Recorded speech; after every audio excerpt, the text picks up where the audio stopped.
This page is the vibrant front cover of Dorimaga magazine from February 2002, proclaiming its support for all gaming hardware. The cover is dominated by a detailed image of Akira Yuki from Virtua Fighter 4, who is giving a V sign. A major feature on Virtua Fighter 4 for PlayStation 2 is highlighted, along with significant coverage of Sakura Wars 4 and Cybertroopers Virtual Force. The magazine promises a packed issue with 224 pages. The cover lists many other prominent games covered across various platforms, including PlayStation 2 titles like Space Channel 5 Part 2, Super Robot Wars Impact, Onimusha 2, Tekken 4, Dragon Quest Monsters 1 and 2, Final Fantasy XI, and Xenosaga Episode 1. Dreamcast games mentioned include The Windwalker Shiren Gaiden, Swordswoman Asuka Kenzan, and Interlude. Xbox coverage includes Dead or Alive 3, Jet Set Radio Future, Genma Onimusha, Silent Hill 2, and Gun Valkyrie. GameCube and Game Boy Advance titles featured are Animal Leader, Metroid Prime, Fire Emblem, The Binding Blade, Resident Evil, and Virtua Striker 3 Ver.2002. The magazine also includes strategy guides for games like Grandia Stream and Gran Turismo Concept 2001 Tokyo. This page is a dynamic introduction to the Virtua Fighter 4 feature, prominently displayed as promised on the cover.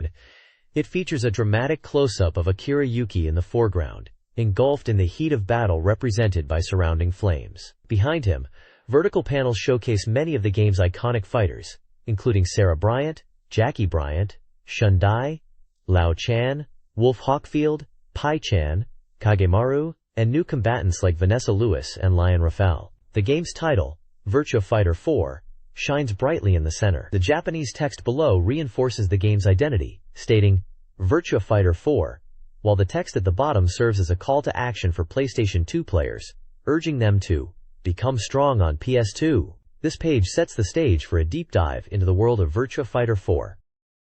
Sega's New Year's greeting introduces the PlayStation 2 port of Virtua Fighter 4, a direct port of the arcade hit. This version includes PS2 exclusive content, an in-depth training mode, and the innovative Kumite mode. The game was priced at 6,800 yen and released January 31st. The page also promotes the Virtua Fighter Carnival National Finals Tournament on February 3, 2002 at ZEP Tokyo. This free event featured the top 64 players, a mini live performance, a Yu Suzuki talk show, merchandise sales, and a special quo card for the first 500 visitors. Finally, the page advertises a Sakura Wars Memorial Pack, aimed at new players, which included a memorial calendar showcasing iconic scenes and characters. The special edition was available for 3,800 yen.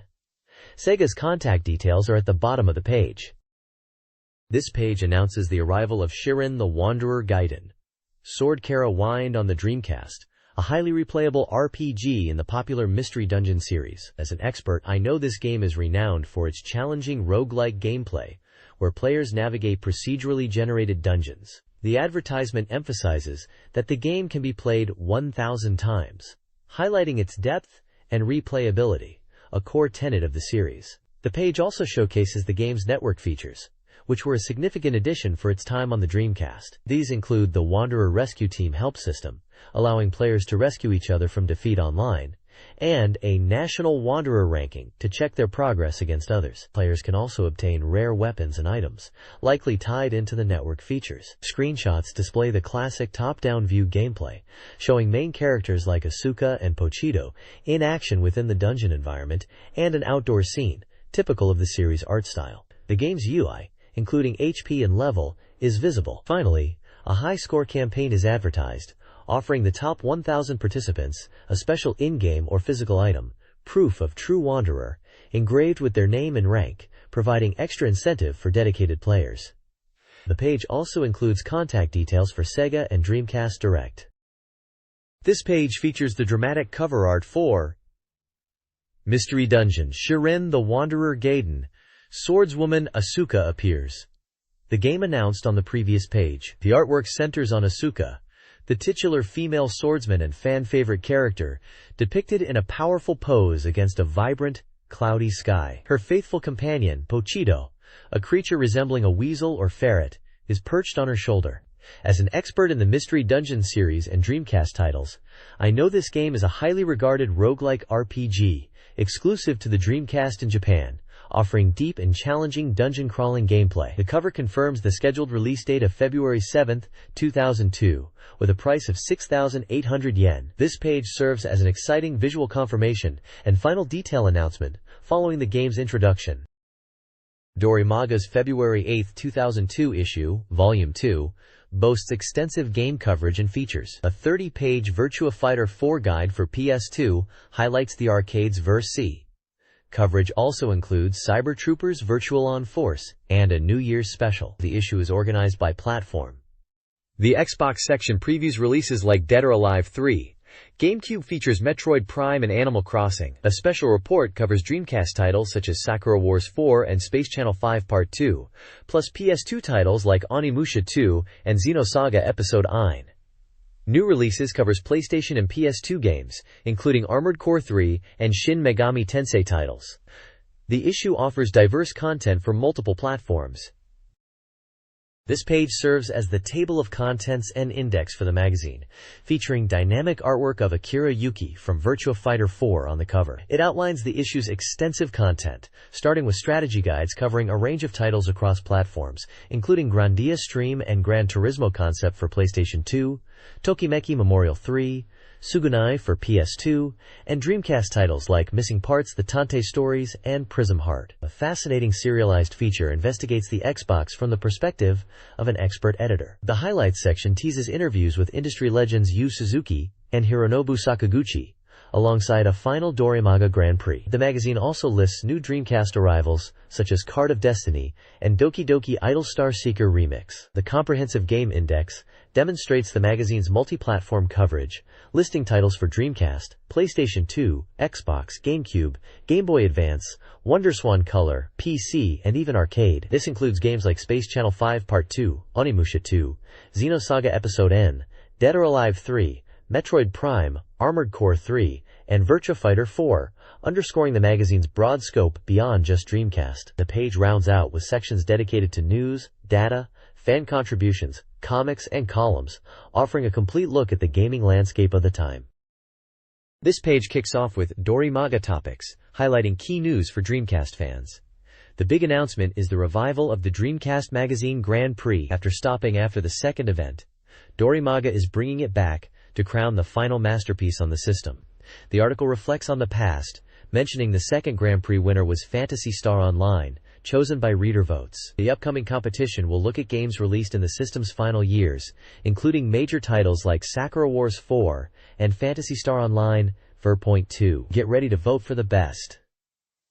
Another major topic is the exclusive release strategy for certain titles. The highly anticipated rhythm game, Space Channel 5 Part 2, while available on PlayStation 2, has its Dreamcast version sold only through Sega's online store, D-Direct. This continues the trend of D-Direct, offering exclusive or limited Dreamcast software as the console manufacturing has ceased. The page also lists other upcoming 2K sports titles like NFL 2K2, NBA 2K2, NHL 2K2, and World Series Baseball 2K2, slated for D-Direct release. Finally, Direct is launching a new project where fans can vote on original goods they want produced, starting with cool Sega hardware-themed desk mats representing classic systems like the Dreamcast. The next issue, releasing February 8th, will have more details, so keep an eye out. The next page dives deep into the highly anticipated and emotional retirement performance for Sumire Kanzaki from the beloved Sakura Wars series, played by voice actress Michi Tomizawa. This event was part of the annual New Year's Song Show, which saw immense success and is becoming a regular fixture. The article captures the atmosphere, noting that everyone, from the audience to the backstage staff, was moved to tears by Sumire's farewell. It highlights special guest appearances by kabuki actor Ichikawa Shunhen and voice actor Shigeru Chiba, adding unique dimensions to the performance, including an adaptation of the classic Soga Monogatari story. The images showcase various scenes from the show, featuring characters in their iconic costumes, dynamic performances, and even shots of fans outside the venue with a themed bus and cosplay. There are glimpses of potential new performance units involving traditional Japanese instruments and a powerful taiko drum segment. The page also includes commentary from Sakura Wars creator, Prince Hiroi, who discusses the backstage aspects, the significance of the performance, and the deep emotion surrounding Sumeyer's retirement. A list of songs performed during the show is also featured, covering various tracks from the expansive Sakura Wars music catalog. This show clearly meant a great deal to fans and the creators alike. This page features an article on Yu Suzuki, the legendary creator behind iconic Sega titles like Virtua Fighter and Shenmue. It highlights his diverse talents and the upcoming YS Artworks exhibition showcasing his paintings. The article explores Suzuki's perspective on art, drawing parallels between his creative process in game development and painting. He discusses the long development time of Shenmue and how painting served as a way to reset and prepare for new projects. He mentions using both traditional and digital techniques, even incorporating sand and textured paper to achieve specific effects. The exhibition, running from January 26th to February 11th on weekends, features limited edition prints using advanced giclée and silkscreen methods. Images display several of the exhibited artworks, including scenic pieces like Surette, Ise, Blue Night, Fantasia Valley, Cavallino, and Orange House, showcasing his landscape and architectural paintings. The article notes that while 43 pieces are in the exhibition catalog, about 10 are featured for sale, emphasizing the high quality of the work. Entry to the exhibition is free, and Yu Suzuki himself is scheduled to attend on weekends. The exhibition offers fans a unique opportunity to see another dimension of the creativity of one of gaming's most influential figures. This article presents an interview with Hironobu Sakaguchi, the creator of Final Fantasy. It details his career, beginning with his entry into Square in 1983 and his pivotal role in the Final Fantasy franchise. The interview delves into his work on the CGI film Final Fantasy: The Spirits Within, a challenging 4-year project exploring the theme of soul. Sakaguchi discusses the collaborative effort, blending Japanese creativity with American technology. He also shares his fascination with online games and his plans for future projects, indicating a shift towards writing and focusing on fundamental game design, possibly on smaller, impactful projects. The article includes screenshots from Final Fantasy: The Spirits Within, and an online game, with an announcement of the DVD release of the movie. The next page delivers a ton of news to start the year. Sega's Sonic team is heading to the World Hobby Fair event, bringing along big titles like Sonic Adventure 2 Battle, Sonic Advance, and Puyo Pop. If you're there, you can even get rare KO data specifically for the GameCube version of Sonic Adventure 2 Battle. They're also hosting a Sonic Adventure 2 Battle tournament with cool prizes like large Sonic plushies for the winners. If you're looking for gaming gear, a stylish leather jacket modeled after Kagemaru from Virtua Fighter 4 is releasing soon for around 59,000 yen. Fans of Virtual On Force can pre-order a neat silver ring and an original t-shirt. Industry news highlights include the online game Potoris, reaching 100,000 users in Japan, and Konami's Pro Evolution Soccer 5, hitting a massive 1.6 million units shipped globally. There's also mention of Sega collaborating on the next Pro Evolution Soccer title for PS2. Arcades are getting in on the action too, with a Virtua Fighter 4 campaign offering cool collectible accessories with drink purchases. Plus, there's a nationwide campaign running for Xbox buyers with a chance to win deluxe prizes. This page covers a solid mix of event news, merchandise, and industry milestones across various platforms.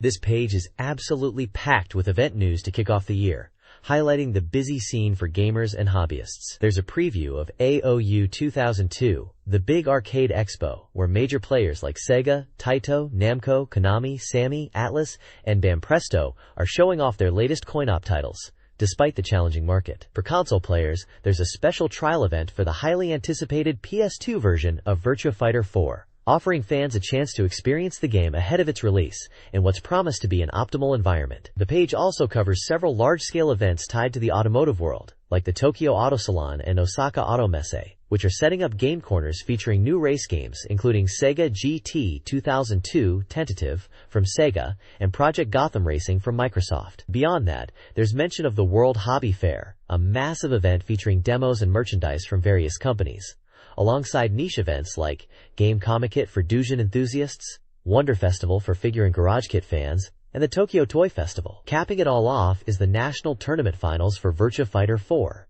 showcasing the peak of competitive play.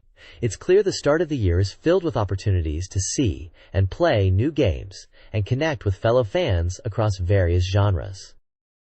This page kicks off with some major event coverage, starting with the intense finals of the Capcom vs. SNK2 National Tournament, where the ultimate champion was finally decided. Following that, there was a special event celebrating the release of the Fubuki Anime OVA, which included a fun game tournament aimed at crowning the strongest female gamer. In campaign news, if you were planning to grab Onimusha 2 on PS2, pre-ordering at specific convenience stores could net you a cool, large original leisure sheet. For Phantasy Star Online players, a new keyboard controller accessory was highlighted, perfect for enhancing the online experience. And for Xenosaga fans, a campaign offered an original clear file for pre-orders, plus a chance to win luxurious prizes like an Aibo robot or digital camera by answering a quiz. Finally, the industry news section focuses on the big reveal of the Xbox console's domestic price in Japan. This news topped the GameSpot website's access ranking for the week, with other hot topics including the Xbox launch titles, budget PC game releases, a limited edition skeleton Xbox model, and the successful Capcom vs. SNK2 tournament finals. There's also a mention of the popular Mega Man Battle Network getting an anime adaptation. This page opens with mobile gaming news. The popular Sakura Wars series is getting a new mobile service on ESWeb, launching with minigames, interactive novels, and daily content updates. Also, the classic Sega shooter Fantasy Zone is making its return as a Java application for JPhone, bringing the side-scrolling action and recognizable bosses to mobile devices. Next, there's an announcement for the Wonder Festival figure event happening in Tokyo. This is a showcase for garage kits and toys, featuring various character figures, including some familiar faces from Dorimaga itself, and notable creations from sculptors like those behind the Usagi and Akuma figures. For PC gamers, a campaign is highlighted for pre-ordering the latest Ultima title at convenience stores. Doing so gets you an exclusive pin badge and the chance to pick up the game a day before the standard retail release. On the audio front, the soundtrack for the classic adventure game Hokkaido Serial Murder Case, Okotsuki, is getting a remastered CD release. This brings back the music from the beloved game that appeared on multiple platforms over the years. Finally, the page includes the weekly GameSpot web news roundup and a general industry news summary for early January. Key highlights include the significant impact of the Xbox domestic price announcement on the news cycle, releases like Sakura Wars 4 and Dynasty Warriors 3 hitting 1 million sales, various mobile game launches, and other development and acquisition news.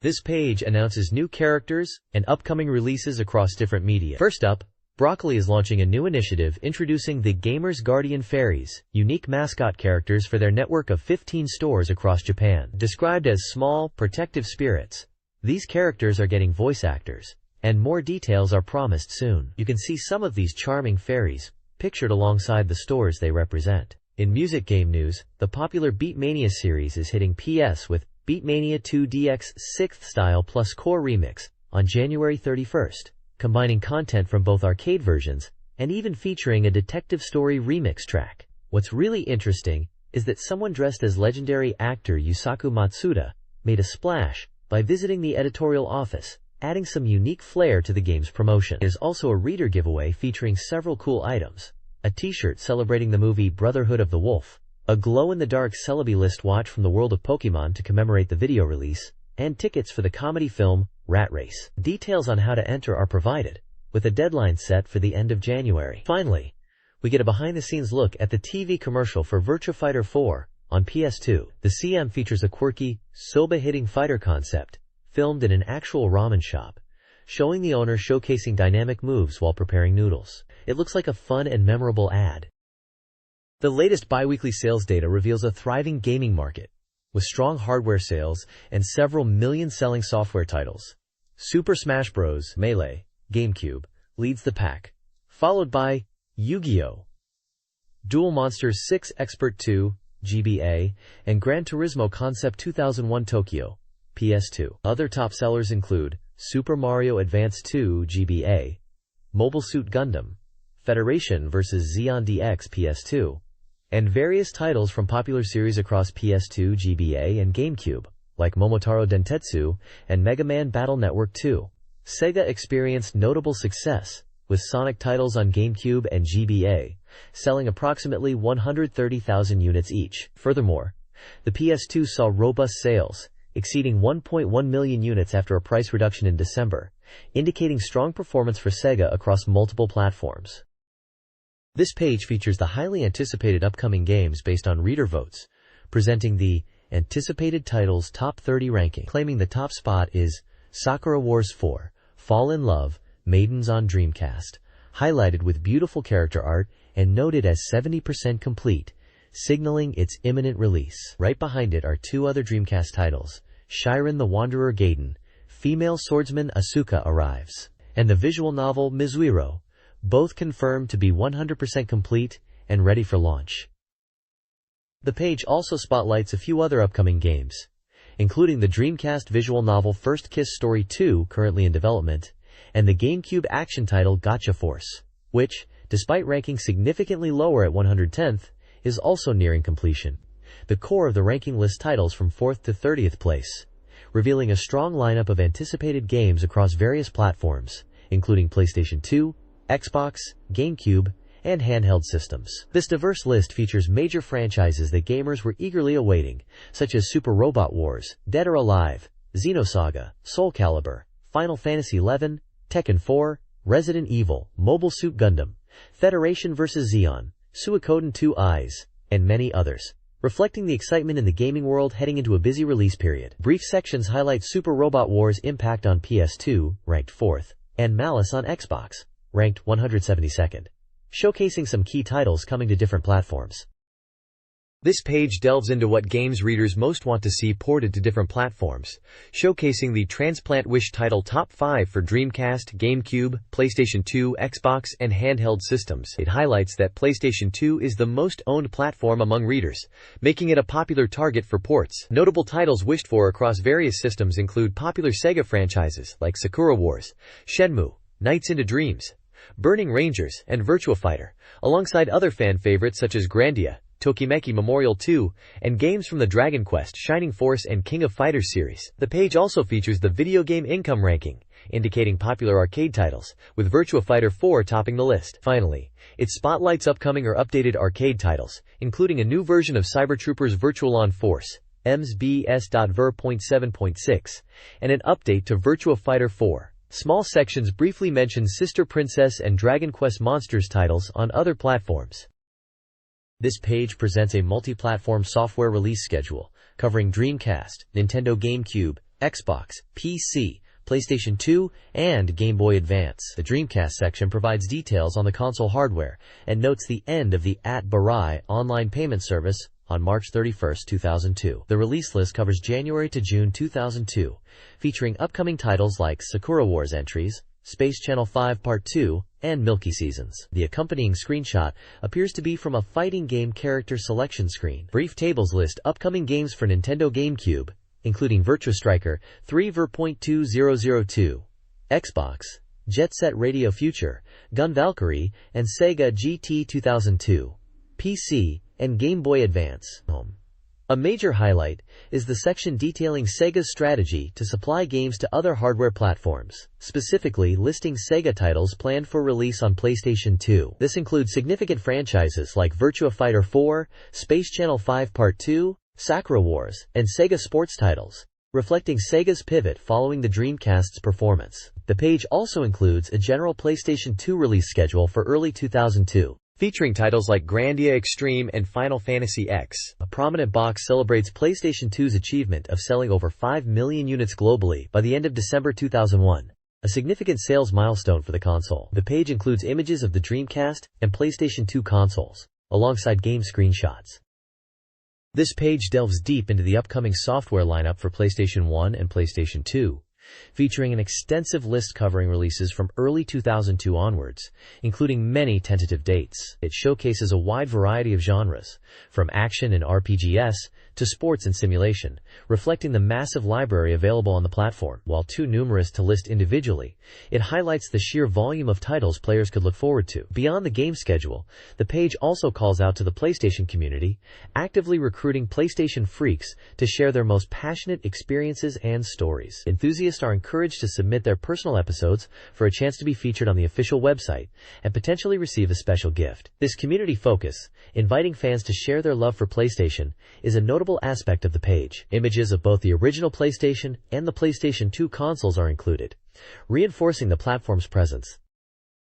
This page shifts focus to the upcoming software landscape for Nintendo GameCube and Xbox. It features distinct sections for each console, prominently displaying images of the hardware itself. The core content is a comprehensive listing of anticipated game releases, presented in detailed tables. These tables provide information such as the release date, game title, developer, price, genre, and notes, giving players a clear look at what's on the horizon for each platform, starting in early 2002. While the lists are extensive and cover a wide array of titles and genres too numerous to detail individually, some notable games jump out. For the GameCube, anticipated releases include titles like Resident Evil, Star Wars, Rogue Squadron 2, Rogue Leader, and NBA Street. The Xbox section highlights major games such as Halo, Combat Evolved, Dead or Alive 3, Silent Hill 2, and Genma Onimusha. These detailed schedules provide a solid overview of the diverse software libraries expanding on these relatively newer consoles at the time. This data station page previews upcoming software releases for portable consoles, primarily the Game Boy Advance, Game Boy Color, and WonderSwan Color. Focusing on releases in early 2002 and beyond, the Game Boy Advance section dominates the content, showcasing a wide array of titles from various publishers, including action, RPGs, and puzzle games. Anticipated releases include Guilty Gear X Advance Edition, Tomato Adventure, Harry Potter and the Philosopher's Stone, and installments from franchises like Resident Evil, Fire Emblem, Shining Soul, and Final Fantasy. Games like Street Fighter Alpha 3 and Pocket Monsters Game Boy Advance, Ruby/Sapphire, highlight the platform's strong appeal. Release dates and prices are available for some games, while many others were still in the planning stages. The Game Boy Color and WonderSwan Color sections feature fewer titles, with the WonderSwan Colors lineup including Final Fantasy and SD Gundam entries. The overall impression is a diverse handheld gaming landscape, with the Game Boy Advance emerging as the clear focus of future development.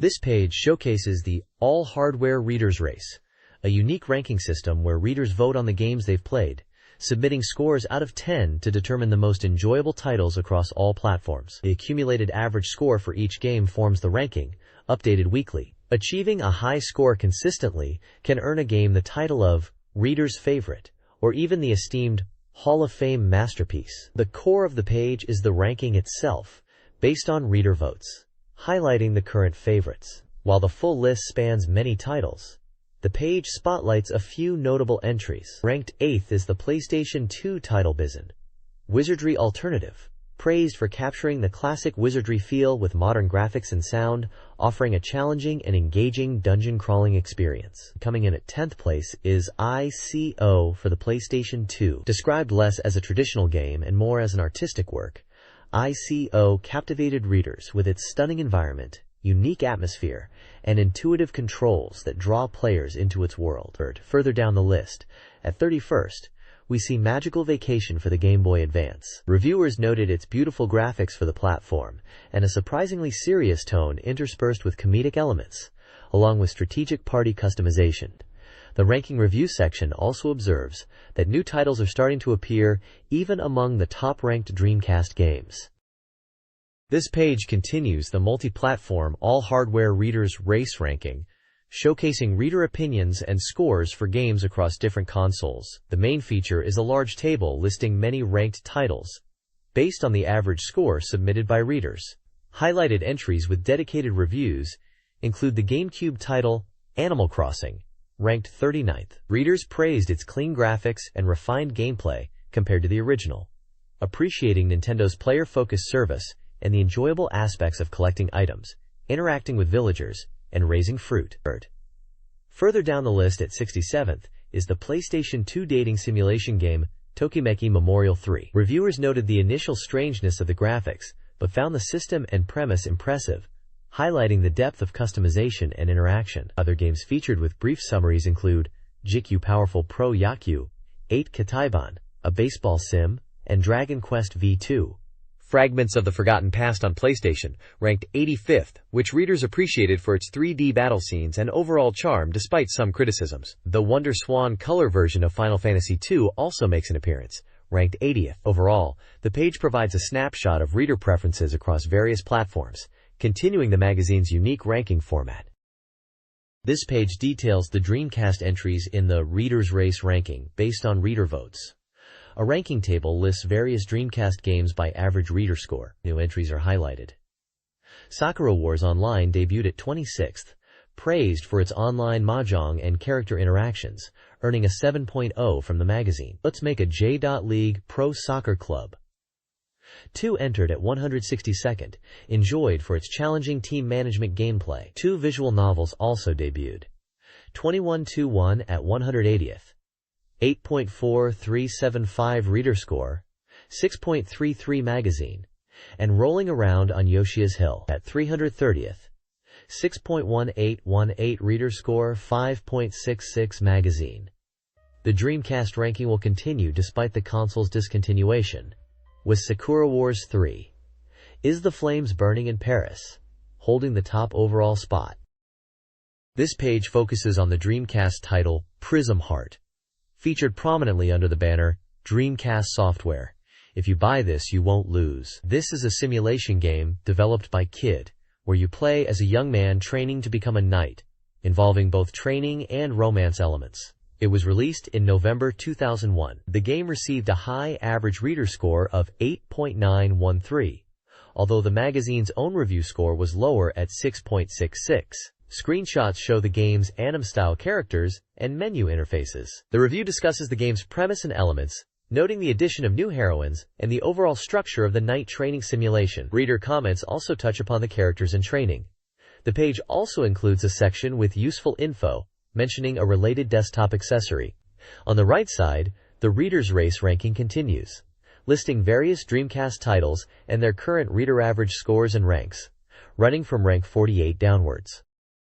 This page continues the ongoing reader-voted rankings for Sega Dreamcast software, listing titles from rank 110 through 343. Each entry includes the game's current rank, its previous rank, the Japanese title, genre, and the average reader score. Scattered throughout the lists are small screenshots showcasing some of the featured games. Among the titles ranked in this section are fan favorites, like the fighting games, Marvel vs. Capcom 2, New Age of Heroes and Street Fighter 2, Third Strike, the unique typing tutor/shooter Typing of the Dead, and the critically acclaimed rhythm action game Rez. Other genres are represented by racing titles, like Le Mans 24 Hours, and Sega GT Homologation Special. Sports games like World Series Baseball 2K1, and action games such as Dynamite Cop 2 and Power Stone 2. Even puzzle games like Sonic Shuffle make an appearance. The commentary at the bottom reflects on this voting period for the Dreamcast Magazine Grand Prix. It highlights that even with manufacturing concluded, there were still many titles receiving votes, showing the dedication of the readers. The magazine thanks everyone who participated and encourages continued voting for future rankings. This page continues the reader-voted rankings for Dreamcast software, descending from rank 344 down to 383. The list covers a diverse range of titles, including simulation games like the Gravure no Densetsu series, puzzle games such as Tetris 4D, action games like Charge N Blast, and mahjong titles like Yamazaki. Commentary alongside the table muses on the possibility of a mahjong game, potentially Yamazaki, being the lowest-ranked King title, showing the breadth of games still being voted on. The magazine outlines the rules for participating in the all-hardware reader race, explaining readers can vote weekly via postcard or the website. There are also 2 prediction games where readers can guess future rankings or game scores for a chance to win prizes. One game focuses on predicting the debut ranking of Fushigi no Dungeon Gaiden. Shiren the Wanderer female swordsmith Asuka arrives, while the other asks readers to predict the odds score for Space Channel 5 Part 2. Previous winners for these prediction games are also announced, having successfully predicted the debut of Sakura Wars Online and the score for Tokimeki Memorial 3. A section is also dedicated to listing recently released games that are slated to appear in upcoming rankings. Finally, reader comments share their thoughts on the Dreamcast and the ongoing voting process. The Dorimaga All Games Software Review section presents game reviews based on an average score from multiple reviewers. The team, including Umare and others, reviews various titles. This issue features reviews for 3 games. Doki Doki Idol Star Seeker Remix, Dreamcast, is a puzzle game with an average score of 6.6. Winter Sports 2002, PS2 GameCube, received a 6.5, praised for multiplayer but criticized for responsiveness. Grandia Extreme, PS2, an RPG, received a high score of 8.6, lauded for its character growth and strategic combat, despite story and model criticisms. This page continues the all-game software review section, featuring 4 new titles across different platforms, including the Dreamcast. The first review covers Virtua Fighter 4 on the PlayStation 2. It's highlighted as an excellent port of the arcade fighting game, praised for its deep training modes and competent AI, making it very satisfying to play. Reviewers gave it a high score, reflecting its quality. Next is Guilty Gear X, Advance Edition for the Game Boy Advance. This portable fighting game is seen as a solid miniaturization of the console version, capably translating the character styles and combat mechanics to the handheld. It received a good score for its effort as a portable fighter. The Dreamcast title J.League Spectacle Soccer is reviewed, focusing on the Japanese professional soccer league. While the game offers plenty of data, the reviewers found issues with the gameplay flow and somewhat unintuitive controls, resulting in a low score. Finally, Smash Court Pro Tournament on PlayStation 2 is featured. This tennis game brings in professional players and offers a simulation-like experience, receiving a fair score. The Dreamcast title Shiren the Wanderer Gaiden, Asuka Kenzan, is a roguelike RPG. It's noted for emphasizing player skill and equipment growth over traditional character leveling, creating a pure, game-like game feel that appeals to core players. Praised for its content depth comparable to previous series entries, it earned a very high completion percentage score. This page kicks off a special New Year's giveaway feature, offering readers a chance to win some cool gaming goodies to start 2002 right. Up for grabs are several enticing prizes. Item number 1 is a custom Xbox-shaped box, packed with exclusive Xbox merchandise, like a t-shirt, strap, pins, bandana, car stickers, and even a Timex Xbox watch, a fantastic set provided by Microsoft. Number 2 offers special telephone cards featuring artwork from Guilty Gear X, including the Advance Edition we saw reviewed on the previous page, courtesy of Sammy. Konami is providing a set of their popular game software for prize 3, and winners can even request games for their preferred platform, including the Dreamcast, PlayStation, PlayStation 2, Game Boy, or PC. Next up is a practical 8 MB memory card for the PlayStation 2 from Hori Electric. Wavemaster is giving away a set of their unique design cards and plushies of the characters from Romania number 203. Finally, Amusement Vision offers a Super Monkey Ball special set featuring fan-favorite IE, complete with stickers, a water bottle, and a t-shirt that says, "I love bananas." The bottom of the page features New Year's messages from various game companies like Microsoft, Namco, Konami, and Sammy, sharing their hopes and expectations for the gaming year ahead and their relationship with the magazine. This page continues the New Year's giveaway. Prizes include 2 Mr. Driller 2 towels, Namco, a Taiko Drum Master mask set, Namco, a Hitmaker special set, Kuritaku Chorok, t-shirt, etc. 5 Xenosaga Episode 1, Der Wille zur Macht poster sets, Namco, a Jet Set Radio Future t-shirt, Smilebit, Phantasy Star Online mousepads, Sonic Team, 10 Atelier Marie and Ellie for DC posters, Cool Kids, and 3 game software sets from Syscom Entertainment. Vigilante 8, Second Battle and March comes in like a lion. The page concludes with New Year's messages from game companies like Hitmaker, Smilebit, Sonic Team, Wavemaster, and Syscom Entertainment.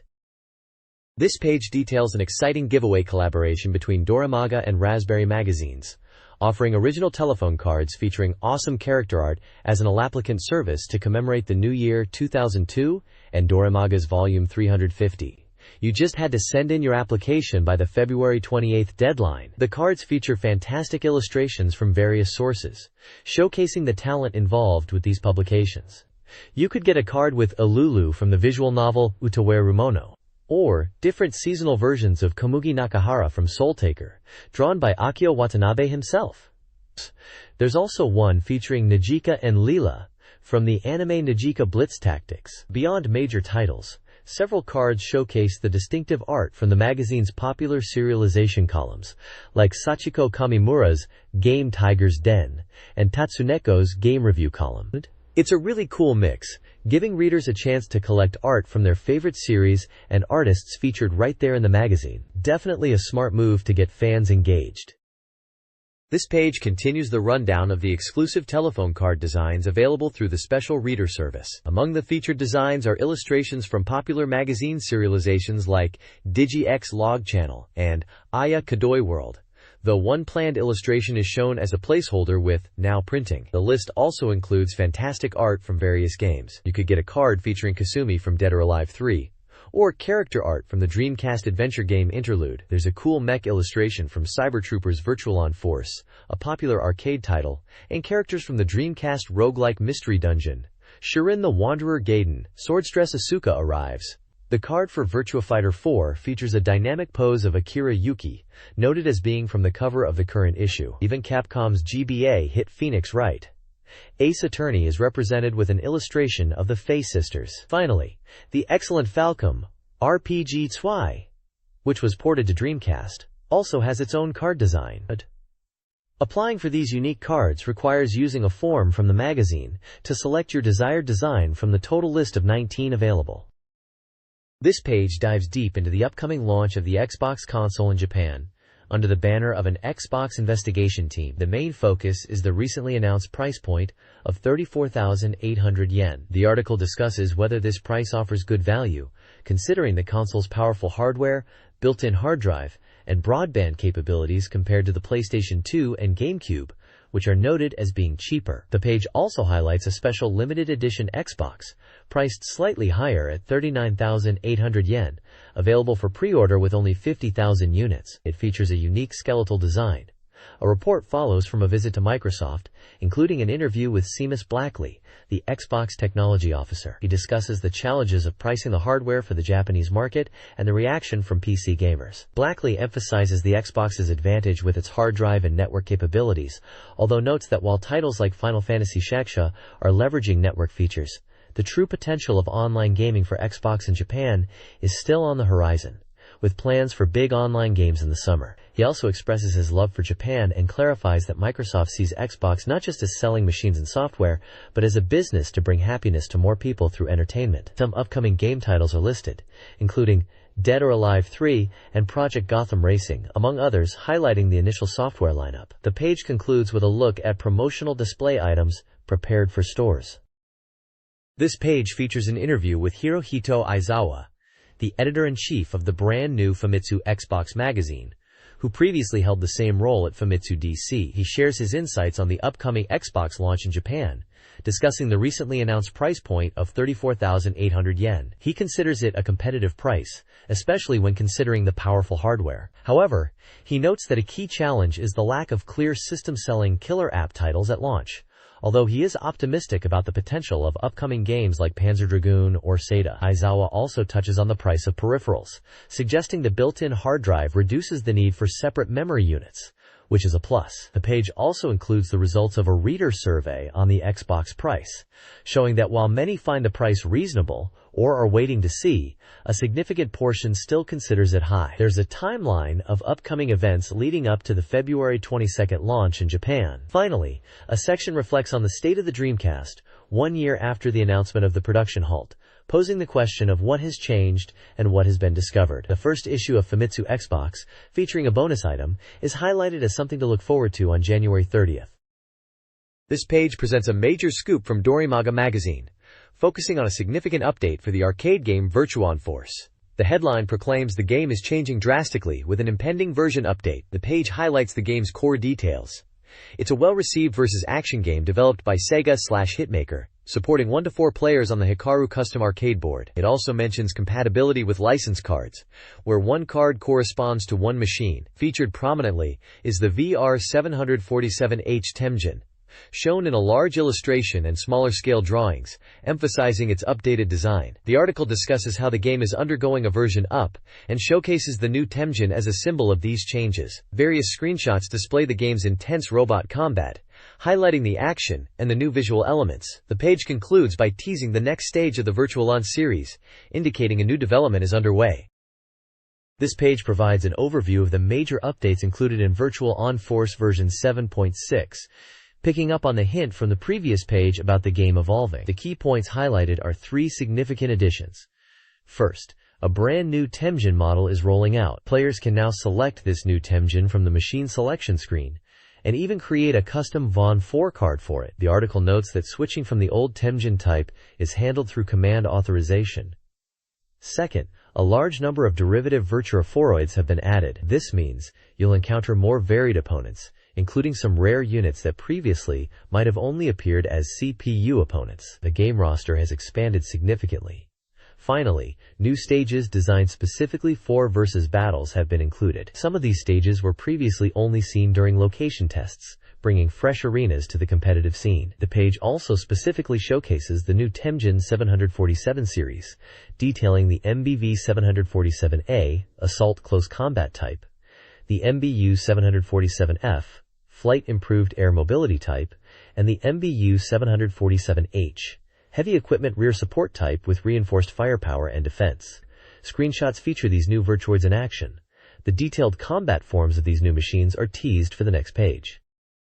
This page dives into the new Virtualoid variations introduced in Virtual On Force, focusing specifically on the highly anticipated Temjin 747 series. The core concept highlighted is how these machines dramatically change their attack forms depending on the specific variant, fundamentally altering gameplay compared to older models where the base weaponry remained largely consistent. Mr. Goto provides backstory, explaining the development of the MBV 747 series based on hard-fought battles and emphasizing its unique armor system designed for versatility. The page then breaks down the MBV 747A, detailing its role as a successor to earlier models and featuring lightweight, strong assault armor for enhanced survivability.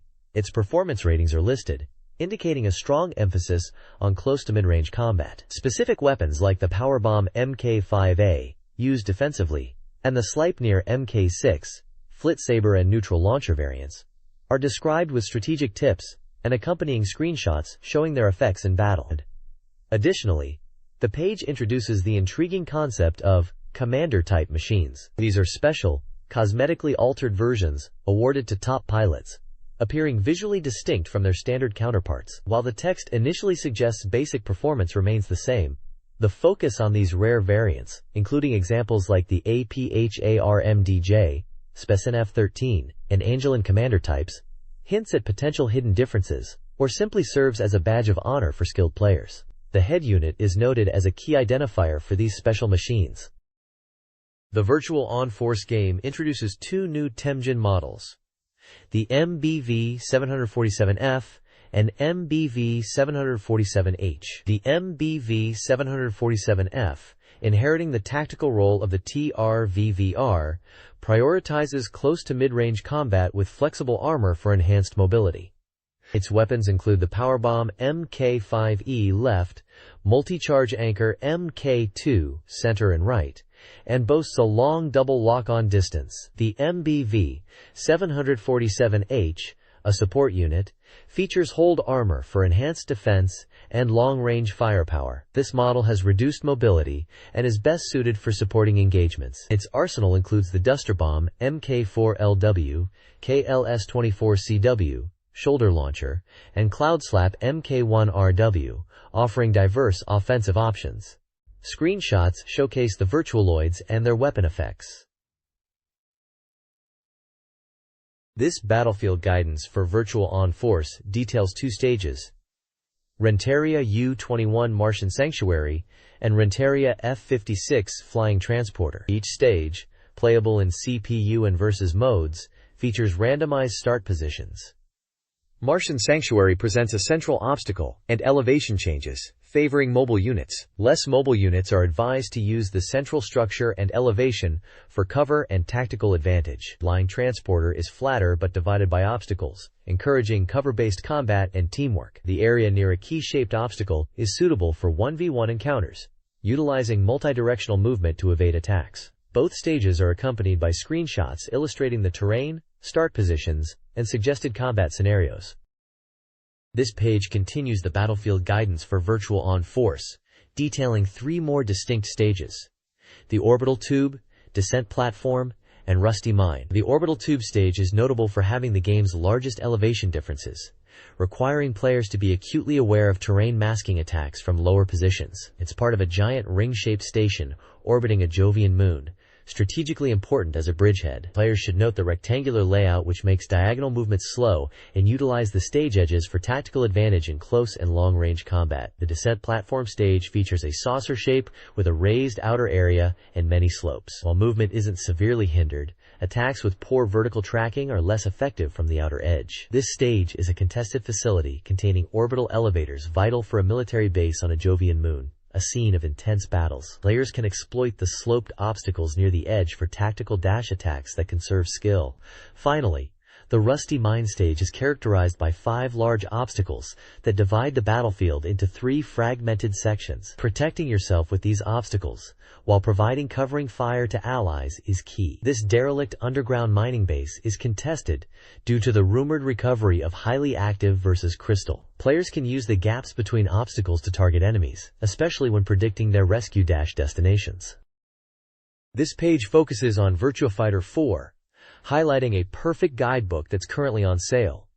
The central image features the iconic main character, Akira Yuki. The guide details the nuances of Virtua Fighter 4, a game known for its deep and complex fighting system. It promises a comprehensive breakdown of the game's new elements and mechanics, including information related to VF.net. For players looking to master their chosen character, the book includes photographic references for every move, providing vital data such as the move type, command input, attack properties, like hitting high, mid, or low, and damage output, making it easy to understand at a glance. Furthermore, it covers fundamental strategies for effective play, offering insights into how to best utilize key moves, construct offensive sequences, and execute combos. A particularly useful section highlights counterattack options against various opponent techniques, essential knowledge for competitive play. This guide is presented as a full-color, 320-page book, detailing everything a player would need to elevate their game in Virtua Fighter 4. It's published by SoftBank Publishing. This page is a major cover feature spread for Virtua Fighter 4. The central image is the protagonist, Akira Yuki, accompanied by explosive visual effects. The large headline announces a 30-page feature and highlights the connection between the PS2 version and the arcade's latest Ver-C. The big scoop revealed here is that the PS2 version of Virtua Fighter 4, set for release on January 31st for 6,800 yen, is based on the most recent arcade update, Ver.C. The article promises a comprehensive guide covering all character techniques, CPU battle strategies, and training methods, leveraging the magazine's expertise. There's a section specifically addressing what's different in version C compared to earlier arcade versions, Ver.A and Ver.B, noting changes and improvements beyond just new moves. The PS2 version is stated to be fully compatible with this Ver.C. A table briefly summarizes some key changes for various characters, focusing on adjustments and balance tweaks rather than just move lists. The article discusses the rapid development cycle of the PS2 port, completed in roughly half a year since the arcade release. It features an interview with a developer from AM2, identified as Kataoka, who expresses confidence in the port, calling it a work made with Unity. He talks about the speed of development and the high quality of the PS2 version, highlighting improvements like smooth access times and robust features like the training mode and AI, stating the PS2 version is essentially identical to the final arcade build.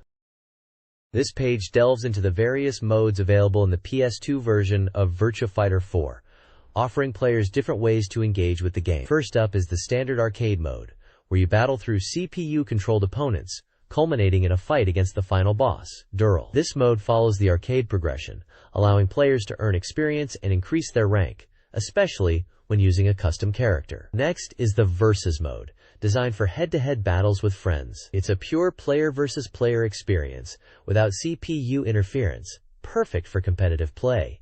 And it even includes rank recognition for bragging rights. The most distinctive mode highlighted is Kumite mode. Here, you face off against over 250 CPU characters, with unique names and ranks, creating a dynamic, ever-changing challenge. Battling here is key to raising your own character's rank. A crucial point is that certain Kumite opponents hold special illusion balls, rare items that can be acquired by defeating them. Finally, the guide covers the extensive training modes. Beginners are advised to start with the trial mode, which serves as a comprehensive tutorial, explaining the game's systems and teaching techniques. Be warned, some of the challenges here can be quite difficult. For advanced players, Free training mode allows for in-depth practice, including researching combos, recording opponent actions, and setting up specific training scenarios to prepare for real matches. The page also suggests checking the in-game glossary for terminology.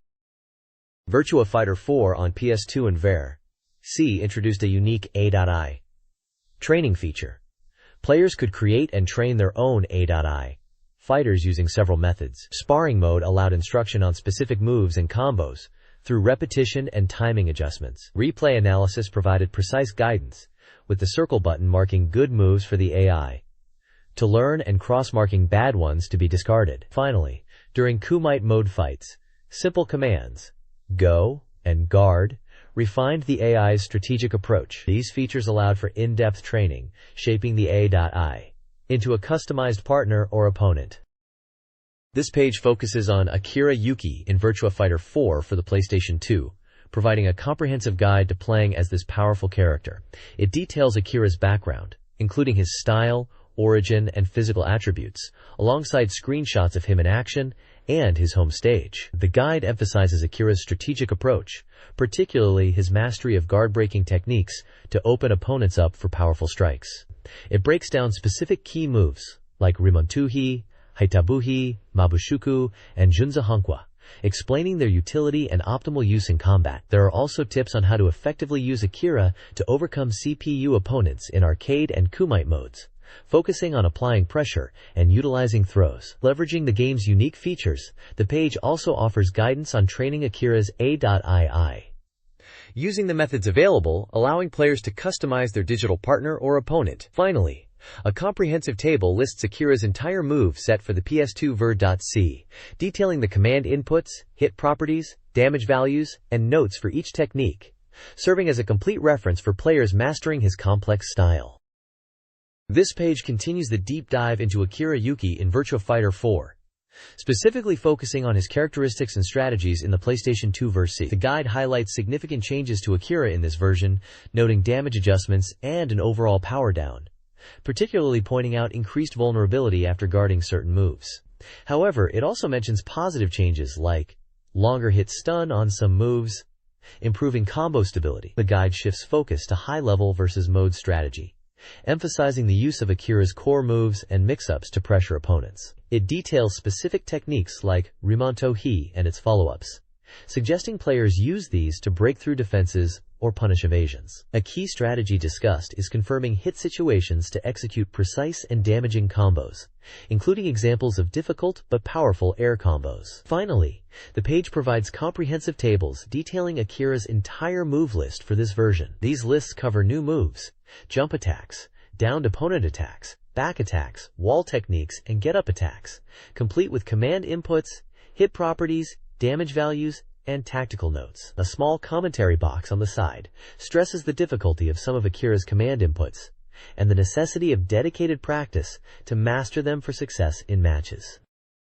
This page focuses on Pai-chan in Virtua Fighter 4 for the PlayStation 2, described as the Master of Graceful Enseiken. The page features character art, a profile box detailing her style as Enseiken, her hobby as dance, birthplace Hong Kong, blood type O, weight 49 kilograms, and occupation actress, along with her measurements. It also shows her home stage, the aquarium.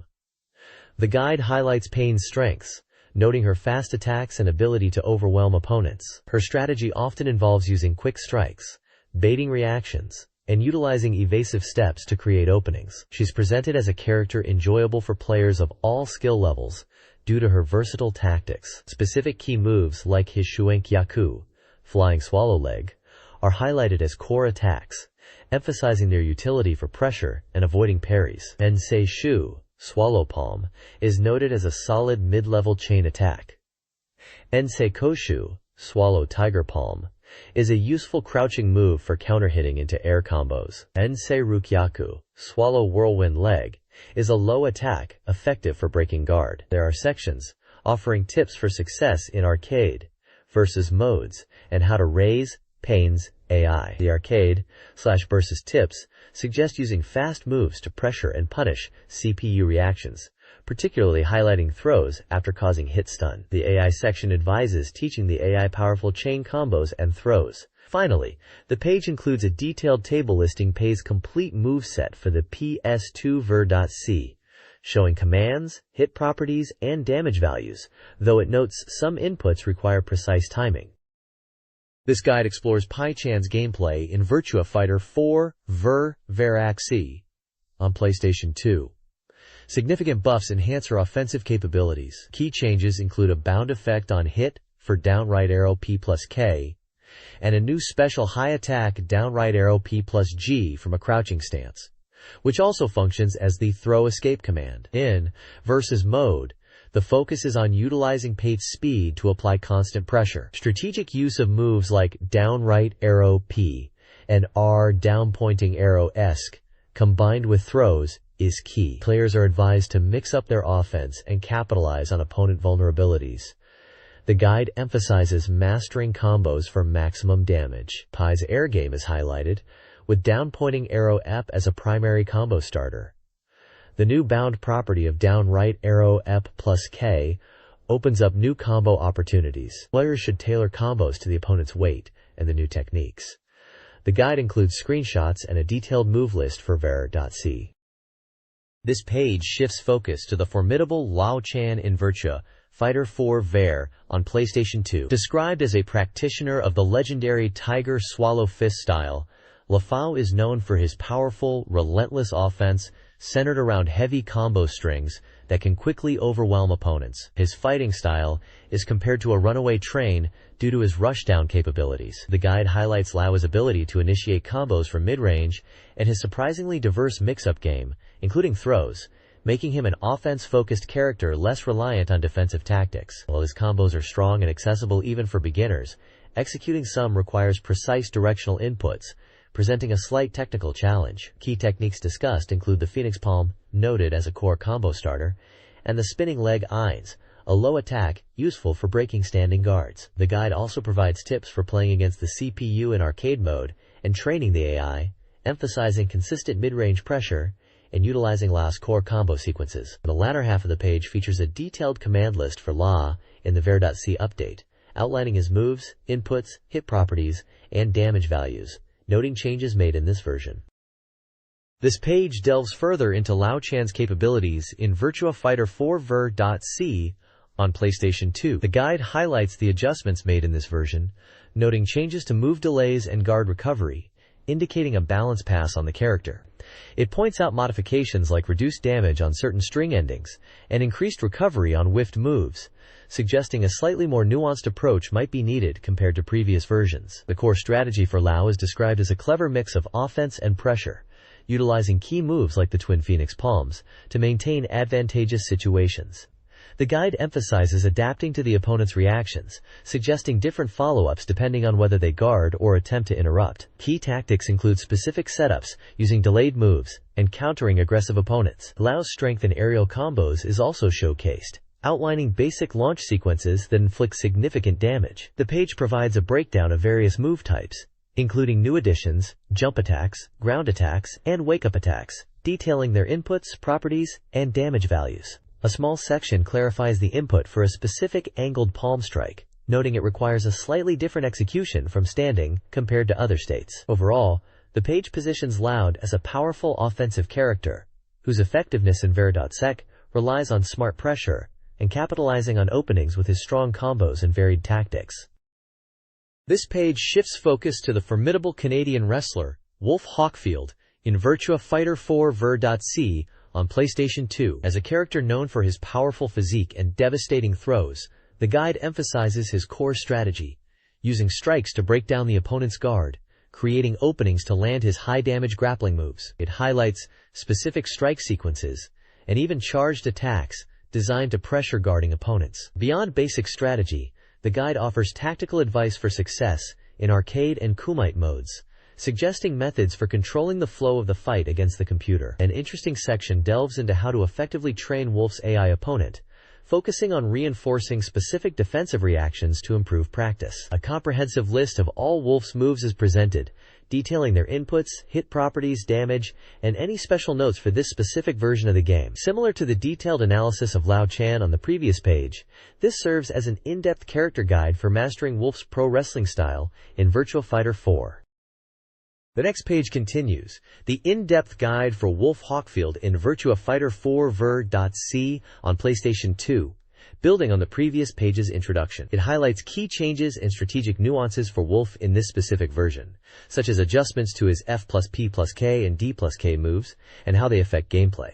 The focus remains on Wolf's potent throwing game, emphasizing throws like his giant swing, capable of dealing massive damage, noted as 100 damage. The guide provides detailed tactics for fighting against human opponents in versus mode, stressing the importance of using Wolf's strikes to break down defenses and open opponents up for his powerful throws, which can take away a significant portion of their health. Specific counter-hit and floating combos are illustrated with screenshots and command inputs, showcasing how to maximize damage from various opportunities. Advice is also given on command timing, particularly for complex inputs like the giant swing. The page includes an extensive list detailing Wolf's moves, their properties, and damage, serving as a comprehensive reference for players mastering his wrestling style.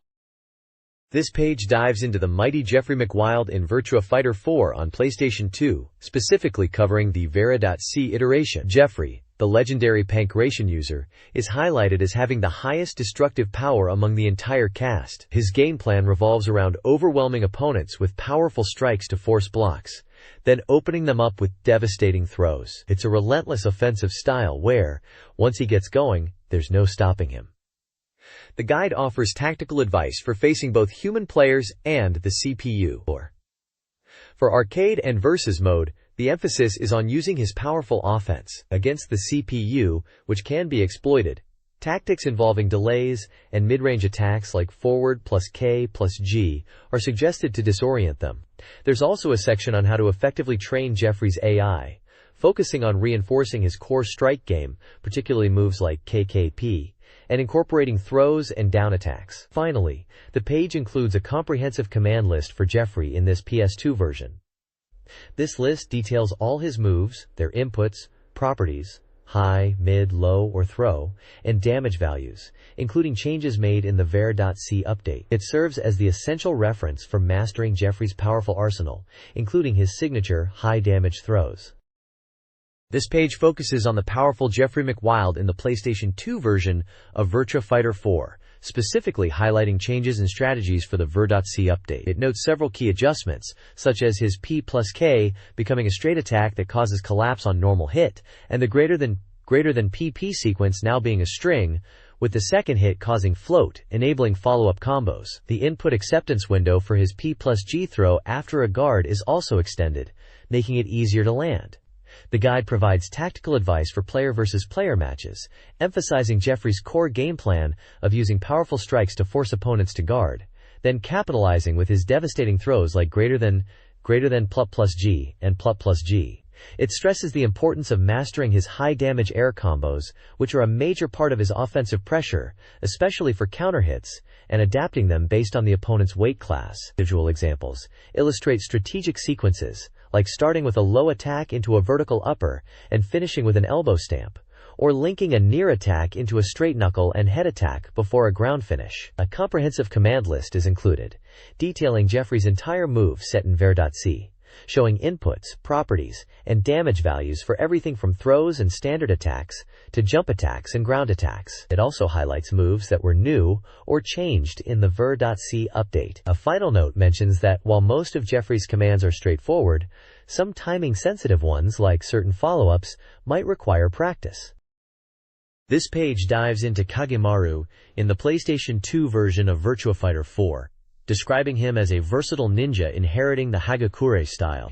He's presented as a character enjoyable for players of all skill levels due to his solid performance and adaptability, particularly through his unique Jumanji Gamae stance. The guide emphasizes Kagemaru's core strategy involving strong basic attacks, utilizing air combos for damage, and exploiting ring-out opportunities with throws. A key point is transitioning into the Jumanji Gamani stance from certain moves to open up tactical possibilities. Several important techniques are highlighted, including a reliable mid-range elbow strike, a windblade flash effective for evading highs and starting combos, a long-reaching low attack, and his signature arc fall throw, which is crucial for initiating air combos.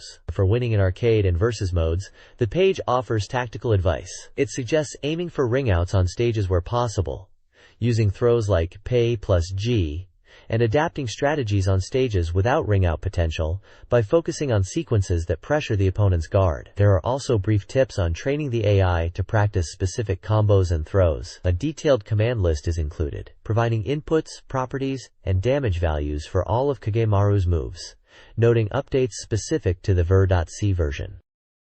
This page continues the deep dive into Kagemaru from Virtua Fighter 4, specifically highlighting key updates in the PlayStation 2 ver.c release. The most significant changes noted are to his signature, Jumanji Gamae stance, with several moves from this stance seeing property adjustments, including some no longer breaking guard but becoming more reliable in other ways, and improved evasion performance. His core strategy remains centered on utilizing high-performance basic attacks and effectively transitioning into the Jumanji Gamae stance to maintain pressure and open up opponents. The guide offers detailed tactical advice for versus mode, emphasizing the importance of combining basic strikes and throws with strategic use of the Jumanji Gamae to control distance and punish opponents. Effective tools like his K plus G guard break are discussed for their ability to create opportunities for follow-up offense or favorable positioning. The page also breaks down Kagemaru's combo game, focusing on initiating air combos primarily from throws, P plus G, and specific hits, down plus P plus G. While example combo sequences are shown, the guide emphasizes practicing the timing for optimal execution. A comprehensive command list is included, detailing inputs, properties, and damage for all of Kagemaru's moves, reflecting the ver.c updates, providing a complete reference for mastering the character. This page dives into the character guide for Vanessa Lewis in Virtua Fighter 4, specifically covering the PlayStation 2 ver.c release. Vanessa is highlighted as a master of modern martial arts, unique for having two distinct fighting styles: a defensive stance focused on parries and handholds, and an offensive Muay Thai style. The guide emphasizes mastering the art of switching between these styles, depending on the situation and opponent. It recommends specific moves and combos for different scenarios, such as pressuring opponents or punishing guards. The section on winning in arcade mode focuses on using guard-breaking techniques and specific throws to defeat the CPU efficiently. There's also advice on how to train Vanessa's AI, suggesting which moves and styles to prioritize teaching her for effective performance. Finally, a comprehensive command list is presented, detailing all her moves with their inputs, properties, and damage values, reflecting the updates introduced in the ver.c version. This page continues the detailed guide for Vanessa Lewis in Virtua Fighter 4, specifically focusing on the PlayStation 2 ver.c release. It highlights key changes for Vanessa in this version, such as adjustments to the properties of her P and KKPP moves, and how some attacks now induce crumple stun or have altered timing. The core strategy emphasized is the mastery of switching between her two distinct styles: the defensive stance, ideal for control, parries, and throws, and the aggressive Muay Thai stance, focused on fast, direct attacks. The guide advises players to leverage the strengths of each style depending on the opponent and the situation. It outlines effective tactics, including using combos that stem from crumple stun into low attacks or throws, specific counter-hit sequences, and air combos initiated from the Muay Thai P plus K. There's also a note on adjusting strategy against heavier opponents like Wolf, Jeffrey, and Lion. Finally, the page provides extensive command lists, detailing all of Vanessa's moves, their inputs,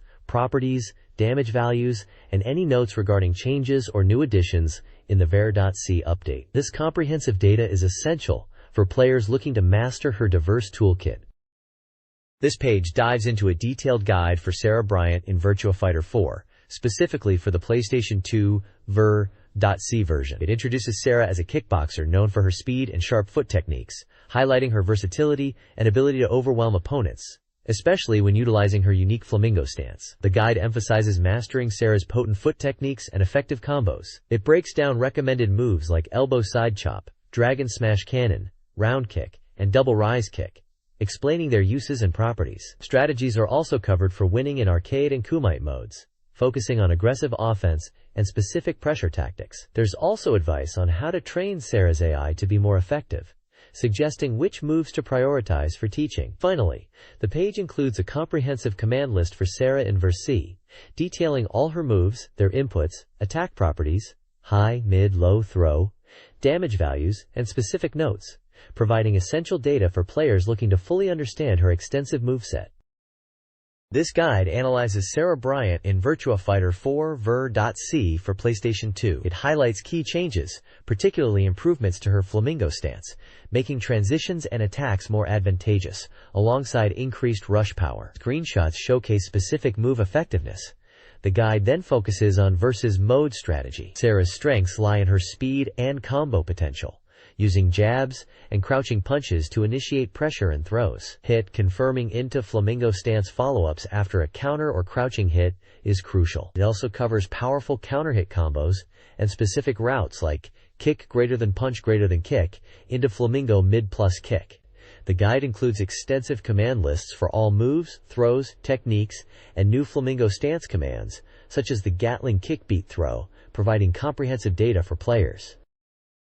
This page shifts focus to Jackie Bryant in Virtua Fighter 4 Ver.C for the PlayStation 2. Jackie is highlighted as a master of Jeet Kune Do, known for aggressive rushdown tactics and tricky movement. His profile notes his IndyCar racing background and highlights his varied chain attacks, quick back-facing maneuvers, and counterattacks, making him ideal for players who enjoy keeping opponents off balance. The strategic tips emphasize the importance of mixing up his potent chain attacks to avoid predictability. Key recommended moves include the elbow spin kick for reliable hits and counter follow-ups, the slant back knuckle as a low mix-up leading into crouching attacks, the spinning back knuckle for setting up counter hits and varying attack timing, and the spinning kick which transitions into a slide shuffle for versatile offense, especially effective against low guards or evasions. For training the AI, the guide advises teaching a diverse offense centered around his powerful P plus K and P chains, incorporating delays to confuse the CPU. It also stresses training throws and utilizing attacks from a back-facing stance, noting the Kripu's weakness to these. A comprehensive command list is provided, detailing all of Jackie's moves, including those added or changed in the PS2 versions, offering players the data needed to master his extensive arsenal of techniques.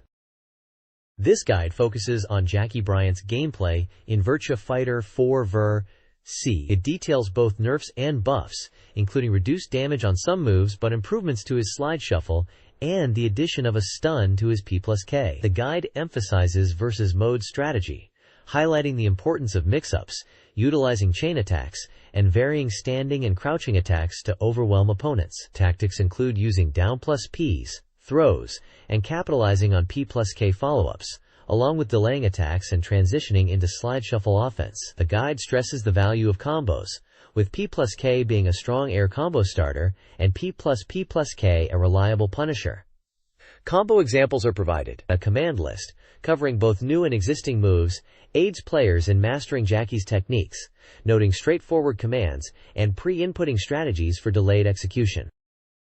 This page dives into the unique character Shun Dai in Virtua Fighter 4 Ver.C, highlighting him as one of the most eccentric fighters. Shun's drunken style, Zui Quan, becomes more powerful the more he drinks, adding a layer of complexity as his moves and tactics change based on his intoxication level. While tricky to master, he becomes incredibly strong once you get the hang of him. The guide provides key strategies for both arcade and versus modes. For arcade, it suggests drinking early and often, using air combos and throws effectively, and capitalizing on openings left by the CPU, especially after blocking certain attacks. For versus mode, the advice centers on consistently drinking and using throws to maintain offensive pressure, noting specific moves like the forward throw followed by a downed opponent attack work well. Tips for training Shun's AI emphasize teaching it to drink after attacks and utilize key throws and follow-ups. Specific drinking techniques are highlighted as fundamental for his AI's effectiveness. Finally, there is a comprehensive command list detailing Shun's moves, their inputs, properties, and damage, serving as a reference for players looking to master his extensive and condition-dependent techniques. Shun's fighting style offers a distinct experience compared to fighters like Jackie discussed previously, rewarding players who can adapt to his evolving state.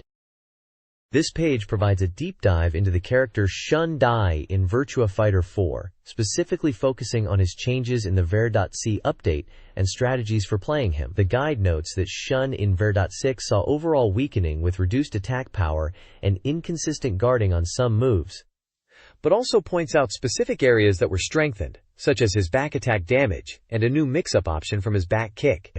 It highlights that his throw escape command was corrected, removing a previous exploit. For versus mode, the advice emphasizes drinking early to power up Shun's unique drunken style. Since his moves can be slow, the strategy revolves around using tricky moves, evasion, and capitalizing on openings from guarding or landing specific attacks like standing or crouching page. The guide details specific move sequences for pressure and countering opponents, including a combination starting with his drink hand and another from challenge arm-lifting fist. The page also explains that Shun's combos change significantly based on his drink level, detailing how to vary follow-up attacks for juggles and counter hits depending on how intoxicated he is. It gives examples of air and counter hit combos and notes a specific input requirement for some combo sequences. Finally, the page includes comprehensive tables listing Shun's moves, their inputs, conditions, effects, and damage values, serving as a complete reference for players looking to master his complex and state-dependent fighting style. This page features Lion Rafale in Virtua Fighter 4 on PlayStation 2, specifically covering the Ver.C update. It introduces Lion as a user of the young praying mantis style, noting his speed and tricky techniques as difficult for beginners but potent once mastered. The guide highlights Lion's exceptional speed, emphasizing its use for pressuring opponents. Beyond speed, it points out that leveraging his unique stance changes and techniques allows for diverse and effective strategies. Key recommended moves include a quick mid-attack string useful for confirming hits, a low attack that is fast and useful for getting past high guards or evading, and a high mid-mid combo string that causes crumple on counter hit, allowing for follow-ups. For winning in arcade and versus modes, the strategy emphasizes starting with throws against the CPU and mixing in standing and crouching attacks. Specific combo routes and follow-ups after throws are mentioned. Tips for training the AI version of Lion focus on teaching it specific effective attack sequences and guard points. The page concludes with a comprehensive table detailing all of Lion's moves and throws, including their command inputs, hit properties, high, mid, low, throw, damage values, and any special notes, providing a complete technical reference for players. This page continues the in-depth guide on Lion Rafale in Virtua Fighter 4 Ver.C.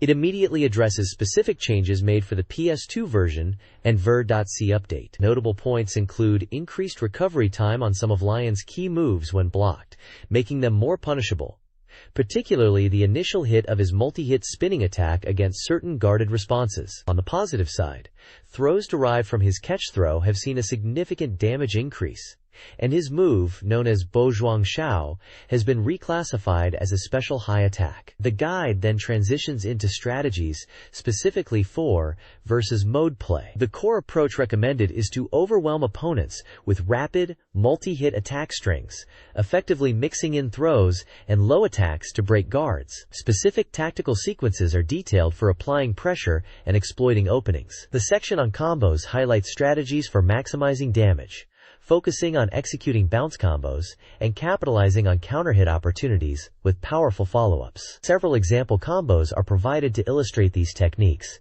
with variations suggested based on opponent weight class. Finally, a comprehensive table lists all of Lion's moves with their inputs, hit properties, damage, and notes, alongside an explanation regarding a specific command input detail related to transitioning into a back-turn stance. The next page shifts focus to a Kawaii Umenokoji, another character featured in this Virtua Fighter 4 PS2 guide. It introduces a Yoi as a young martial artist aiming to master Aiki Jujutsu. Her fighting style excels at countering attacks and utilizing unique evasive stances like Tenchi Inyo Kamai to nullify opponent offense before striking back. The guide notes she's a character best suited for advanced players due to the precision required to effectively use her counters and predict opponent actions. Strategies discussed include leveraging her recommended moves like the spinning double middle kickstring for pressure and guard breaking, and utilizing her evasive stance to automatically evade certain high and middle attacks, allowing for follow-up options. The guide also touches upon training a Fui in Kumite versus mode, advising players to focus on teaching the AI key mix-ups between stoppers and throws and emphasizing the importance of her core attacking strings for damage and ring-out potential. The page includes a comprehensive list of AI's moves for the PS2 Ver.C, detailing commands, hit properties, damage, and specific notes for each technique, including newly added moves in this version. The next page continues. The in-depth guide for Achui Umenokuji in Virtua Fighter 4's PS2 ver.c.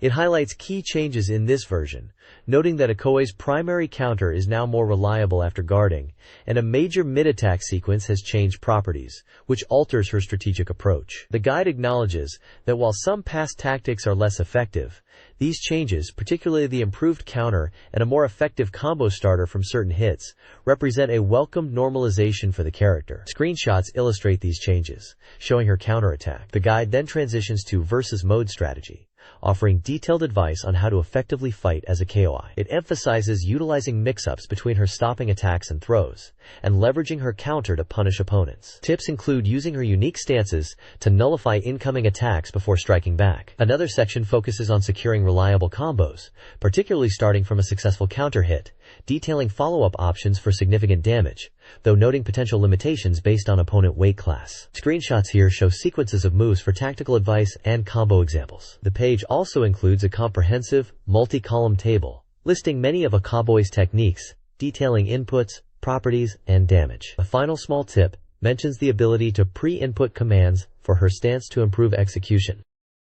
This page shifts focus to Lei Fei in Virtua Fighter 4's PS2 ver.c, introducing him as a practitioner of traditional Shaolin Kung Fu, known for his mastery of 4 unique stances. The guide highlights his accessibility for beginners due to his relatively simple commands. The core of playing Lei Fei, according to the article, is effectively utilizing and transitioning between his stances. He can enter these stances from standard attacks, or even transition directly from one stance to another, allowing for dynamic combinations and reactions based on the opponent and situation. Strategic advice covers winning in arcade and versus modes, emphasizing the use of stances for defensive evasion and setting up attacks, as well as specific tactics like waiting for the right moment after guarding. For training in AI-controlled Lei Fei, the recommendation is to initially avoid teaching complex stance transitions, and instead focus on powerful finishing attacks. Several key moves are highlighted, including Tu Xiao as his fastest mid-attack, Zazen Shippu for its high evasion and solid properties,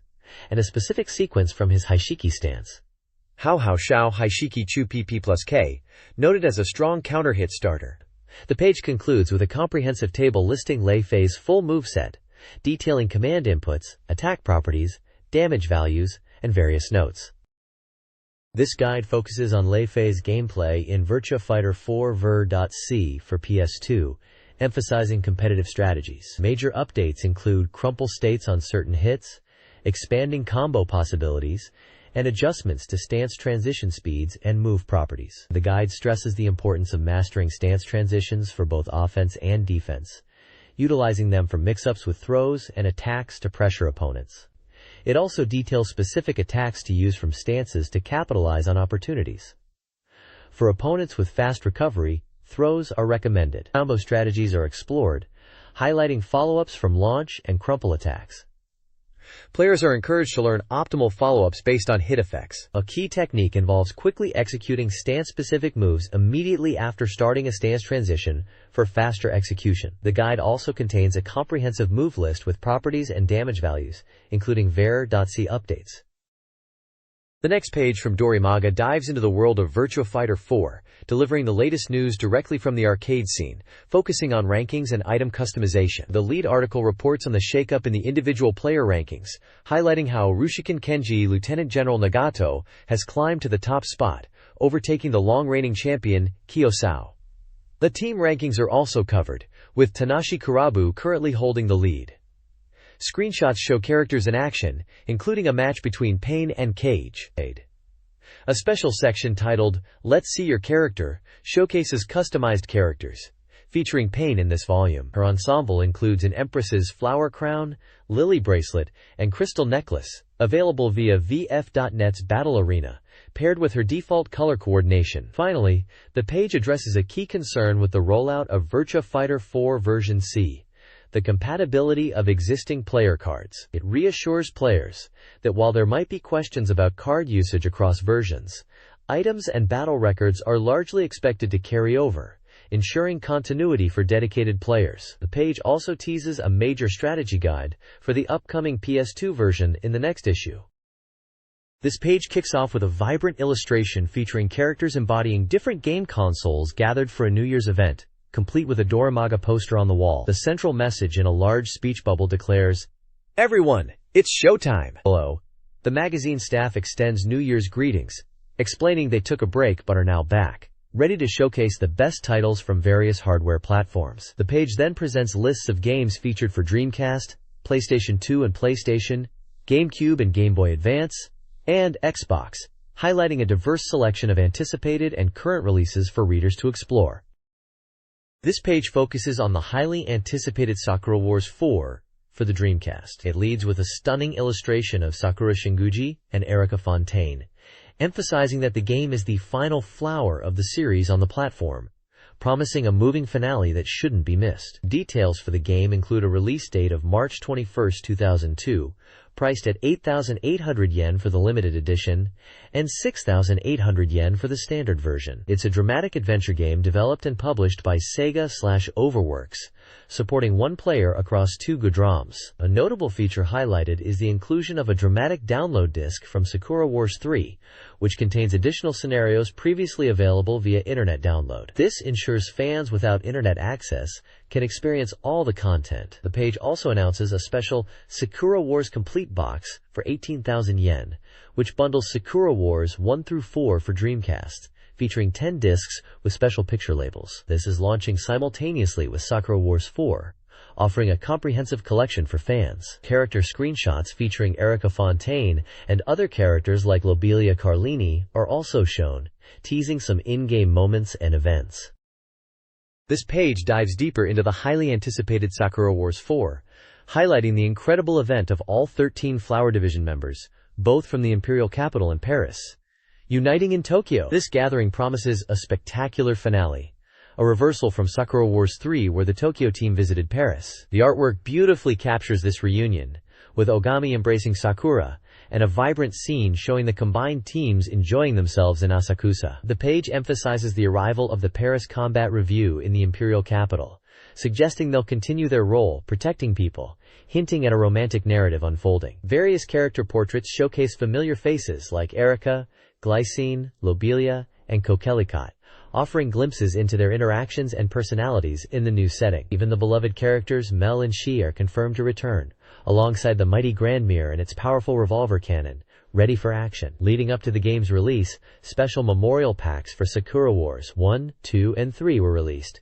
each featuring luxurious extras like a calendar, a DVD summarizing the series, and a music box. A cool bonus is the set of 13 collectible character cards included, which can be displayed with these items, allowing fans to celebrate the entire cast before diving into the grand conclusion. This page reveals a fascinating detail about the grand finale in Sakura Wars 4. The Great Imperial Theater, a staple of the series, is staging a performance of Victor Hugo's classic, Les Miserables. The artwork showcases beloved Sakura Wars characters taking on roles from the play, with Sakura Shinguji surprisingly cast as the wicked Madame Thénardier, and Maria Tachibana portraying the long-suffering protagonist, Jean Valjean. Other character portraits and dialogue boxes seem to depict the cast preparing for, or reacting to this theatrical endeavor, adding another layer to the game's narrative. The page also features Uji Hiroi, the creator of the Sakura Wars series, discussing the game's development, particularly focusing on the ending sequences that were designed with both the Saturn and Dreamcast in mind. He offers insights into the themes explored in Sakura Wars 4, and how the story brings everything to a climactic conclusion, promising a powerful and emotional finale for fans who have followed the series through its various incarnations on Sega hardware.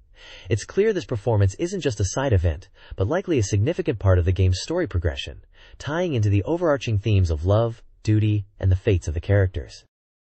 Sakura Wars 4 showcases advancements in Neo-CG, a technique developed by Sega and Production IG, for seamlessly integrating 3D backgrounds with 2D animated characters. The game aimed for a more metallic visual style in its CG, evident in detailed CGI depictions of the Imperial Combat Review's spherical armor and Kubu Type 2 mechs, including action sequences and hangar scenes. Character profiles highlight Iris Cossack's upbringing at an inn, and Sumair Kanzaki's backstory of abandonment and financial struggles. An interview with Overworks president Uba Katsuaki reveals the team's dedication to making Sakura Wars 4 feel like a finale, highlighting the challenges of balancing the game's structure and reliability. He expresses excitement about the Great Imperial Assault Force combat and the enhanced Neo CG, particularly its improved effects, promising a seamless visual experience.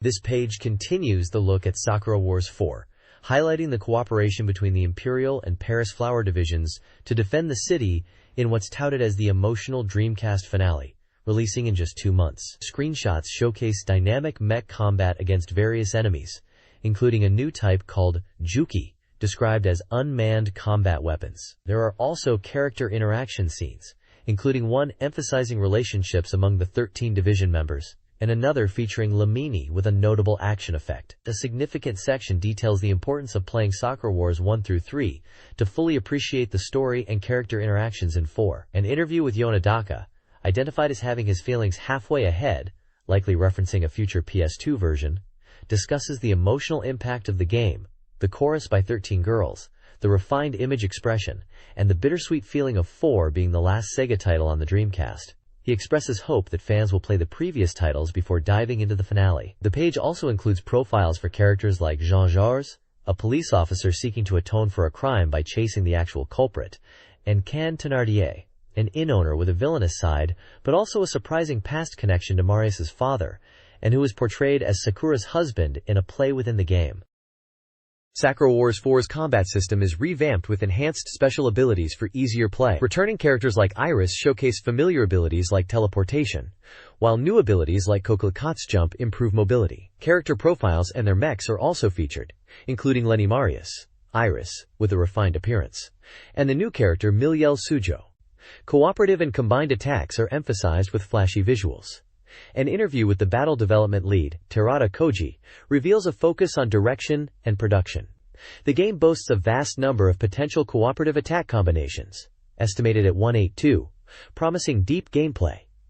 Battles scale similarly to Sakura Wars 3. Arms have evolved, and character tuning is refined for both Paris and Imperial Flower divisions. The development team aims to capture the classic Sakura charm for this final installment. This page is all about the highly anticipated musical action-adventure, Space Channel 5 Part 2, arriving on both Dreamcast and PlayStation 2. It highlights the significant evolution from the first game, promising increased volume and intensity. The headline declares that, "The performers have gathered," showcasing returning favorites like Ulala, Pudding, and Jaguar, alongside a host of new characters. Key gameplay enhancements are detailed, building on the core rhythm-mimicking system. New inputs include the charge input for holding notes, and battles now incorporate instrument battles, where you play directions to the rhythm. A unique singing battle mode is also featured, where karaoke-style lyrics appear and timing is key, adding a fun, musical theater feel. The system has also been tweaked for easier play, such as the rescue command during shooting battles, now triggering with a clear, "Hey!" The profile is given for a new character, Pine, a space police officer with a distinctive personality. The game was fully completed and scheduled for release on February 14th. Space Channel 5 Part 2 expands on the original, with new modes and a captivating story. The game boasts increased viewership and introduces several modes, including a 1P/2P mode with dynamic camera work and a unique cooperative option. The Nakama Zuken provides character profiles, while Ula Dance challenges players with 100 consecutive dance questions for costume rewards. A new Ishubeya costume room allows players to customize Ulala with outfits earned in-game. The story begins with the dancing troupe taking over the Space Symphony ship, prompting Ula to confront them alongside the mysterious Shadow. Report 2 sees President Peace kidnapped during a music festival, leading to a confrontation with the dancing troupe and a guitar battle against Pudding from Channel 42. The game promises exciting challenges and character interactions starting February 14th. This page dives deeper into Space Channel 5 Part 2, focusing on the significant technical leap made with full polygon graphics for both characters and backgrounds. This change dramatically improved the camera work and overall direction, making the gameplay feel even more dynamic. Rescued characters now have expressions, adding more life to the scenes. The article highlights how the Dreamcast version, in particular, shows incredible evolution. The page also outlines the key differences between the Dreamcast and PlayStation 2 versions. While the core content is largely the same, the DC version supports DirectX and VGA output for a sharper image, and had limited editions bundled with headphones, a pouch, and a pre-order keychain. The PS2 version, on the other hand, supports the trans-vibrator peripheral, while the DC version exclusively features BGM and sound effect test modes. Introducing the main adversaries, the mysterious dancing troupe is presented, led by the enigmatic Page, who appears only in silhouette. They force innocent people to dance, their motives shrouded in mystery that the story promises to reveal. The group includes the dancing robots, who act as the action squad, and Shadow, the action unit commander, who possesses a pure obedience and fires dancing radio waves. Screenshots depict Ula engaging in rhythm battles against these new foes. This page covers the upcoming Dreamcast release of Mystery Dungeon. Shirin the Wanderer Gaiden. Swordswoman Asuka arrives. It highlights that the game is nearing release, scheduled for February 7th at 6,800 yen, and confirms the existence of exciting new dungeons to challenge players. The main focus is the reveal of the 8 Demon Heavens arc, which takes place in the Shrine Country, where the protagonist Asuka finds herself amidst a festival threatened by a mysterious group called the 8 Demon Heavens. This arc introduces a variety of challenging hidden dungeons with unique rules, such as those focused on thought puzzles, restricting items to only staffs and scrolls, or dungeons filled entirely with Ireki boxes. Key characters in this arc are introduced.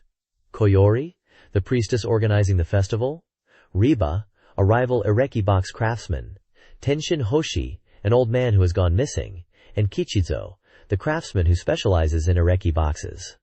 Screenshots showcase dungeon exploration, character dialogues, and menu interfaces. A significant gameplay feature highlighted is the ability to fully customize Ireki boxes. While sometimes useless, in the Shrine Country these boxes can be powered up using various circuits, transforming them into reliable allies more dependable than companions, capable of having multiple circuit modifications like HP increases. This deep customization adds another layer to the dungeon crawling experience.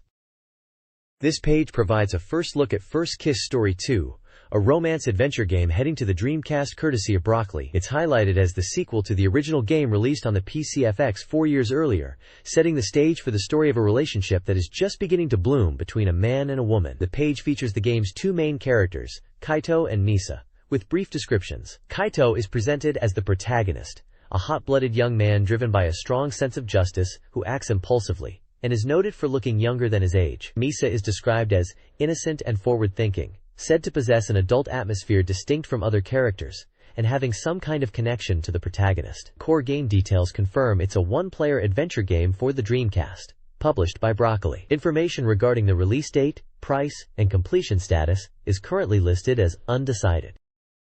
This page continues the look at First Kiss Story 2, revealing 2 more characters set to appear in the Dreamcast sequel. We are introduced to Rand, described as a competitive, straightforward, all-around sports girl, with confidence in short distances. Also featured is Himeno, noted for having a different atmosphere from other girls her age, presented as polite and quiet. The page also provides a summary of the original First Kiss Story game, which was released on PCFX. It recounts the story of the protagonist, who lodges at the Orikura house a month before high school graduation, and engages in a cohabitation life, dating women from the house and classmates, with the goal of achieving their first kiss by graduation. The gameplay is described as a conversation-focused adventure game, with movement sections, highlighting its system of guiding the player to character locations as a feature ahead of its time. Screenshots shown on the page are confirmed to be from the original PCFX version, displaying character interactions, including a character named Yayoi Orikura, and a map of the game world. This page provides a special report on the upcoming NEC Interchannel title, Interlude, described as a New Century 2D adventure for the Dreamcast. The game's subtitle translates to The Girl Who Lost Her Shadow in the Deserted Town, which aligns with the melancholic text describing a lonely existence in an empty city. The striking main illustration features a girl with a bow, likely one of the protagonists, against a backdrop suggesting a strange, evolving world. The article highlights the game's innovative approach, utilizing thousands of illustrations to achieve a deeper level of expression compared to typical 2D adventures. Interlude is set to feature 3 distinct heroines, each with their own story, yet all narratives unfold within a shared world. The report delves into the settings for the main characters, revealed here for the first time, and discusses the game's system. Screenshots showcase various locations, from familiar urban scenes to more abstract, overlaid imagery, hinting at the game's parallel novel genre and potentially surreal elements. The game was planned for release at 6,800 yen, though the date was undecided at the time of this publication, in 2002. Interlude, a Dreamcast title, is a unique visual novel with 3 interconnected stories. The game follows a single protagonist interacting with 3 women in a shared timeline. Completing all 3 narratives reveals a deeper truth. Tamaki Maiko's story is a light-hearted youth story. Watsuji Aya's arc is a mysterious and melancholic journey through an eerie town, searching for the door. Marufuji Izumi's segment is a dramatic thriller involving serial murders, with the protagonist acting as her bodyguard while secretly searching for Prince. The game's parallel story system highlights how the 3 narratives intertwine, sharing elements and influenced by the protagonist's actions. These interconnected stories occurring simultaneously offer a complex narrative experience that reveals hidden truths, as hinted by the phrase, "What you see, and something changes." This page delves deeper into the world of Interlude, starting with the player character, the protagonist. He is the childhood friend of Maiko, and the player controls his actions across all 3 stories. His choices influence how the narratives unfold for all 3 main women. Under Check 2, the magazine highlights the Pandora Project, an enigmatic element central to the game's mystery. This project is linked to unexplained events in the empty town featured in Amaya's story, and the mysterious documents found in Izumi's. Described as a plan for human salvation, its specifics are unclear, but the protagonist seems connected. Key figures involved include Ikuo Fuyuki and Takumi Yano, suggesting a significant scale. The screenshots show scenes potentially related to this mysterious project. The scenario writer mentions that while things appear peaceful, humanity is in crisis. The Pandora Project is presented as a means of salvation, like Pandora's box, releasing misfortune but also hope. How the protagonist faces this crisis is up to the player. The lower section introduces characters appearing across the 3 story arcs, specifically highlighting those relevant to the Watsuji Aya arc and the Pandora Project mystery. Featured characters include Aya's mother, Ikuo Fuyuki, responsible for implementing the Pandora Project, Miyako Saigusa, a psychiatrist linked to the project, Taisho and Buta, inhabitants of the empty town, Takumi Yano, part of the project management, and Mutsuki Saigusa, Miyako's younger sister, also involved. These individuals hold keys to unraveling the game's central secrets. This page details character introductions for the game Interlude, focusing on the Tamaki Maiko and Marufuji Izumi story arcs. The Maiko arc emphasizes school life, featuring characters like her brother Masao, her mother, classmates Chika and Haruka, teacher Kazue, and assistant teacher Ivanovich. The game will feature 21 characters total, with supporting characters varying by story path. The Izumi arc delves into the Pandora Project and the underworld, introducing characters such as bar hostess Masumi, senior Kauruko, peer Yuki, and the mysterious Sugiura. Sugiura, a seemingly unreliable middle-aged man, is surprisingly capable and plays an important role. This page features a special report on the Dreamcast romance adventure game, Mizuyero. The main title translates to The Stories of Each Heroine, and the vertical text reads, "My thoughts reach to the other side of the sky, the color of water." The article describes the game as offering dramatic love stories with easy-to-relate-to heroines in a traditional setting. It specifically highlights the game's distinctive scenario branching system and the inclusion of new visuals created specifically for the Dreamcast version. The page showcases the 6 heroines you can pursue: Yuki, Hiyori, Kyoka, Mutsuki, Asami, and Fuyuka. Mizuiro is a single-player ADV title published by NEC Interchannel and was released on March 7th. A limited edition included bonus items like an original telephone card and a Nekomachi item. This page delves into the unique game system of Mizuiro. The main focus is the distinctive branching structure, which determines the heroine's route during the game's prologue or past arc. This initial section, though short, is crucial for selecting which heroine's story the player will experience in the main story arc. Once a route is decided, the main arc focuses intensely on that specific heroine, offering deep character development and narrative. A key feature highlighted is that this system prevents accidental two-timing, ensuring a focused, natural progression through one heroine's story at a time. While there are choices within the main story, they don't lead to switching heroines. The page also introduces a new system added for the Dreamcast version, the heroine icon. These icons appear next to choices, providing hints to the player. In the past arc, they help identify which heroine a choice might lead to, with the icon's expression potentially changing. In the main arc, they indicate choices that are important or lead to the ending, further enhancing playability. Screenshots demonstrate how these icons are integrated into the choice selection interface. This page continues the focus on the Dreamcast version of Mizuiro, highlighting new visuals and introducing key characters. We see character profiles for Yuki Katase, the protagonist's foster sister who has known him since childhood and is shown to have developing feelings for him, and Fuyuka Ishikawa, a new heroine for the DC version. Fuyuka's introduction describes their rather antagonistic first meeting involving an umbrella, which unexpectedly leads to her becoming his home tutor. The page also details the extensive bonus content available after clearing the game, which includes additions from the original PC version. Players can look forward to familiar features like a CG and event scene viewer, along with new elements such as parody short scenarios and mini-dramas focusing on each heroine. The text notes that while porting all PC content might be tricky due to rating considerations, the DC version is planned to include plenty of enjoyable extras, possibly featuring some original content, making it a treat for players familiar with the PC release. Screenshots accompanying the character introductions and bonus section give a glimpse into some of the in-game scenes and dialogue. This page delves further into the heroines featured in Mizuiro for Dreamcasts, introducing Kyoka Onosaki and Mutsuki Shindao. Kyoka is the protagonist's childhood friend, characterized by a playful, argumentative relationship where they constantly clash, especially when the protagonist teases her about her height and underdeveloped figure. Despite the bickering that has lasted for years, their dynamic is set to shift following a significant event.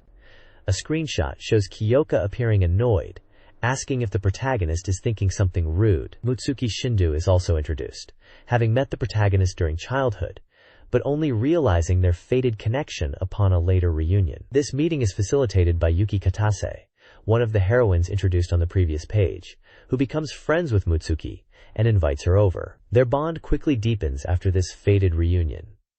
A screenshot features Mutsuki asking if the protagonist has ever been given a ribbon. The page also includes a brief, lighthearted comic strip titled Fallen Warrior Extra 2 featuring chibi characters.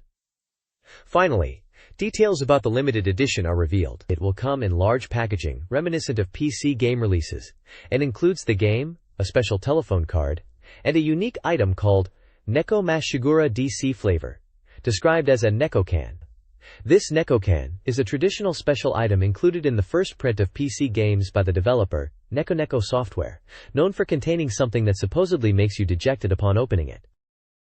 This page features a special report on Super Robot Wars Impact, a title released for the PlayStation 2, introducing its two original main characters. Prominently displayed is the pilot Kyosuke Nanbu, alongside his personal trooper, the PTX-003C Alto Aizen. The Alto Aizen is described as a unit designed for decisive frontal assaults with immense firepower, primarily equipped with close to mid-range projectile weapons. Due to its extremely radical design concept, the project was initially halted, and given the rather unflattering codename meaning Old Iron. Kyosuke Nanbu, its pilot, is portrayed as a blunt individual who often speaks his mind, which can lead to misunderstandings, but he is passionate and enjoys taking calculated risks in combat. The report also mentions the second protagonist, Exelin Browning, who pilots the Weissritter. The text leaves it ambiguous whether the two protagonists will be used separately in different stages, or fight together, encouraging players to discover this for themselves. Several screenshots showcase intense combat scenes featuring both mechs in action against various enemies, complete with character dialogue pop-ups. This page continues the special report on Super Robot Wars Impact for the PlayStation 2, announcing the game's release date of March 28. The report details the exciting special edition content, confirming the previously mentioned PTX-003C Alto Eisen full action figure. Additionally, it reveals a pre-order bonus of a special edited DVD, packed with promotional videos and CG illustrations, offering players a deeper look into the game's world. The focus then shifts to the second original protagonist, Excellent Browning, the pilot of the PTX-00703C Weissritter. Excellent is described as intelligent, but also known for her expressive and talkative nature, often acting as a mood maker. She is romantically involved with Kyosuke but finds his quiet demeanor frustrating. Her machine, the Weissritter, is a highly mobile prototype based on the Gespenst frame, designed with an emphasis on speed and agility by modifying its armor and adding wings, although it never saw mass production. Its name fittingly translates to White Knight in German. The page includes several screenshots showcasing gameplay, character portraits, and the Weissritter's attacks. Super Robot Wars Impact features gameplay systems designed to enhance pilot customization and strategic depth. The skill coordinate system, carried over from previous titles, allows players to earn and assign skills to pilots based on scenario completion, boosting stats like evasion and hit rate. While customizable, signature pilot skills remain unique. Another key system is shield defense, which absorbs damage up to its capacity, protecting units. Shield durability decreases with use and can be restored through resupply. Screenshots showcase battle animations and menu displays highlighting these systems. The skill coordinate system's impact is demonstrated through examples like the Spirit Power plus 2-5 skill, emphasizing the unique strategic possibilities each playthrough offers. Super Robot Wars Impact features a support action system, a strategic mechanic where adjacent units aid each other in battle. Support defense allows an ally to intercept enemy attacks, protecting weaker units. Support attack enables a follow-up strike after your unit attacks, useful for finishing off enemies or leveling up pilots. Impact introduces simultaneous support attacks, allowing two units to attack simultaneously, often with devastating results. These combined attacks, featuring iconic units from various series, can eliminate enemies before they retaliate, emphasizing the importance of teamwork and strategic positioning in combat. This page provides an update on Onimusha 2, highlighting several new systems not present in the previous game, focusing on interacting with the town and companions. Key new elements are gold, purple souls, and items, referred to as hinmoku or presents, which are all interconnected. Gold is a new currency, primarily obtained from fallen demons, and is used to purchase items. It's mentioned that the initial setting is a town called Gold Mountain, perhaps hinting at its significance. Purple souls are a new type of soul appearing when defeating demons, while red, experience, blue, magic special attack energy, and yellow, health, souls return from the first game. The effect of purple souls is currently unclear, but is said to have the power to change the flow of battle. Items are special goods acquired through various means, like treasure chests, receiving them from townspeople, or buying them with gold. These items are crucial for deepening bonds with Jubei's 4 companions. By giving them items, the bond strengthens. Receiving items from companions in return can contribute to Jubei's growth and combat ability. There are said to be over 100 types of these items available for exchange. The article also confirms the theme song for Onimusha 2 is Russian Roulette by Tomoyasu Hotei, and its CD release is scheduled for February 6th. The game is set for release on March 7th for PlayStation 2. This page dives deeper into the companion system in Onimusha 2, introducing the 4 key allies who will fight alongside Jubei. As hinted on the previous page, these companions have distinct personalities and preferences, and building a bond with them using presents, items, is crucial. We are introduced to Kotaro, a young ninja leader known for his curiosity. Oyu, a mysterious woman in Western armor. Ike, a rough monk who loves drink, women, and money. And Magoichi, a rational mercenary leader with an interest in Western science. Giving them specific items like a globe for Kotaro, vodka for Ike, or ancient documents for Magoichi influences your relationship with them. The page also highlights event scenes between Ike and Magoichi, suggesting potential conflict or rivalry between the two, showing them confronting each other. Another intriguing screenshot references a character being possessed by a vengeful spirit, hinting at dark plot points or transformations related to the new Purple Souls mechanic. Overall, the page emphasizes the dynamic relationships and strategic possibilities presented by Jubei's companions in the game. The next page shifts gears entirely, showcasing the upcoming PlayStation port of the popular Game Boy monster collecting RPGs, Dragon Quest Monsters 12. This compilation brings together Terry's Wonderland and Malta's Mysterious Key, offering fans both adventures in one package. The core gameplay revolves around exploring worlds, recruiting various monsters to your party, and raising them. A key feature highlighted is the monster breeding system, where combining two monsters can result in a powerful new offspring with inherited traits. Screenshots show classic Dragon Quest top-down exploration and dungeon crawling, familiar to anyone who played the originals. Interestingly, the game also details connectivity features, allowing players to link their save data to battle their collected monsters against each other. Furthermore, it heavily promotes integration with a Dragon Quest Monsters mobile application. This application allows for monster battles and even meeting other players through the mobile service, expanding the monster battling experience beyond the console. There's also mention of participating in tournaments via the iAppli,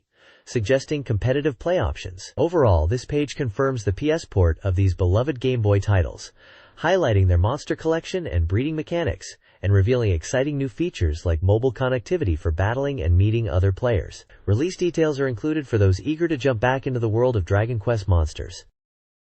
This page features the magazine's Reader Submission Corner, kicking off the year 2002 with various letters and illustrations from fans. Readers share diverse thoughts, from reflections on a segment called Torte, concluding, to anecdotes about being caught playing a gal game, and even discussions about using pseudonyms. The section also includes artistic contributions from readers, featuring magazine characters like Dorimaga and Dorines. Below the reader section is Cinemers, the magazine's movie recommendation feature. It presents a popular movie ranking from early 2002s, compiled from data in several major Tokyo areas. The top 10 list includes major international films like Harry Potter and the Sorcerer's Stone, Vanilla Sky, Spy Game, Shrek, and Atlantis, The Lost Empire, alongside prominent Japanese features such as Spirited Away, and Godzilla, Mothra, and King Ghidorah. Giant monsters allowed attack. That a page also highlights two specific movies. Rat Race, described as a race-based comedy with a large cash prize, featuring actors like Rowan Atkinson and John Cleese. And Brotherhood of the Wolf, a French historical mystery thriller set in the 18th century, concerning a mysterious beast terrorizing the countryside, starring Samuel Le Bihan and Vincent Cassel. Both movies are accompanied by brief summaries and images. This page opens with the magazine's Reader Art Gallery, showcasing fan illustrations of various characters. Featured artwork includes interpretations of characters such as Xianghua and Yoshimitsu from the Soul Calibur and Tekken series, alongside original characters, submitted by readers from across Japan, with accompanying commentary on their styles and themes. The bottom section features a column titled Noriyuki Iwadare World, presenting an autobiographical essay from the celebrated game music composer Noriyuki Iwadare. His profile highlights his extensive work composing music for popular game series like Grandia, Lunar, and Langrisser, as well as music for stages and even Tokyo Disneyland. In this installment, he reflects on his childhood and early life, discussing memories of toy instruments, piano lessons, childhood activities like Little League and Kendo, and the influences that shaped him. The column concludes with notes on upcoming releases, including Grandia Stream, and information about his CD releases and online presence.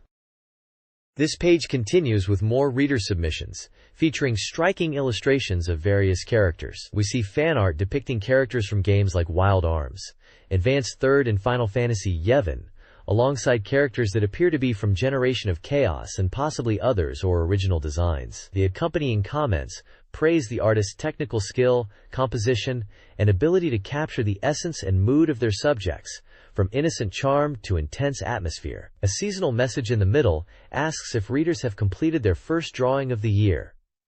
The Book Mint section recommends two rather unconventional books. One is a travelogue titled Ukraine in the Sky with Farts by Pierre Taki, described as a travelogue of escape that makes mundane places sound high tension. The other is an essay called Introduction to Lifestyle Studies, which amusingly analyzes everyday habits and quirks like eating snacks or playing games.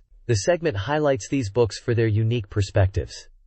Finally, the ranking section lists popular strategy guides and art books. It includes guides for titles such as Growlancer 2 Wine, Dragon Quest V2, Fragments of the Forgotten Past, Summon Night Collection, and Bizon Wizardry Alternative, as well as the art book for Sakura Wars 3, Is Paris Burning?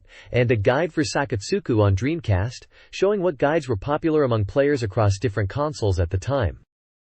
This page features more reader-submitted manga and illustrations, continuing the fan focus from the previous page. The submissions cover a range of topics, from school life antics to gaming culture references. One strip humorously references Sega, while another seems to feature Ryo from Shenmue and his love for vehicles, specifically helicopters. There are also nods to fighting games, likely including a character reminiscent of Berserk, and a strip that appears to reference Virtual Fighter 2 characters, or locations like Lion Raphael's stage in Hong Kong, asking if there are sci-fi contradictions. Another mentions Pokemon. The main feature section introduces musician and composer Hayama Kuji. Titled Hayama Kuji's Hungry for Characters, it discusses his career, notably his work on game soundtracks, including the infamous Cho Aniki series for the PC Engine developer Messiah. He reflects on his 10 years in the industry and announces an upcoming 10th anniversary live event, expressing his continued passion for game music and interacting with fans. The text highlights his unique style and impact on the gaming music scene. A photo accompanies the article, showing Hayama Kuji on stage. This page continues the reader-submitted content with the True Dorimaga Liberated Zone Declaration sections.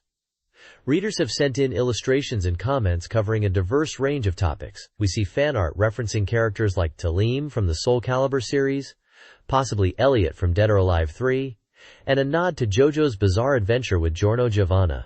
There's even a Shota corner featuring drawings of young male characters. The comments range from observations on gaming culture to general life commentary and pop culture references, highlighting the varied interests of the magazine's readership. Below that, the Plus Fukawa Happy New Year Edition Plus section collects reader anecdotes and thoughts, touching on gaming-related topics like the difference between raising a virtual girlfriend and building models, and frustration with other players while trying to clear stages in Beatmania 2DX Second Style. Finally, the page includes a CD release guide section, detailing recent music releases. This guide features new albums and singles from artists like Panicrew, Suga Shikao, Sex Machine Guns, and others, providing brief descriptions of the music style and noting key tracks or features. This page features several columns covering different topics from reader submissions and staff comments. The top left column, Leave It to Hagi, answers a question about favorite fighting games like UFC 2 and Fighters. Hagi expresses excitement for UFC 2's release and highlights his favorite fighters, including Minoru Suzuki and Noboru Takada, noting Suzuki's recent move to All Japan Pro Wrestling as a shock. Next to it is the I Had This Dream section, collecting reader-submitted dreams. One dream features changing expressions on Pokemon characters. Another describes playing Mortal Kombat 2 and seeing strange things, with illustrations possibly referencing ICO or Super Mario Bros. The larger section on the left, Monthly Dorimaga's CircleNet game Go, discusses the rise of online console games in 2002. It highlights the value of games like Phantasy Star Online, despite the initial cost, with a reviewer detailing their extensive playtime. Reader comments share experiences, including one struggling with Phantasy Star Online due to high school exams, and another potentially referencing Phantasy Star Online with a nickname. On the right, Super J's column searches for old, memorable games. He discusses reader submissions for That Game, identifying one as Circus Charlie, a Konami arcade classic later ported to systems like the Famicom and MSX. Another entry describes an older game with strategic combat involving throwing items. The column mentions the arrival of a Mega Drive at the office, confirming details about Circus Charlie. This page is packed with reader submissions, showcasing creative ideas from the community. The Game Character Random Mashup section features illustrations combining different character concepts, like a gardening enthusiast's uncle, or a character described in the style of Matsumoto Katsukaze. Results from previous rounds of this contest are also shown, declaring winners and losers based on submitted entries. Moving on to Game Fusion. Readers propose mashups of game titles and concepts. We see suggestions like combining Marvel vs. Capcom and Choo Choo Rocket to create Marble Choo Choo Rocket, merging More Pro Baseball Team and Toro and Holiday into More Holiday, fusing Res with Ryo Inoue Last Scene for Res Scene, and blending Never 7, The End of Infinity and Super Robot Wars Alpha into R7 The End of Dreamcast. These are fun, imaginative concepts, showing the fans' passion. A large part of the page is dedicated to Sega Kara, highlighting the new songs added to the Sega karaoke system in January and February 2002. This section lists many song titles and artists now available for players. It also mentions a campaign where submitting a postcard could win you a Dreamcast console. Other sections cover reader-submitted manga in the Manga Dojo, wordplay in Word End, guesses about future trends in What's Next, and a Q and a corner. It's clear the magazine highly values reader interaction and creativity. This page dives deeper into the magazine's interactive community elements. A special feature, Dorimaga Great People's Biography, and accompanying point ranking highlight the most active reader contributors based on postcard submissions, acknowledging their dedication to the magazine.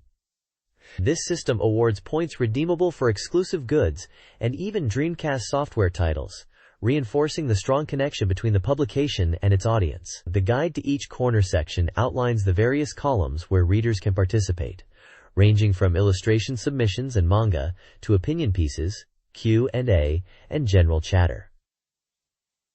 This showcases the magazine's diverse avenues for reader interaction, building upon the previous page's examples. Detailed submission rules are provided, giving readers clear guidelines on how to submit their illustrations and text via email or physical mail, including file formats, size limits, and required personal information. Finally, the page features a personal column titled O.M.I. Minami's Open Sesame, written by voice actress and radio personality O.M.I. Minami. She shares personal reflections on the start of the year 2002, her shopping habits, and a mention of her pet dog, offering a glimpse into her life for the readers. Her profile box confirms her background in voice acting and radio, connecting her to the broader media landscape relevant to the magazine's audience. This page features Kamimura Sachiko's game Tiger's Hole, a column where the author, Kamimura Sachiko, discusses games. This installment focuses on Luigi's Mansion through a series of manga panels. Sachiko depicts playing the game, showing Luigi encountering ghosts and using his vacuum cleaner to capture them. The dialogue expresses the fear and excitement of exploring the mansion. Characters react to the spooky atmosphere and the action of sucking up ghosts. Noting the game feels like an action title, they comment on the difficulty of the controls when fighting ghosts and dealing with the quick turn mechanic. Despite the challenges and scare factor, the experience is described as quite fun. The page also introduces the recurring characters in this column. Kamimura Sachiko is described as an animator and illustrator who is also a serious gamer. Orasama, the talking cat, is the game tiger, a cat-like creature who is a game maniac offering sharp criticism and helpful advice. Runfa is introduced as someone who works part-time at the Dorimaga editorial department and also works at a Chinese restaurant. The commentary touches on favorite ghosts, specifically mentioning King Boo. This page features Meiki-chan's Mail Introduction Corner, presented as a lively manga comic strip. It seems this section is where the creator responds to reader mail, often turning the topic into a humorous story, starring the characters Uzu and Maki-chan, a friendly duo described as an artist and a magic user, and their editor, Kuri-san.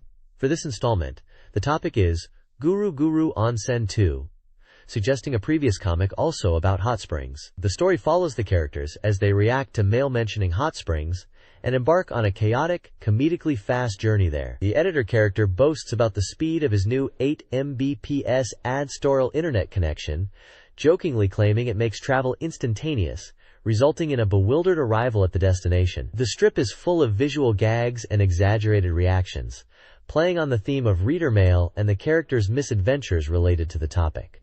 The column is drawn by Utsuki Beru as part of their digital analog channel section. The next installment is teased as the Yukemuri, Hot Spring Steam, arc.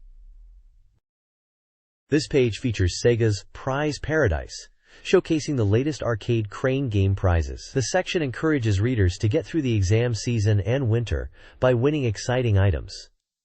A significant focus is placed on new character goods. Highlights include support items from Love Hina for students, mobile phone straps featuring the Nissan Fairlady Z, cute Gnocchi the Caterpillar and Checky TV plush toys, stylish Azumanga Daioh wristwatches, and large plush versions of characters from Daiji Chariot. The page also gives major attention to popular Disney and Pixar properties, coinciding with the buzz around the new Monsters, Inc. film. Featured Disney prizes include Monsters, Inc. bath towels and minifigures, Winnie the Pooh cushions, and even an earthenware pot set, various Mickey and Friends plushies, including message-holding ones and versions dressed for Hinamatsuri, a large 101 Dalmatians plush, and Bambi plush toys with accessory cases. Brief lists at the bottom detail the full range of prizes available from January through February, encompassing a wide array of series beyond those pictured, such as Inama Panman, Ganbare Goemon, Sanjario characters, Evangelion, and Toy Story, demonstrating the variety Sega offered in their prize lineup. This page is a vibrant promotional image for the critically acclaimed fighting game, Virtua Fighter 4. It features a dynamic lineup of some of the game's iconic characters, including the protagonist, Akira Yuki, Pai-chan, Lao-chan, Wolf Hawkfield, and Kagemaru, posed dramatically against a bright blue sky and a beautiful tropical background. The image highlights the game's move to the PlayStation platform, indicated by the PlayStation logo in the top left corner. Below the striking character artwork and title, there is information about Sega, including contact details and a website, along with a mention of Dreamcast Direct, tying it back to Sega's overall operations. The focus is clearly on showcasing the game's impressive roster and visual appeal. This page is a vibrant advertisement celebrating the arrival of Virtua Fighter 4 on the PlayStation 2. It prominently features the game's iconic characters, such as Akira Yuki, Pai-chan, Wolf Hawkfield, Lao-chan, Kagemaru, and newcomer Vanessa Lewis, in a dynamic pose above detailed gameplay screenshots. The page clearly announces the game is finally available on PS2, with a release date of January 31, 2002, and its price of 6,800 yen. Furthermore, it promotes a special Virtua Fighter Carnival event scheduled for February 3, 2002 in Tokyo. This event promised a national tournament, a talk session with series director Yu Suzuki, and other exciting activities for fans, highlighting the significant launch of this groundbreaking fighting title on the PlayStation platform. This page features a large reader survey from SoftBank Publishing, seeking feedback to enhance their magazine content. To encourage participation, they are offering various prizes through a lottery among those who respond. The top prizes include a ThinkPad S30 laptop, Sanyo and Canon digital cameras, and even a Nintendo GameCube. There are also gift certificates, and, as a double chance for those who don't win the main prizes, book vouchers and Aquatnet ballpoint pens are available. Readers can submit their survey responses via the internet through the Aquatnet website, by mail, or by fax, with a deadline of March 7, 2002. This page features the actual response form for the reader survey mentioned previously. It's a detailed questionnaire designed to gather comprehensive information about the reader's demographics, hobbies, and, importantly, their gaming habits. The questions cover a wide range, from occupation and monthly allowance, to the number of game software titles purchased annually, the consoles and digital devices they currently own or plan to buy, and their favorite game genres like RPG, adventure, or shooting. It also delves into their usage of DVDs, mobile phones, the internet, and specific game-related websites and magazines. Finally, there's a section for personal details required for entering the prize lottery, including name, address, age, sex, and marital status, along with a space to indicate which prize they desire. This detailed survey helps the magazine understand its audience to better tailor content and services, likely including information about Dreamcast given the magazine's focus. This page features a special supplement titled Game Sampler 2, promoted as a comprehensive resource for both new game releases and strategy guides, all in one volume for 490 yen. A significant feature is the inclusion of a substantial catalog listing all PlayStation 2 software titles released up to December 2001, indicating which also have strategy guides available.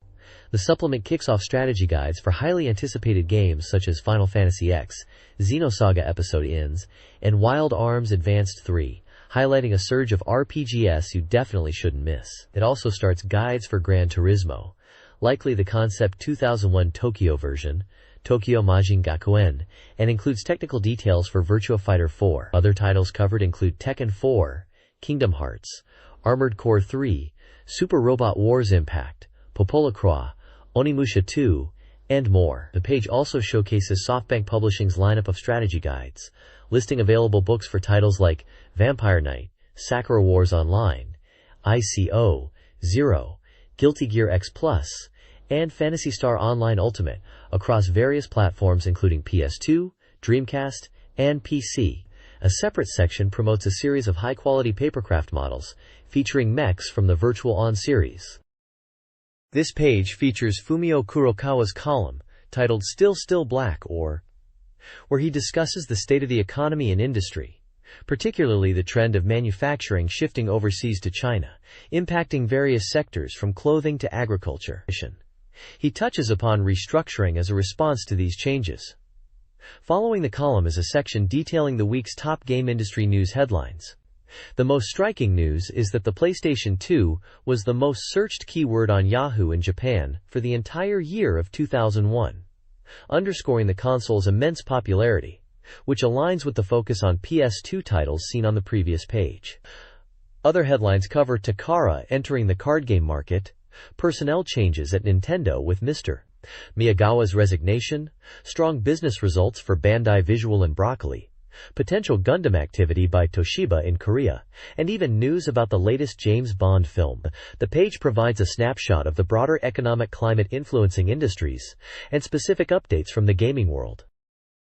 This page features new anime information highlighting the release of the first volume of the Hellsing anime on VHS and DVD. Based on Kuta Hirano's popular manga, the anime is produced by Gonzo and covers the initial episodes of the series. The release is noted to have improved quality compared to the broadcast version, and the DVD includes bonus content like non-credit opening and ending sequences. The story follows the Hellsing organization, a group dedicated to hunting supernatural threats, particularly vampires, in Britain. Key characters introduced include the powerful vampire Alucard, his master Integra Hellsing, the newly turned vampire Ceres Victoria, and the loyal butler Walter C. Dornez. The page also provides details about the original manga and the official website. Additionally, a CSCA TV pickup section highlights anime airing on cable channels, featuring Mobile Suit Gundam Wing on Animax and Himikoden on Family Geekijo, providing airing schedules and contact information for the channels.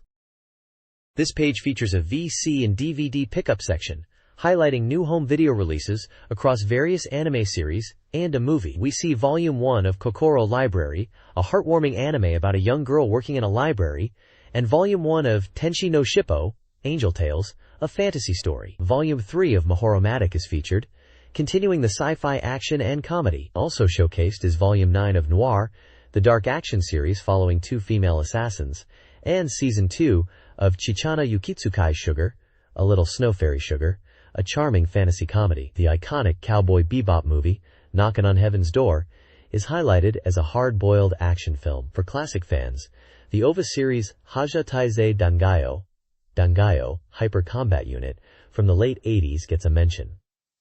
There's also an adult OVA titled Oni, based on a game. Below, the CD pickup section features music releases, including the original soundtracks for popular anime like Hikaru no Go and Cyborg 009, a drama CD for Galaxy Angel, and the single for the opening and ending themes of One Guy Teacher, Please Teacher, are also featured. It's a solid lineup across anime video releases and their accompanying music. This page features the 132nd installment of the Something Yoshimatsu Theater comic strip, offering a humorous look at the start of 2002 from Sega's perspective. The strip opens with a New Year greeting and a mention of a major wrestling event, likely WWF, coming to Japan in March, noting the excitement around seeing wrestling superstars live. The main theme quickly shifts to Sega's outlook for 2002, described as a crucial test for the newborn Sega in the competitive game industry. The artist's recurring character, often seen wearing a helmet with 32, symbolizes Sega. This character expresses determination to survive and thrive, contrasting a sense of gloom with a push for a bright start to the year. The comic then uses visual metaphors, including a dancing, explosive box and the Sony building, to represent the competition, specifically Sony. The Sega character reacts with surprise and frustration at this perceived rival's energetic start to the year. Ultimately, the Sega character declares a humorous challenge,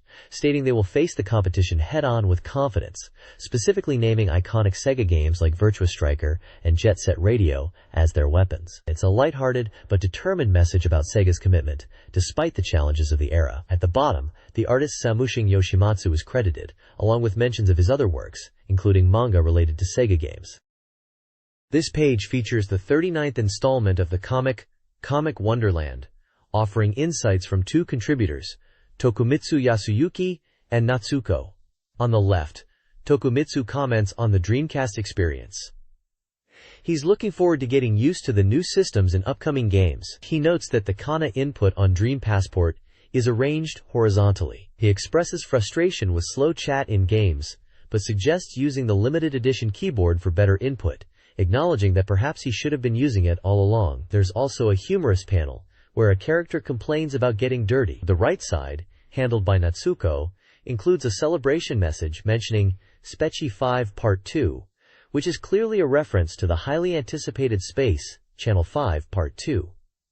The comic panels depict scenes related to news reporting, possibly referencing in-game events, or general commentary on current affairs. There's a mention of a politician causing trouble, and the character being confused. The tone seems lighthearted, perhaps relating the in-game world or Dreamcast excitement to real-world events. It's great to see the buzz around Space Channel 5 Part 2 leading up to its release. Sakura Wars Online also gets a positive mention on the left side, indicating it has become comfortable to play, highlighting the value of Dreamcast's online capabilities. This page features an interview with actress Takayo Mimura under the Radical Communication heading. Known for her role in the controversial film Battle Royale, she discusses her experience working on the movie and meeting director Kinji Fukasaku, stating that it's where she discovered the joy of acting. She shares her thoughts on the director and her character, Kayoko Kotohiki.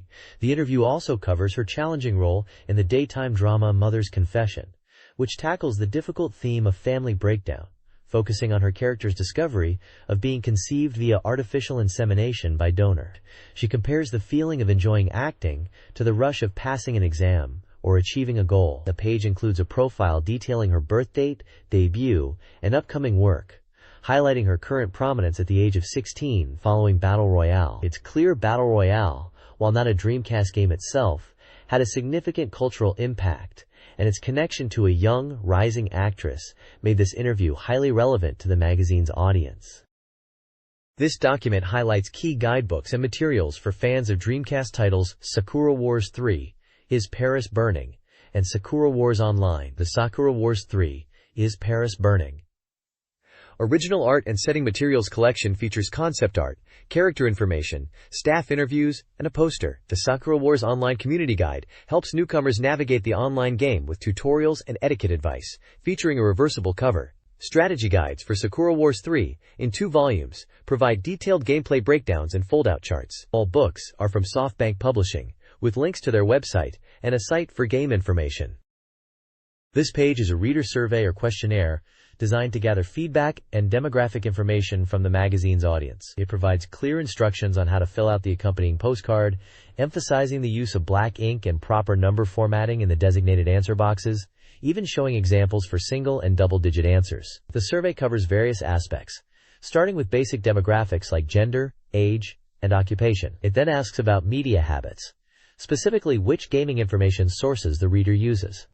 The survey also probes opinions on the current issue, asking readers to rate the cover art and indicate how often they participate in these surveys. Key questions delve into the reader's gaming purchases in 2001, their intentions regarding buying an Xbox following its price announcement, and which hardware they currently own or plan to purchase from a provided list. Table 2. Finally, it asks readers to rank articles from this issue, Table 1, based on interest and list upcoming software they want to buy from a schedule mentioned on page 20, using specific reference numbers. Table 1 is a detailed list of all the articles and features within this issue, while Table 2 provides a numbered list of major gaming platforms and related hardware available at the time, including Dreamcast, PlayStation 2, Nintendo 64, GameCube, Xbox, and various handheld systems.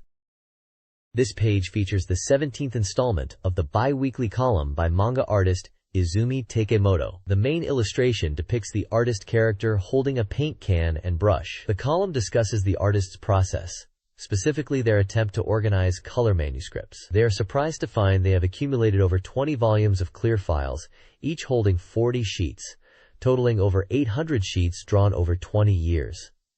The artist reflects on the sheer quantity and wonders about the pace of their work, noting that different types of color work are kept separately. A side note mentions that, Counting from the publication's lineage starting with Beep, this issue marks the 350th volume. The column concludes with a brief announcement that an art collection by Takemoto Izumi is planned for release.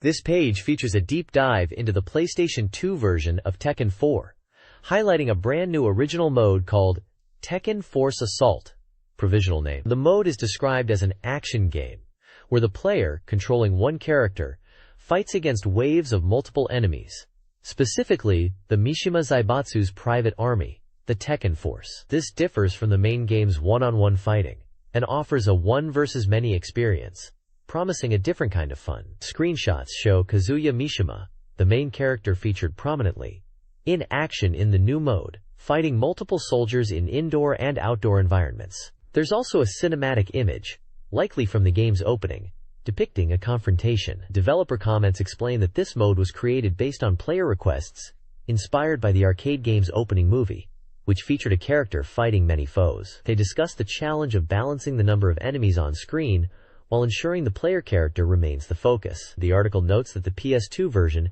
is already 80% complete and close to finished, with the additional development time being spent on creating unique elements for the home console release, such as this Tekken Force mode. Release information is provided, indicating a March release date for 6,800 yen, confirming it as an action/fighting game for 12 players on DV-DROM. The article teases that there are likely other original modes besides Tekken Force Assault. This page dives deeper into the PlayStation 2 version of Tekken 4, revealing more details about its enhanced content. A major highlight is the focus on the story mode, which is described as significantly fleshed out compared to previous entries. Story demos for Kazuya, Yoshimitsu, and Hwoarang, listed here as Farun, are specifically featured, with concept art illustrating dramatic moments from their narratives. The article also confirms appearances for several other characters already seen in PS2 screenshots, including Xiaoyu, Law, Steve, Marduk, and Christie. Beyond the expanded character roster, 2 new stages are showcased: Building, featuring dynamic lighting from below, and Mall, which notably includes Yoshimitsu potentially copying Hwoarang's moves. Development is stated to be at 40% complete, progressing smoothly. The developers express confidence that the PS2 version, which is ported from the arcade system 246 hardware, will faithfully recreate the arcade experience graphically, while offering rich content that satisfies both longtime fans and those new to the series, aiming to immerse players in the Tekken world. This page is a special report on the PlayStation 2 game, Xenosaga Episode 1.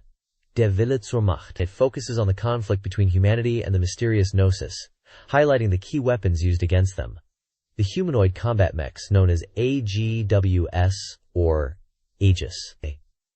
The article explains that the AGWS units, anti-Gnosis weapon system, are equipped to detect Gnosis and carry various heavy weapons for attack.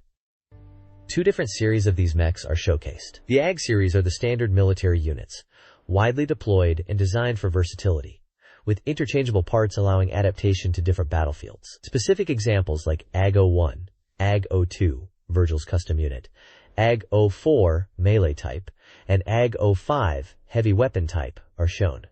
The VX series, developed by Vector, are presented as civilian prototype units. They are high-spec and more expensive, designed for testing and special government orders. Several VX models are pictured, including the VX-10000, which is specifically noted as being Shion Uzuki's custom unit, and currently being used in trials aboard the battleship Vorkland.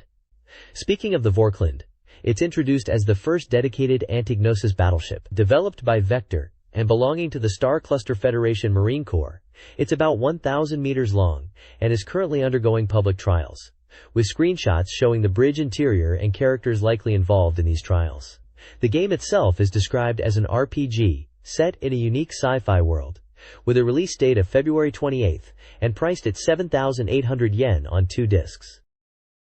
This page delves further into Xenosaga Episode Is, detailing the combat and introducing key factions and characters. It confirms that AGWS combat is a significant part of the game, featuring powerful weapons and promising a much greater impact than standard human fighting. The article also teases a potential AGWS battling minigame. Vector Industries is presented as a dominant force within the Star Cluster Federation, being essential to the fight against the Gnosis by supplying crucial technology and weaponry. Key Vector personnel are introduced, including the enigmatic CEO Wilhelm, Shion's mesh-loving Junior Miyuki, and Alan, who works under Shion on the Cosmos project. Vector also houses specialized facilities for Cosmos's maintenance and experiments. The Star Cluster Federation military, the sole military body mentioned, is also highlighted, introducing Lieutenant Virgil, who leads a mixed unit of real engines and humans in AGWS combat, and Lieutenant Colonel Andrew, the straightforward deputy commander of the Vorklin battleship.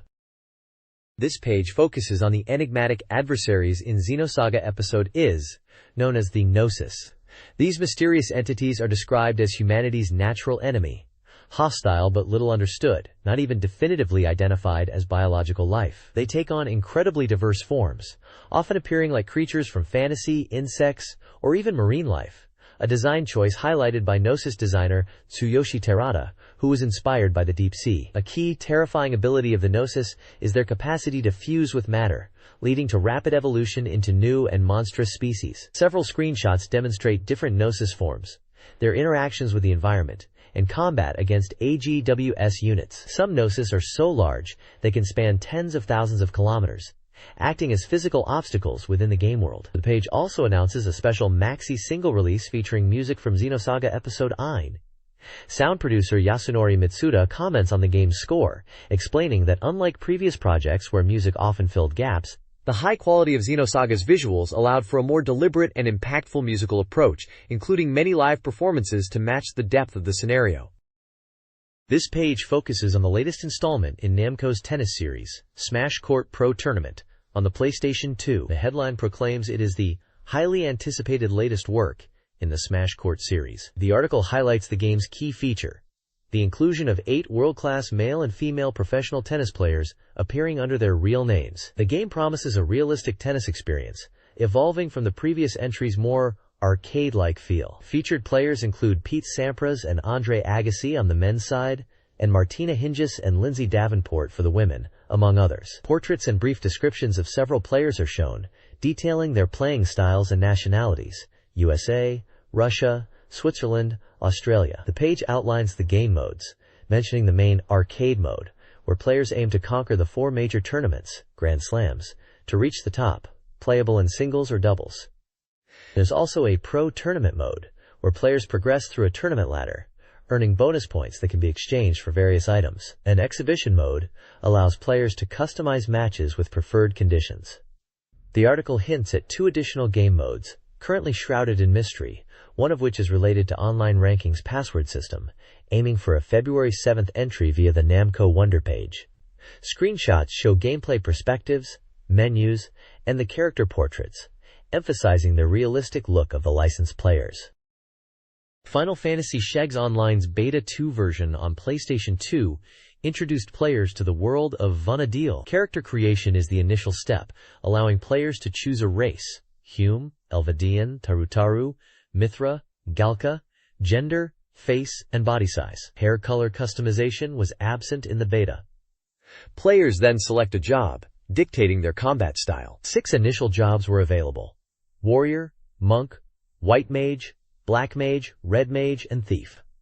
A notable feature is the Mog House, a residential facility for HP/MP recovery, job changes, and item delivery, suggesting a flexible job system. The article highlights the diverse races and their characteristics, emphasizing the depth and customization available in the game. Final Fantasy Shagsy's core revolves around character growth and combat. Players level up by gaining experience from defeating monsters, improving stats based on their chosen race and job. Skills, distinct from leveling, increase with repeated use, enhancing weapon proficiency and magic. A unique support job system allows players to combine skills from 2 jobs, with the support job level capped. Combat is semi-automatic, real-time, allowing for tactical input. Jobs have unique abilities with cooldowns. Loot distribution utilizes lot, random draw, or discussion, party consensus. Upon defeat, players can return to a home point or be resurrected, but incur an experience penalty. This page details the crucial communication systems in Final Fantasy VII, vital for interacting with other players and forming groups. It highlights 5 types of chat commands. Save for local chat, shout for wide area messages, tell for private messages, party for group chat, and link shell for communication within a specific organized group. The page emphasizes the importance of forming parties and alliances to tackle challenges, explaining that a standard party holds up to 6 members, ideally with varied jobs, while an alliance can comprise up to 3 parties, totaling 18 members, for confronting formidable foes. It offers advice on how to join a party by setting a visible party participation request status, and how to recruit by searching for players with this status and contacting them via tel. Additionally, the page covers other helpful communication features like a secure trade system for exchanging items and money, and a friend list system that allows players to register acquaintances, check their online status, and send them in-game mail. These extensive communication tools underscore the game developer's focus on fostering player interaction. Screenshots show various chat windows, party lists, the trade screens, and characters in combat. This page dives into some fundamental systems that drive adventure in Final Fantasy VII. It starts by explaining crystals, not just as items, but as containers of elemental energy used in crafting and processing. Players can gather these from specific enemies, or through special collection methods, and they come in fire, water, earth, and wind varieties, each with distinct uses. Next, the page details the quest system, emphasizing that many quests begin simply by talking to the numerous NPCs scattered throughout the world. These range from simple delivery or fetch tasks to more complex missions, offering rewards from gil to valuable items. A specific early quest example, the Tears of Seiloren, is highlighted, showing how gathering information from an NPC, a bard in a tavern, leads to a riddle involving a river, and ultimately obtaining the quest item by figuring out a clever solution. While this particular quest is easy and offers a small reward, it illustrates the sense of accomplishment inherent in solving them. Finally, the page introduces the conquest system, a major dynamic feature where the 3 nations, Sandoria, Bastok, and Windurst, vie for control of different territories. Players contribute to their nation's influence by defeating monsters in contested areas, earning points that affect territorial control, and provide benefits to the contributing players and their nation. This system creates a constant, player-driven conflict for dominance across Vana'diel. Screenshots throughout the page show quest dialogues, inventory screens, and the map interface used in the conquest system. This page provides a special report on the PlayStation 2 action RPG, Dual Hearts. It centers around the journey into the dream world of a young researcher named Yuri, whose mind becomes trapped when he loses his essential glasses. The core goal is to navigate Yuri's dreams, which manifest as complex, dangerous ruins filled with various traps. Players will need to utilize weapons and items effectively to break through obstacles and delve deeper into the subconscious landscape. The game emphasizes action combat, featuring moves like charge attacks to overcome environmental challenges such as sturdy walls. A key element highlighted is cooperation with a companion character, the amiable Mr. Sheep, who aids in puzzle solving and environmental interaction, like helping to break down barriers. Screenshots showcase exploration within the dream ruins, character interactions, and encounters with enemies, such as the imposing Lizard Man. The report sets up the adventure as a perilous but exciting quest to restore Yuri's connection to reality by finding his lost spectacles within his own mind.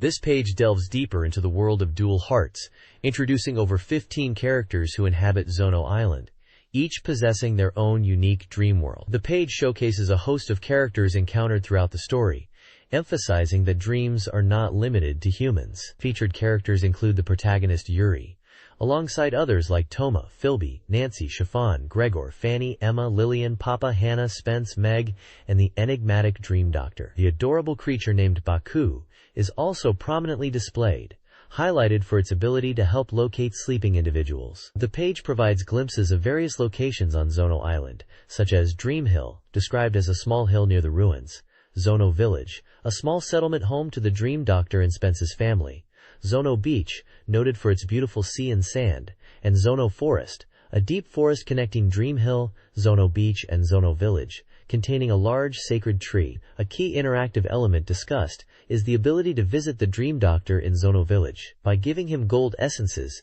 players can receive items and, crucially, obtain the Baku Diary. This item allows players to record actions seen by Baku during gameplay, adding a layer of observation and lore collection. The page effectively introduces the diverse cast and settings that players will encounter on their journey through both the real and dream worlds of Dual Hearts.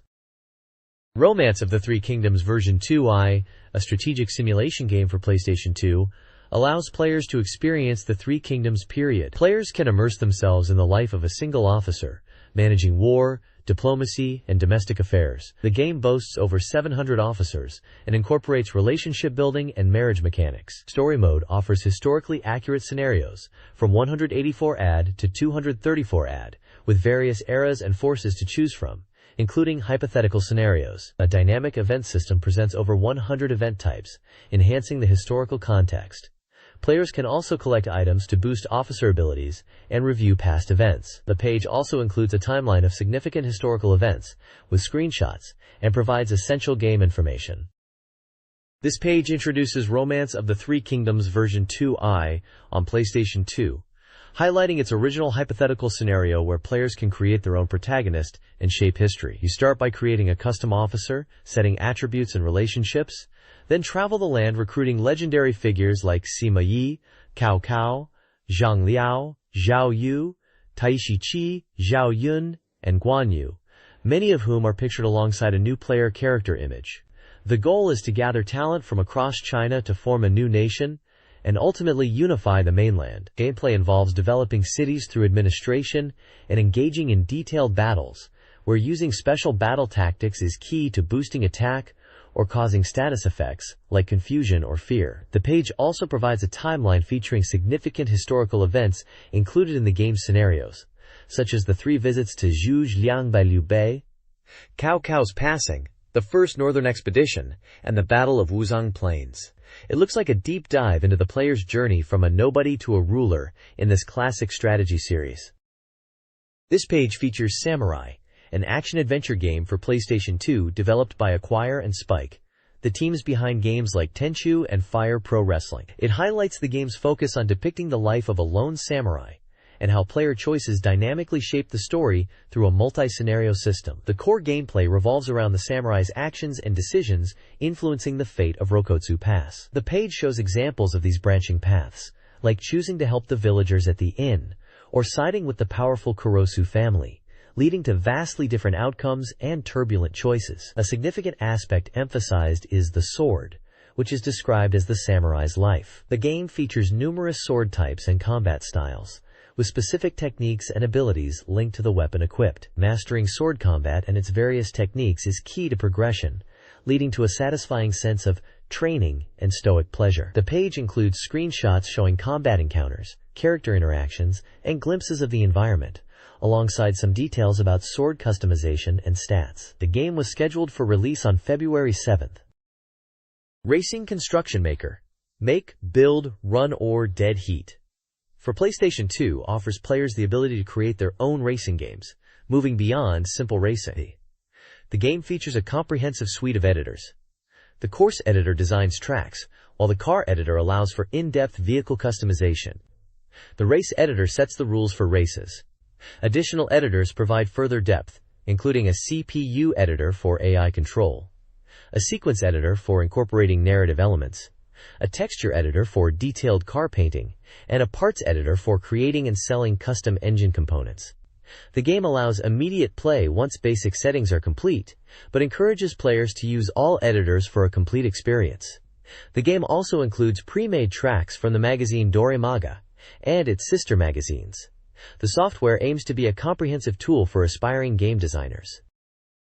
This page dives into the upcoming Armored Core 3 for PlayStation 2, revealing exciting new details about the game's assembly and combat systems. The core focus is on the introduction of real-time equipment detachment, allowing players to strategically drop parts during missions to alter their axe performance. Screenshots illustrate this, showing an AC before and after shedding equipment, visibly impacting its configuration. The article also highlights new core part functions, specifically mentioning Exceed Orbit as a follow-up to the previous game's overboost, hinting at new strategic options tied to the axe core. Another significant revelation is the ability to equip the same type of weapon on both arms, breaking from traditional single-gun/single shield setups and opening up new combat styles like dual-wielding rifles or close-quarters blade combat. The page also briefly touches upon the fundamental AC parts like head, core, arms, legs, and various auxiliary units like back units, FCS, and boosters, describing their basic roles in assembly and combat.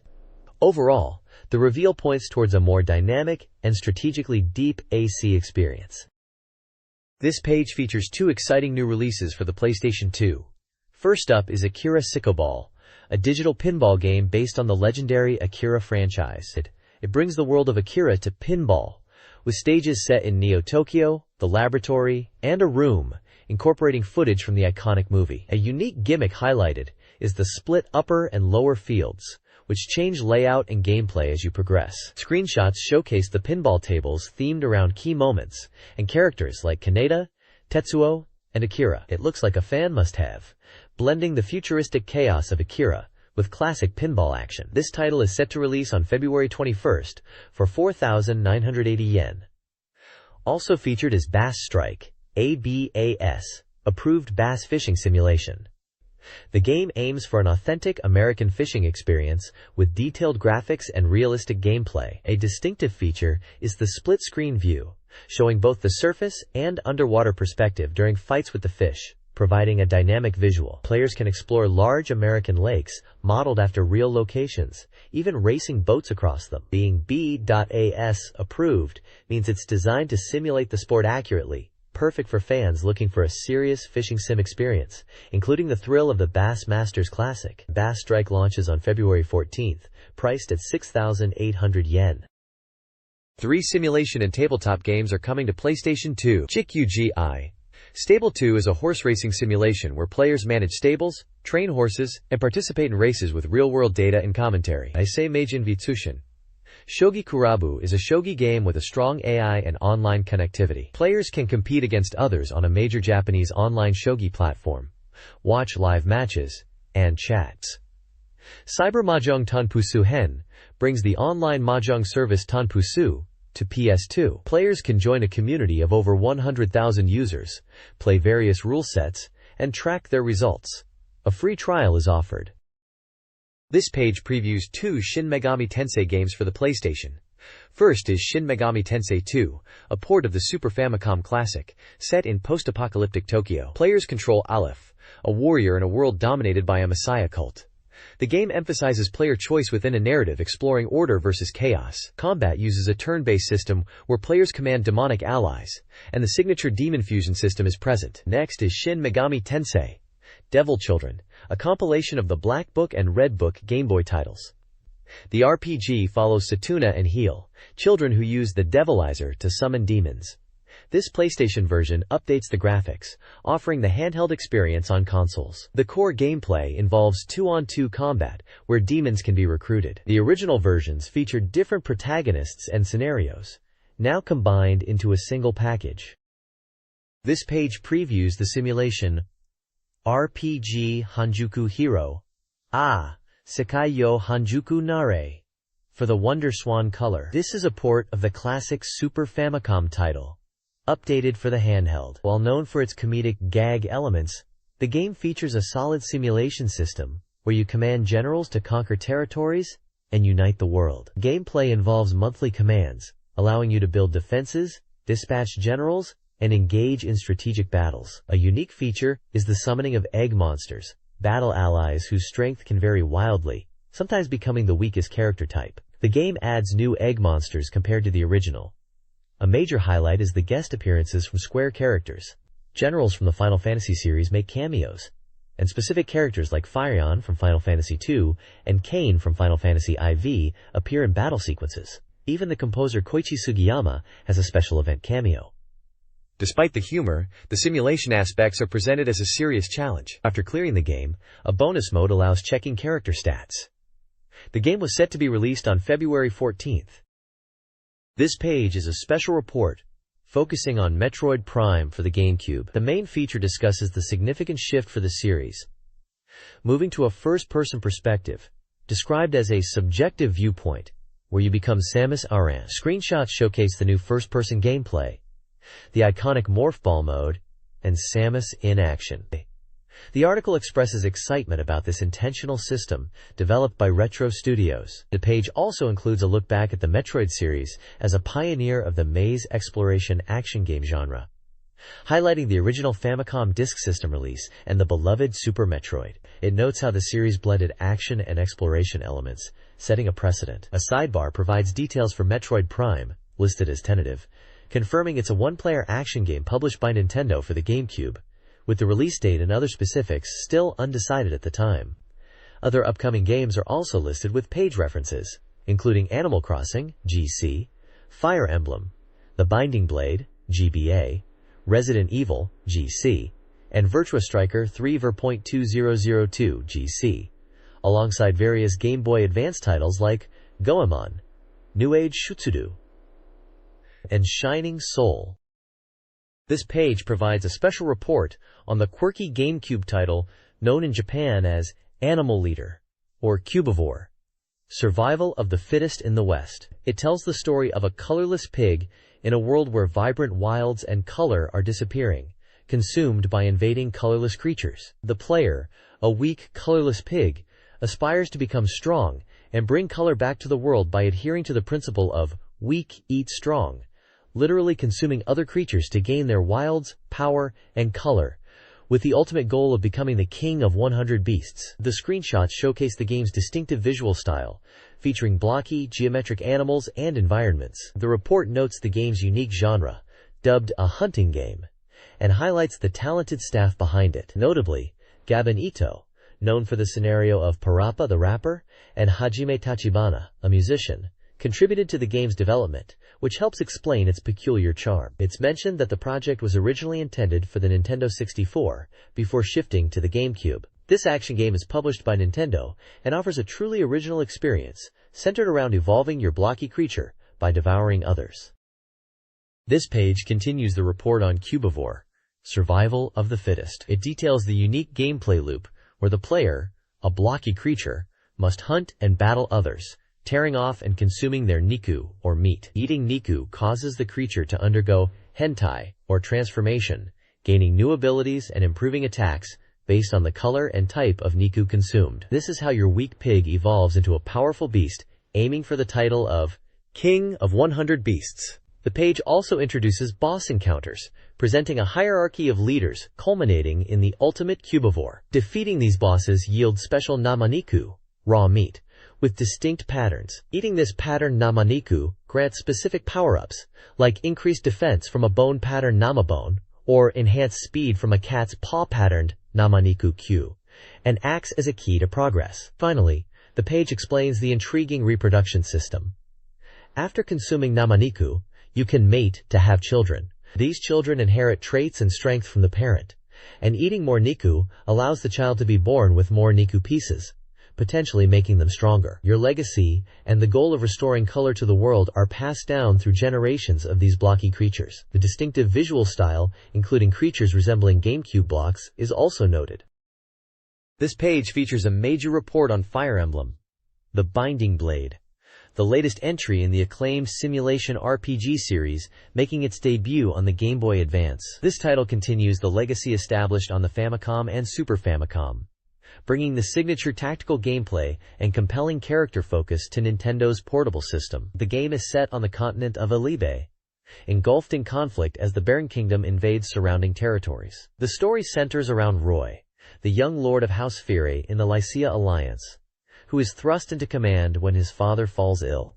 He must rally allies and lead the resistance against the encroaching forces. The page also introduces Lilinina, a powerful mage and key heroine supporting Roy. Fire Emblem. The Binding Blade retains the series' core mechanics, including challenging strategic battles where units gain experience and class change, and the intense permadeath system, where fallen units are gone for good, adding significant weight to each decision. The character relationships and intricate story are highlighted as major strengths. New features for the GBA version include support for up to 4 players via the communication cable. Screenshots showcase the detailed sprite-based combat and character portraits used during dialogue. This page delves into the diverse allies who join Roy in the Lycia Alliance army as they confront the Bern Kingdom's invasion in Fire Emblem: The Binding Blade. While starting with only a small contingent, Roy's forces quickly grow with reliable companions from various backgrounds, including veteran knights like Marcus, skilled cavaliers like Aelin and Lance, archers like Wolt, mages such as Loof, and even members of distinct tribes like Sioux, who represents the new nomad class. The page showcases many of these key characters, with detailed art and brief descriptions, highlighting their personalities and roles. Beyond the characters, the report touches on the fundamental battle system. It explains how units move and engage on grid-based maps across varied terrain like plains, mountains, and interiors. Combat transitions into animated one-on-one encounters, emphasizing the crucial weapon triangle mechanic, where swords gain advantage over axes, axes over lances, and lances over swords, a core strategic element players must master. The article confirms the return of familiar series features, including character progression, class changes, and the challenging arena, where units can gamble for experience and gold, risking permanent death. New additions like the Nomad class, and support for 4-player link cable battles, add fresh layers to the classic Fire Emblem experience. Overall, the page assures fans that the series' deep tactical gameplay and character focus are intact, while introducing compelling new allies and features. This page dives deep into the core elements of horror in Resident Evil, known as Biohazard in Japan, particularly focusing on the creatures on the Nintendo GameCube. The main title translates to something like "Battlefield that becomes a feast," setting a grim tone. The article highlights that a key aspect of the Resident Evil series is fear, and the existence of horrifying creatures is indispensable to this. It explains that the fear in this new production isn't just about enemies being tough to beat, but comes from their very existence, leveraging the capabilities of the GameCube hardware to deliver a fresh kind of terror. A central focus is given to the iconic zombie. Described as former staff members infected by the Yeet virus, their brains are dead, but remnants of living habits remain, causing them to wander their old haunts. Driven solely by hunger, these corpses, moving only by hunger, relentlessly seek the flesh of living humans, becoming terrifying monsters rather than mere prey. The page shows impressive character art of a zombie, and screenshots of gameplay featuring them, emphasizing their realistic presentation on the GameCube. The text emphasizes that these creatures, described as indispensable and crawling, have been reborn with exceptional dedication using the new hardware, contributing to an overwhelming sense of life that completes the horror experience. Game information is also presented, confirming it's a survival horror title from Capcom for the GameCube, with a planned release on March 22nd at 6,800 yen, featuring single-player gameplay. Resident Evil on the GameCube features more than just zombies. This text explores the game's terrifying enemies. Cerberus, infected Dobermans, attack in packs with coordinated, deadly bites. Crows, infected by feasting on corpses, swarm and harass players. The Hunter, a genetically modified human with blade-like claws, is a powerful BOW, capable of instant kills and fast, close-range combat, making escape difficult. The text also highlights the importance of silence and the tension between enemy encounters, using this quiet to enhance the horror atmosphere. Screenshots illustrate the Cerberus, Crows, and Hunter, showcasing the game's visual fidelity and enemy presence. This page is all about Virtua Striker 3 Ver 2002 on the GameCube, focusing on its impending release and key features. The headline highlights the new Road to International Cup mode, urging players to aim for the World Summit. This mode is described as the main attraction, a deep experience where you manage and train a team over 4 years to prepare for the International Cup. It involves rigorous training, practice matches, international friendlies, and navigating regional qualifiers to build a championship-winning squad. A significant part of the game's appeal lies in its player creation and editing features. You can create your own player, customize their appearance in detail, and determine their abilities by selecting from various keywords. This allows for creating unique players, from specialized strikers or passers to well-rounded individuals, adding a personal touch to your team and the journey. Created players can be registered to the national team, becoming a core part of your lineup. Screenshots on the page showcase the intense on-field action, the player editing interface with various customization options, the ability keyword selection screen, and team management views, including formation editing. The game is set to release on February 14th for 6,800 yen on the GameCube, supporting 12 players. It's the latest entry in the Virtua Striker series, promising a fusion of action and deep training simulation. Road to International Cup in Virtua Striker 3 2002 requires strategic team management. After creating a player and naming your manager, players develop by allocating earned points to improve individual skills like technique and playstyle. Training camps are crucial for intensive training and strategy testing. Planning your schedule is key, including friendlies to test your team against specific nations. Friendlies significantly influence player growth. Spontaneous events like match offers add unpredictability. Winning earns points, while losses can decrease them. International tours offer opportunities to boost team ability. The mode emphasizes strategic planning, resource management, and adapting to events to build a winning team. This page features the GameCube title, Rune, developed by From Software. The article highlights the game's unique system, which fuses card battles with RPG elements, suggesting a wide range of strategic possibilities. Set for a planned April release, Rune is described as a card-action RPG for one player. A significant focus is placed on the strange creatures inhabiting the continent. Specifically, two types of fairies, Lim and Li. Lim, the red fairy, is said to form from lost human hearts and provides information when spoken to. Li, the blue fairy, is a spiritual being that changes color with age and grants various effects to the player, such as healing or reviving cards. The article cautions players about fake fairies, noting that blue fairies are fast and valuable for their effects, but enemies can sometimes disguise themselves as Li. Touching one of these imposter fairies will immediately trigger a battle. Screenshots show the player character interacting with these fairies in different environments, and glimpses of the battle system featuring creatures like a werewolf and other adversaries. This page introduces Russell, a human researcher deeply fascinated by fairies, who are described as having mysterious ecology. Russell studies the fairies living on the continent, and is characterized as having a gentle nature but willing to face danger to encounter them. He lives near the town of Presson, cohabiting with fairies, and it's hinted that bringing him collected fairies will yield benefits. The page also details some of the game's core systems. The class change system allows players to evolve or duplicate creature cards at a specific shop, featuring a mystical visual effect involving light from Kadia's bell emerging from the card. There's also a capture throw method to obtain new creature cards through specific attacks, presented with impactful visuals. Powerful summoning attacks are highlighted, showing a dragon emerging from a card to breathe fire, demonstrating the immense destructive potential of these abilities. Finally, the page showcases intense card battle scenes, including dynamic boss fights, and confirms that clearing scenarios after defeating bosses yields rewards based on battle results. This page focuses on two notable Game Boy Advance titles. The top section previews Ganbare Goemon, Edo Daikaiten, which translates roughly to Goemon, the Great Edo Rotations. This GBA title brings the classic Goemon series to 3D action, featuring the characters introduced in the PlayStation game Ganbare Goemon.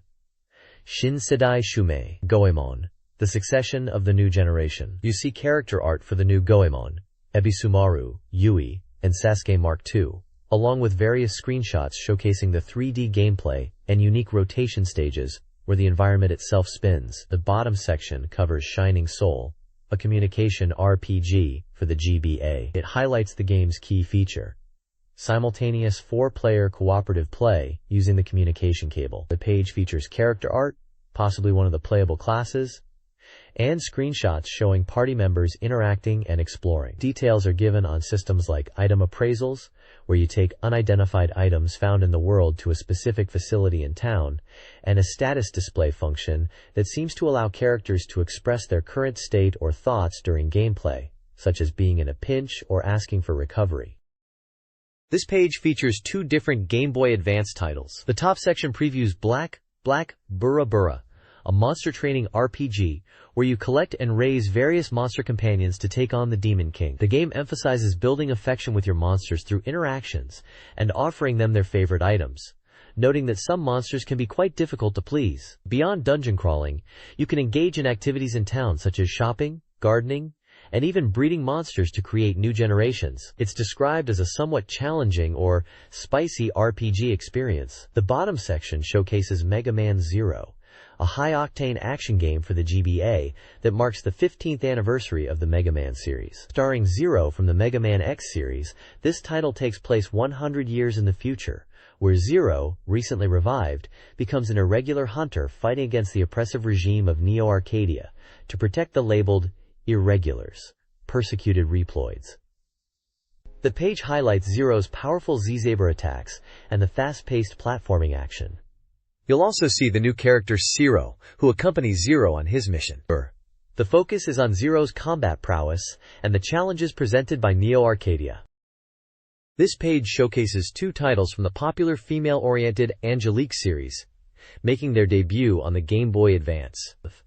First up is Angelique, a romance simulation game where you play as a candidate to become the next queen, tasked with saving the universe. The core gameplay revolves around interacting with the 9 attractive guardian saints, each possessing unique attributes like light, darkness, fire, and wind. You'll manage your daily actions strategically, as each action consumes hearts, and learn about compatibility with the guardians, and even between the guardians themselves, to build intimacy. The game features charming visuals, including the protagonist's room and an overworld map of the floating city, and promises the possibility of special dates with the guardians as your relationship deepens. The second title is Fushigi no Kuni no Angelique, a variety game presented as a board game inspired by Alice in Wonderland. The protagonist, Angelique, finds herself in the Country of Wonder and must navigate the board, participating in events and minigames to reach the Guardian Saints Tea Party before her rival, Rosalia. The game supports 1 to 4 players and includes communication battle minigames like block puzzles and falling block games, which can be played head-to-head using the GBA link cable. Successfully completing events and minigames brings you closer to the goal of a love-love ending, and unlocks images in an album mode to revisit your favorite moments. Both titles from Koei bring the classic Angelique charm and character interactions to the portable GBA platform. This page features 2 different game titles, both developed by Konami. First up is GQ World Soccer 2002 on the GameCube, the latest entry in the popular soccer series. It promises the highest graphical quality seen in the series thanks to the GameCube hardware, and focuses on strategic, realistic gameplay that aims to replicate the excitement of a live broadcast. A major highlight is the inclusion of real player names like Figo, Zidane, and Beckham, thanks to a FIFA Pro license. The game offers various modes, including friendly matches, world leagues, international cups, and a customizable league mode. It also features a robust edit mode, allowing players to create their own custom players. The second title is Groove Adventure Rave, appearing in 2 distinct versions. The GameCube version, Groove Adventure Rave Fighting Live, is a 3D action fighting game based on the popular anime. Players can control familiar characters like Haru and Ellie, utilizing signature moves and special attacks from the series. A story mode is included, featuring anime-style illustrations that follow the original Rave narrative. Meanwhile, the Game Boy Advance version, Groove Adventure Rave Light and Darkness Showdown, is presented as a battle simulator. This version focuses on strategic combat, where executing special moves is key to victory, allowing fans to recreate battles from the manga and anime. This page is part of the Count X Down series, hyping the upcoming launch of the Xbox in Japan. This 5th entry focuses on the unique adventure game Nesmix.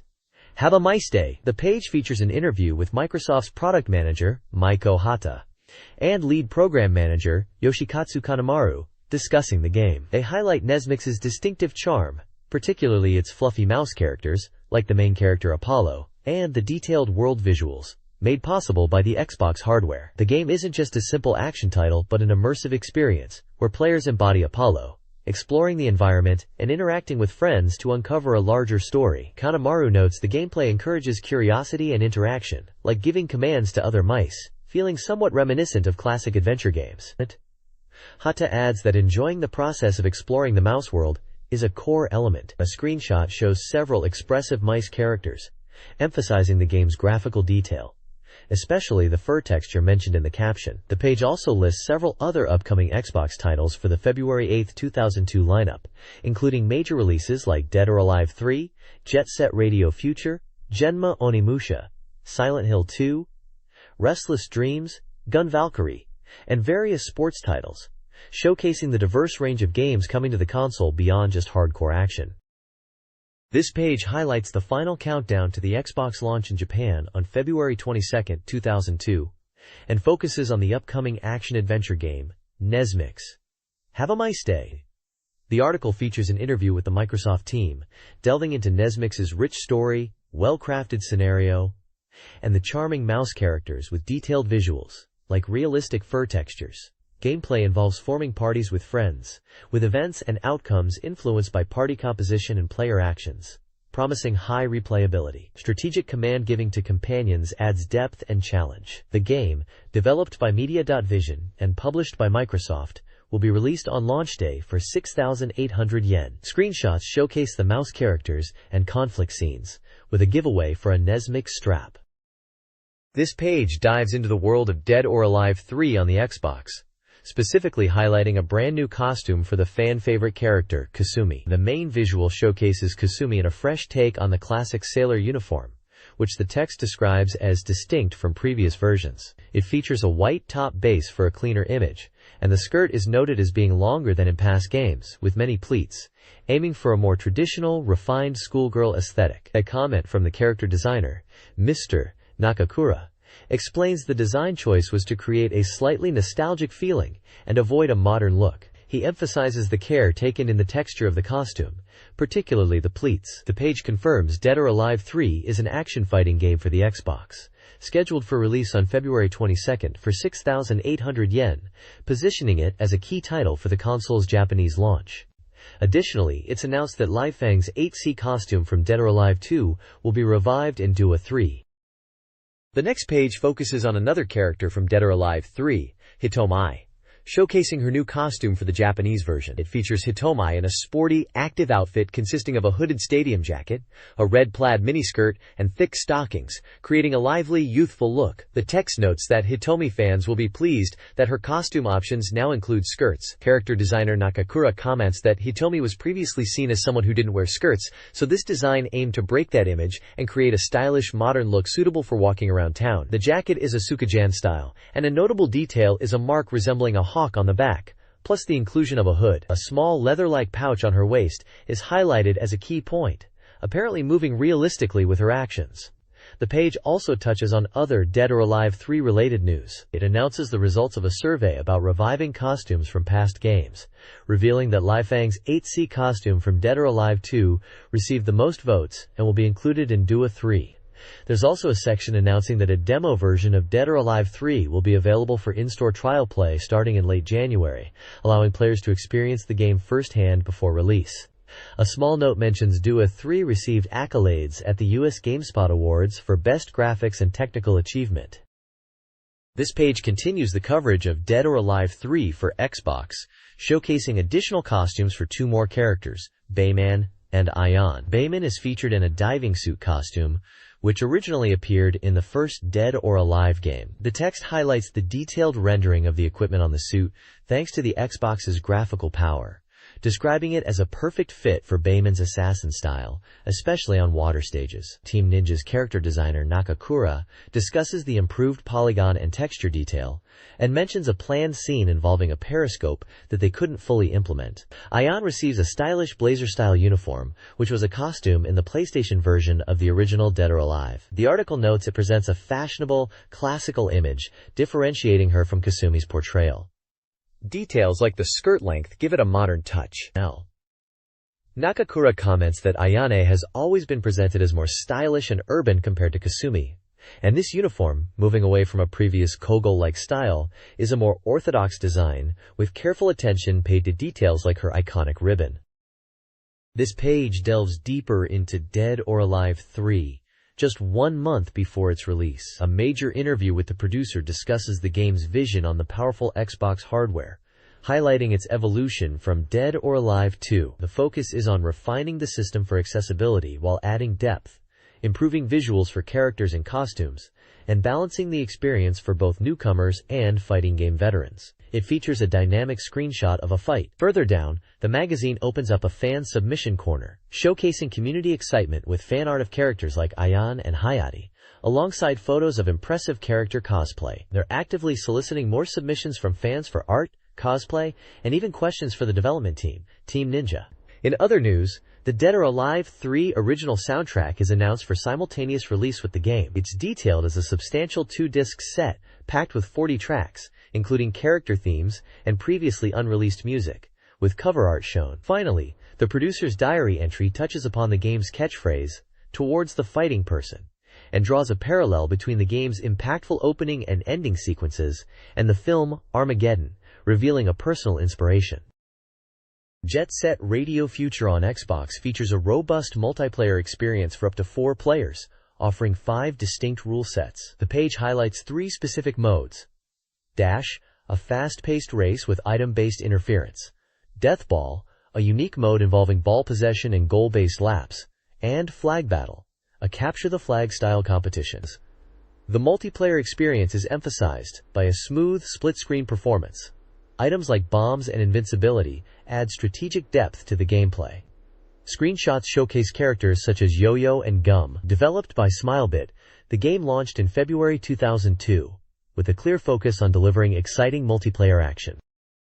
This page delves deeper into the action-packed world of Jet Set Radio Future, showcasing new battle modes and areas. You'll find details on Battle Graffiti, where the objective is to cover the stage in your crew's tags, much like the main game, with the player who tags the most points winning. Another mode highlighted is Tail to Nose, which seems to be a chase battle where you tag the opponent's back, depleting their graffiti meter or health for victory. The page also reveals a new character, Roboy, an advice robot found in the garage park. This area serves as a training ground, allowing you to practice skills and learn the game's basics from Roboy. Get ready to explore the Chuao Street stage, a bustling urban circuit serving as a major hub. It features distinctive landmarks and sets the scene for intense races. Be warned though, a tank appears here that you'll need to tag to defeat. The page also briefly mentions the importance of wall riding as a key action mechanic in navigating the environment. It looks like there are plenty of new challenges and areas to explore in JSRF. This page features the Xbox version of the popular action game Onimusha. It highlights new content exclusive to this release, starting with a fearsome new enemy called the Dark Puppet, Yamikugutsu. Described as a swordsman Genma, this new foe challenges Samanosuke directly. It possesses a build similar to the protagonist, but is noted for its agile movements and varied attacks, including firing mystical projectiles known as Genma shots, and even rapid-fire versions. The page also introduces a significant new gameplay element, collecting new green souls. Gathering these allows Samanosuke to activate the Oni release state. During this powerful transformation, the player's health gradually recovers, and they become completely invincible until the effect ends, offering a critical advantage in battle. Other new features for the Xbox version mentioned include retuned difficulty, additional costumes, and new areas like the Phantom Tower. Published by Capcom, this action title was slated for a February 22nd release on the Xbox. This page continues the exploration of the new content, exclusive to the Xbox version of Onimusha, Warlords. Following the mysterious gate unveiled on the previous page, players will now face the challenging new Phantom Realm, a towering structure unlike the previous game's underground, Dark Realm. The Phantom Realm is a vertical challenge with 30 floors. Progress is segmented by powerful seal pillars that act as barriers every 5 or 6 floors. To break the seal and ascend, you must clear the preceding floors, weakening the pillar's power, and then return to the first floor to infuse souls into the pillar, causing it to vanish and open the path forward. The rules of engagement are described as a tense survival test, similar to the Dark Realm, emphasizing that failing to defeat all demons on a floor means no escape. Additionally, the page highlights the game's TV commercial campaign, which started airing on January 22nd. It features actress Kyoko Fukada, and uses the impactful imagery of cutting hair to convey the game's snappy-feeling combat, emphasizing the sharp, decisive action. It seems they were proud of this unique marketing approach. This page reveals exciting new details about the Xbox version of Silent Hill 2, titled The Final Poem in Japan. The headline announces the discovery of original elements exclusive to this release. The focus is heavily on the enigmatic character Maria, who bears a striking resemblance to James Sunderland's deceased wife, Mary, though her personality is described as the complete opposite. Screenshots showcase Maria in various poses and in-game scenes. The most significant reveal highlighted is the inclusion of a new playable scenario, where players control characters other than the protagonist James. While the specifics of how or when this scenario occurs are not fully detailed, It is presented as a major addition that goes beyond a simple port, promising substantial new content for fans. The article frames this as a scoop and emphasizes the unique gameplay experience of controlling another character within the Silent Hill 2 world. The game is listed as a horror adventure set for release on February 22, 2002. This page delves deeper into the exclusive content for the Xbox version of Silent Hill 2. It confirms Maria is indeed a playable character in a new scenario and details her unique weaponry, a revolver and a Chinese butcher knife. Unlike James, who has access to 8 different weapons, Maria is limited to these 2, and neither character can use the other's arsenal. The article notes that Maria starts with a revolver and questions how the second weapon is acquired and its effectiveness. The primary new area introduced for Maria's story is the foreign building, described as a seemingly ordinary mansion that is, of course, infested with creatures. The page raises intriguing questions about Maria's gameplay, including whether she uses the radio to detect enemies like James, and who the character Ernest is, building on the previous page's mention. It also briefly touches upon James's familiar journey through the foggy town, his search for his wife, the radio as an enemy indicator, and the inclusion of adjustable difficulty levels for both combat and puzzles, allowing players to tailor their experience. The presence and purpose of the game's mysterious creatures are also pondered. The page concludes by reminding readers of the game's release date on February 22nd, linking it back to the central theme of James's love.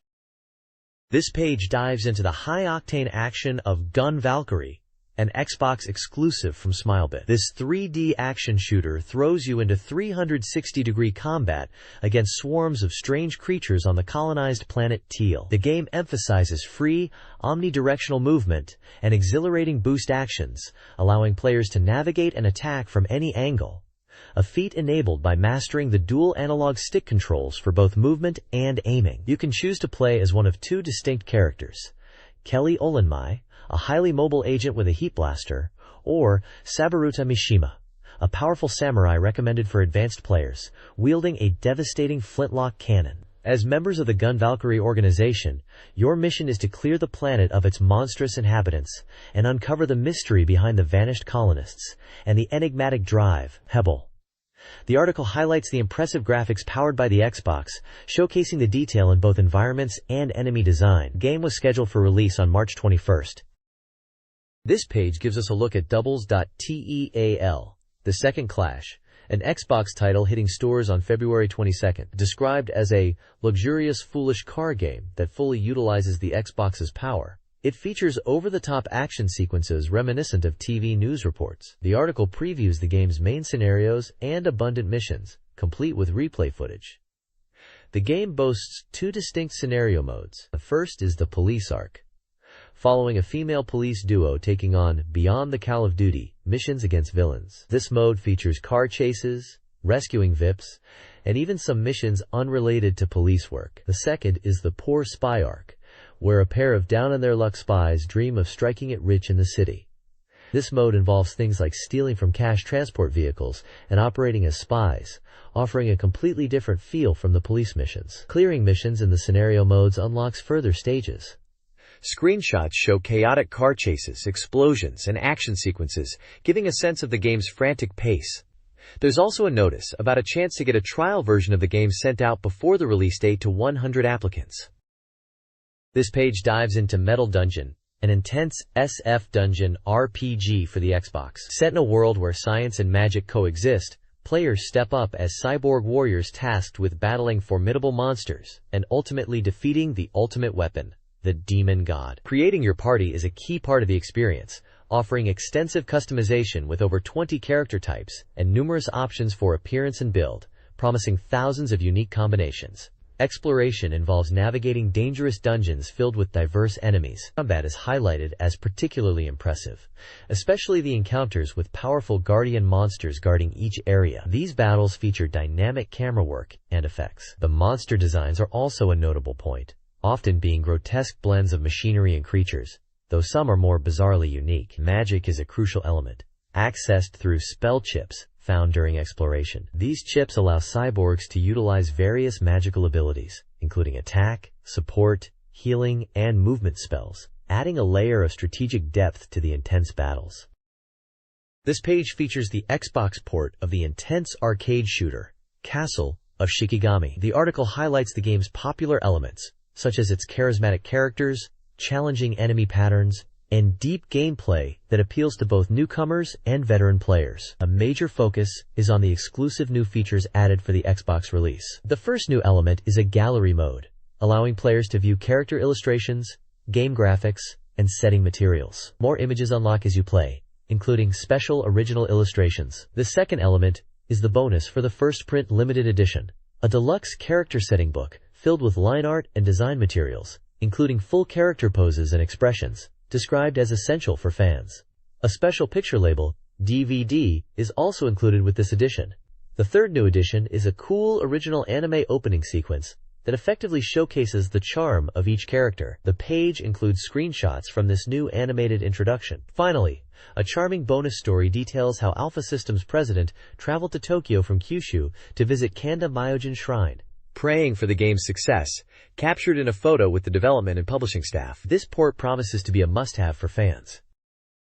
This page previews UFC Tap Out 2 for the Xbox, highlighting powerful fighters entering the octagon.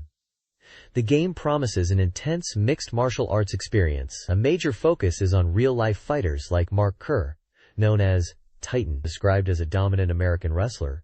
The article details his impressive career, including wins in major tournaments like WBC, UFC heavyweight divisions, and ADCC submission wrestling championships. Screenshots showcase his powerful ground-and-pound game. Adding an interesting twist, the page features the Red Cyclone, Zangief, from the Street Fighter series. It's revealed he's not a direct guest character, but rather an example of the game's deep character creation system, allowing players to build unique fighters. The character creation boasts over 100 face options and extensive customization. Finally, there's a brief segment discussing the effectiveness of striking techniques within mixed martial arts, accompanied by screenshots of in-game combat illustrating these concepts. The game is slated for a spring 2002 release, published by Capcom. This page previews two upcoming sports titles for the Xbox console. First up is ESPN Winter X Games Snowboarding 2002. Described as an evolution from the PlayStation 2 version, aiming for ultimate realism. The game features various intense events, like Superpipe, Big Air, and Slopestyle, showcasing impressive aerial tricks and challenging runs. It highlights the inclusion of real professional riders, authentic gear, and popular music artists, while adding a new, quick mode, exclusive to the Xbox release. The second title featured is ESPN NBA 2 Night 2002. Which boasts stunning graphics on the Xbox, running at high resolution and a smooth 60 frames per second. The article emphasizes the significant improvements over the PlayStation 2 version, including more detailed player models, enhanced visual effects like lighting and shadows, and support for the console's hard drive. It features updated rosters and data for the 20,012,002 NBA season, and includes a deep franchise mode, allowing players to manage a team long-term. The game also incorporates commentary from popular ESPN announcers to replicate a television broadcast experience. This page is a strategy guide for Grandia Stream on PlayStation 2, presented as the first-hand account of Game Warrior Yuosan. It positions the game as one primarily focused on its gameplay mechanics, rather than relying heavily on story or graphics. The article dives into essential combat and exploration strategies. It stresses the importance of using the dungeon map's zoom function to spot enemies and items, recommending players typically navigate with the map zoomed in. A critical battle tip is the necessity of using the stance ability before engaging enemies. Failing to do so by simply running head-on can result in unfavorable encounters, while using stance often grants a preemptive attack. The guide also notes specific enemy types, like the tortoise alligator, which are resistant to physical attacks and best dealt with using magic. Finally, it strongly advises players to use special attacks frequently, even if they miss, as this increases their proficiency, shortens their execution time, and is the key to learning more powerful skills later on. The screenshots show the map interface, different battle encounters highlighting preemptive attacks, a fight against the magic-resistant enemy, and a battle results screen.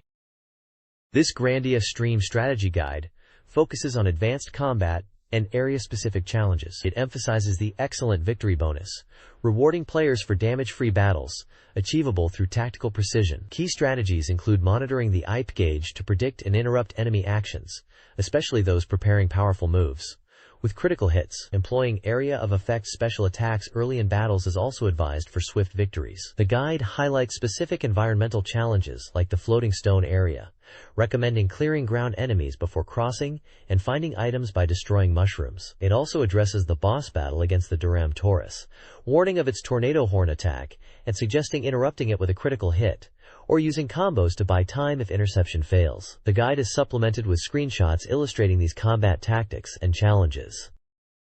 The next page continues the Grandia Stream Strategy Guide, detailing events and tactics following the Earth ruins. Chapter 2 covers the intermission in Raqqa, where new party members like Jade, Tit, ULK, and Sham join, allowing for more flexible party composition.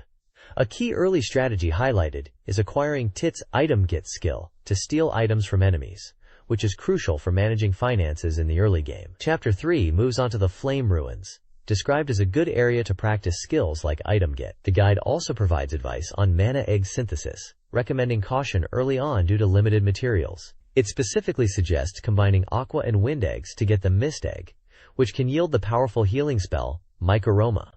The concept of Mana Egg Awakening, granting random special force bonuses upon synthesis, is also explained. Emphasizing skill progression, the guide stresses the importance of filling all skill slots with skills created from skill paper to ensure characters gain experience. For early combat, the toughness skill is highly recommended. Stacking multiple toughness skills can make a character almost impervious to damage. The guide also points out the enemy's skill experience value displayed in the UI, noting that defeating enemies quickly is best for maximizing this gain. The page includes screenshots showing town scenes, mana egg synthesis, combat demonstrating skill effects, and the user interface. This page continues the Grandia Stream Strategy Guide, delving into crucial choices and dungeon specifics. Section 10 focuses on selecting your party members from the 8 available characters, highlighting how their unique skill and magic combinations lead to varied strategies and experiences. Brief descriptions are given for several characters like Brandel, noted for raw power, Carmaine for dexterity and skills, Jade for magic prowess, Tit for the valuable item get ability, useful as mentioned on the previous page, ULK for power and recovery, Evan as a versatile type, and Rutina, a character yet to appear, speculated to be speed or skill focused. Section 11 guides players through the Flame Ruins, specifically pointing out a puzzle room where stepping on 4 glowing switches and returning to the center is necessary to proceed. It also advises investigating walls in this area to uncover hidden rooms containing items, providing visual examples of the process. Finally, Section 12 tackles the boss of the Flame Ruins, the Mother Akamakan, referred to colloquially as the Crab. The guide suggests using skills like Evan's Spark Bolt and the healing magic Mycorrhiza, obtained from mana egg synthesis as discussed previously, for a smooth victory. A key warning is issued regarding the boss's side slash attack originating from its claws, which requires careful attention and potentially cancellation. The page includes screenshots illustrating party selection, dungeon exploration, the switch puzzle, and intense boss combat moments. This guide outlines unlockable presents in Gran Turismo Concept 2001 Tokyo. Winning races unlocks a Gran Turismo 3 European demo, Present A, and completing all professional races unlocks the game's ending movie, Present B. Present Clec, a major bonus, awards 1 billion credits and licenses in Gran Turismo 3 if you win all races on normal difficulty and have a GT3 save. Present Done unlocks a pod race by earning licenses on all courses, offering a unique racing experience. Finally, the guide reveals how to access the Ace level difficulty, similar to GT3, for an extra challenge. This guide focuses on the last 5 courses of Gran Turismo Concept 2001 Tokyo, particularly Midfield Raceway 2 and Tokyo Route 246-2. For Midfield Raceway 2, the advice centers on managing understeer in the training car by using tight lines and avoiding overspeeding. Success here earns cars like the Castrol Toms Supra. Tokyo Route 246-2 requires careful handling of the NSX due to its oversteer tendencies. Drivers need to control tailslides and utilize braking points and inside curbs. Completing this challenge unlocks various Honda NSX models. The page also covers Gran Turismo basic skills, detailing car settings. It explains ride height, spring rate, and damper adjustments, emphasizing their impact on handling and guiding players on how to tune them to optimize performance.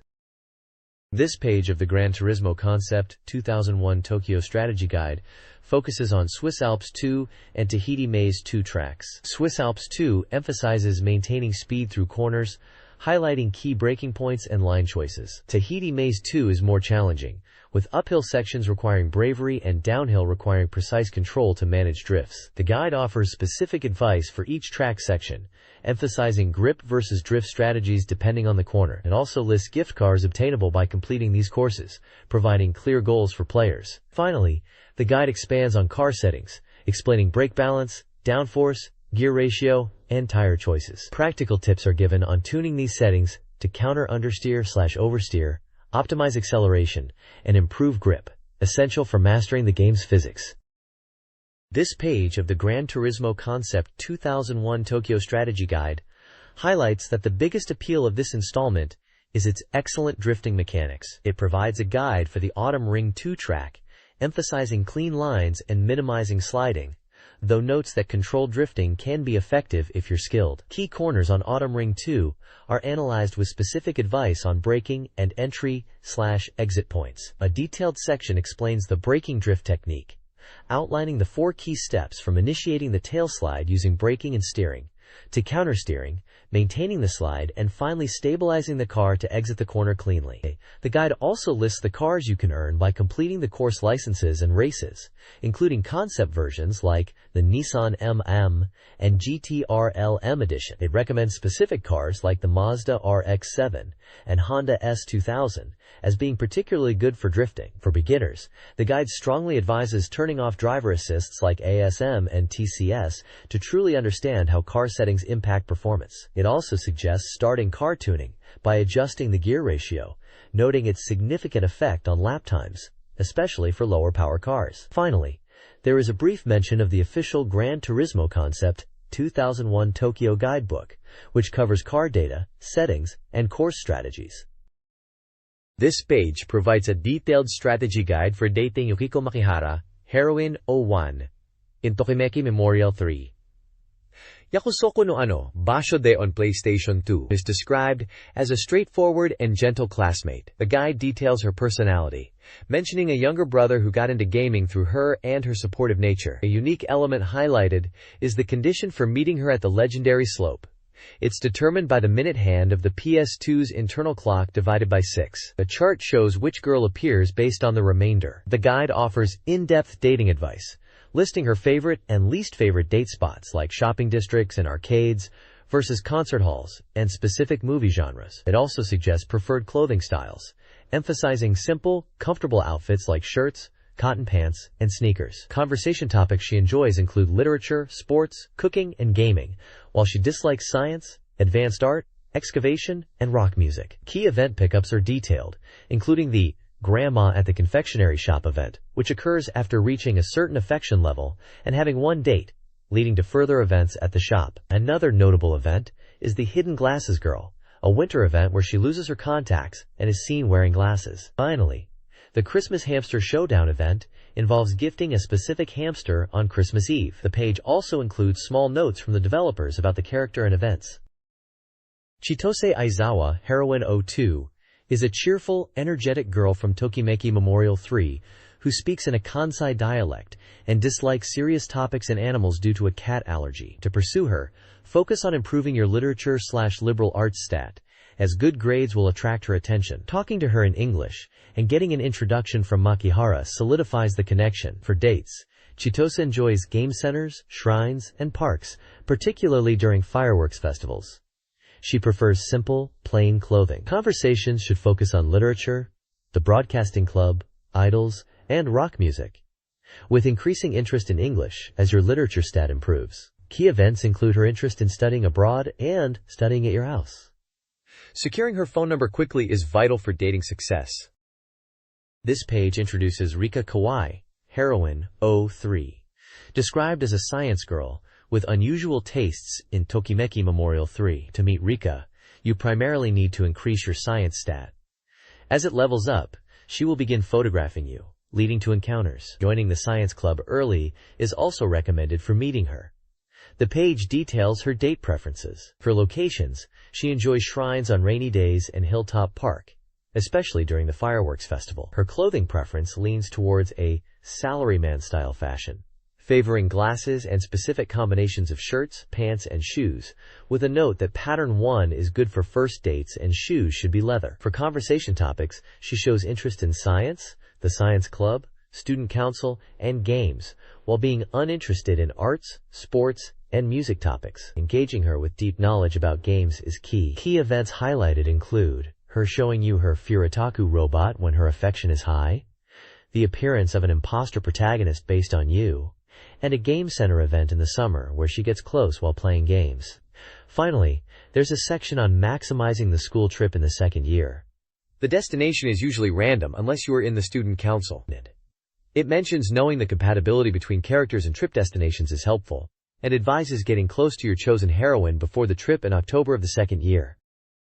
Mari Oda, the drama club star in Tokimeki Memorial 3, is a character defined by her self-discipline and aspiration for cuteness. To romance her, prioritize raising your art skill.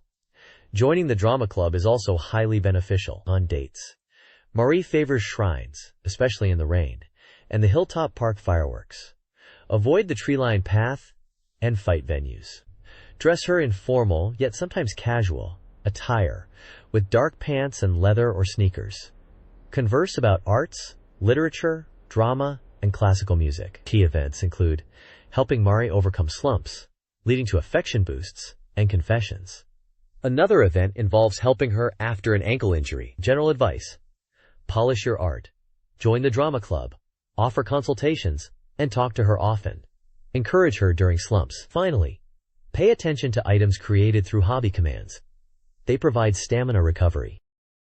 This page is dedicated to the development insights of the GameCube remake of Resident Evil, presented in a charming comic strip format. The comic host, Ruru, highlights the incredible attention to detail that went into creating the game's iconic zombies. It reveals that none other than director Shinji Mikami served as the model for the zombies' motion capture, demonstrating their signature shambling walk. The team also employed practical effects, like dropping blood-filled water balloons onto needles, to capture realistic blood splatter animations. The comic amusingly notes they put as much effort into the zombies' skin texture as one might into a maiden's, ensuring variations reflective of their former human selves. The page emphasizes that this was far more than just a remake, showcasing the deep commitment to recreating the horror experience. The comic is complemented by actual screenshots of the highly detailed zombies from the game. This page continues the fascinating look into the development of the zombies in the GameCube remake of Resident Evil. The comic highlights the incredible detail put into their design, starting with capturing subtle expressions in the eyes and mouth, and even using real-world references like raw meat textures. It's revealed that while professional actors were used, much of the motion capture for the zombies was performed by the development staff themselves, with a humorous anecdote about director Shinji Mikami's demanding retakes leaving the staff looking like real zombies. The comic also delves into the design philosophy, explaining that the goal was to evoke a distinct physiological terror beyond mere gore. A key detail mentioned is the decision to remove the zombies' pupils, eliminating any sense of expression or thought, and making them feel less like human or animal threats and more like disturbing, object-like entities, thus creating a unique form of horror. The page is presented with the comic host Ruru and other characters reacting to these details, along with screenshots showcasing the detailed zombie models and their terrifying presence in the game. The next issue promises a focus on effects and weapons. This page showcases reader-submitted artwork from the Dorimaga exhibition, highlighting illustrations from the past year. Several popular game series are featured. One piece depicts characters from Virtua Fighter, specifically Vanessa, with commentary mentioning the PS2 version being worked on intensely. Another features Shadow the Hedgehog alongside a girl, with the artist commenting on Shadow's coolness and the contrast with the soft, dreamy image. There's a dynamic illustration of Talim from Soul Calibur 2, noted for her unique pose and the matching background. Artwork from the game Crimson Tears features characters Asuka and Minamo, with the staff hoping the actual game turns out well. Finally, a submission related to Dragon Quest IV is shown, referencing the character Sorrow and the increasing number of Dragon Quest submissions, while also appreciating the slime earring. The page includes brief comments from the artists and staff about the works. This page continues the reader artwork gallery from the Dorimaga exhibition. Featured illustrations include beloved characters from various titles. One piece depicts Ayika from Skies of Arcadia, praised for her energetic depiction matching the game's feel. Another features Yula from Space Channel 5 in 2 outfits, with comments on the artwork's vibrant style. Artwork showcasing Tao from Phantasy Star Online brings back memories of exploring the forest area, making the staff want to play again. Characters Piro and Pokuru from the Shining series are shown, noted for their shared sense of determination. Erika from Sakura Wars appears with her signature wings, a popular motif in submissions. There's also a piece from Growlancer 2, the sense of darkness highlighted for its layout. Finally, a dynamic illustration of Sonic the Hedgehog facing off against Metal Sonic is deemed cool for its intense action and background, while another features characters from the puzzle game Ouch! The page concludes with brief submission guidelines and contact information for the exhibition. This page delves into the UK gaming scene, offering insights into the market and its unique characteristics compared to Japan and America. The article discusses the prominence of PC gaming genres like FPS, RTS, and RPGs in Europe, and explores the anticipation surrounding the launch of the Xbox, highlighting its PC roots and potential appeal to an adult demographic, contrasting this with Japan's broader acceptance of gaming across all ages. An interesting note is made about individuals from the game industry receiving prestigious UK honors, specifically mentioning Jeremy Smith, the founder of Argonaut Games, known for his work on Star Fox. The page also features a UK sales chart for the week of January 6th to 12th, listing the top 20 games sold, including titles like Max Payne, Grand Theft Auto 3, Harry Potter and the Sorcerer's Stone, and FIFA 2002, across platforms like PS2, PC, and handhelds.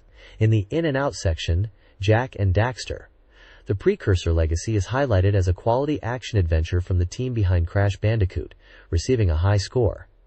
Conversely, Gekisha Boy 2, also known as Polaroid Pete, is noted as being perhaps too simple despite its unique concept. The next issue is teased to cover the state of network gaming in Europe.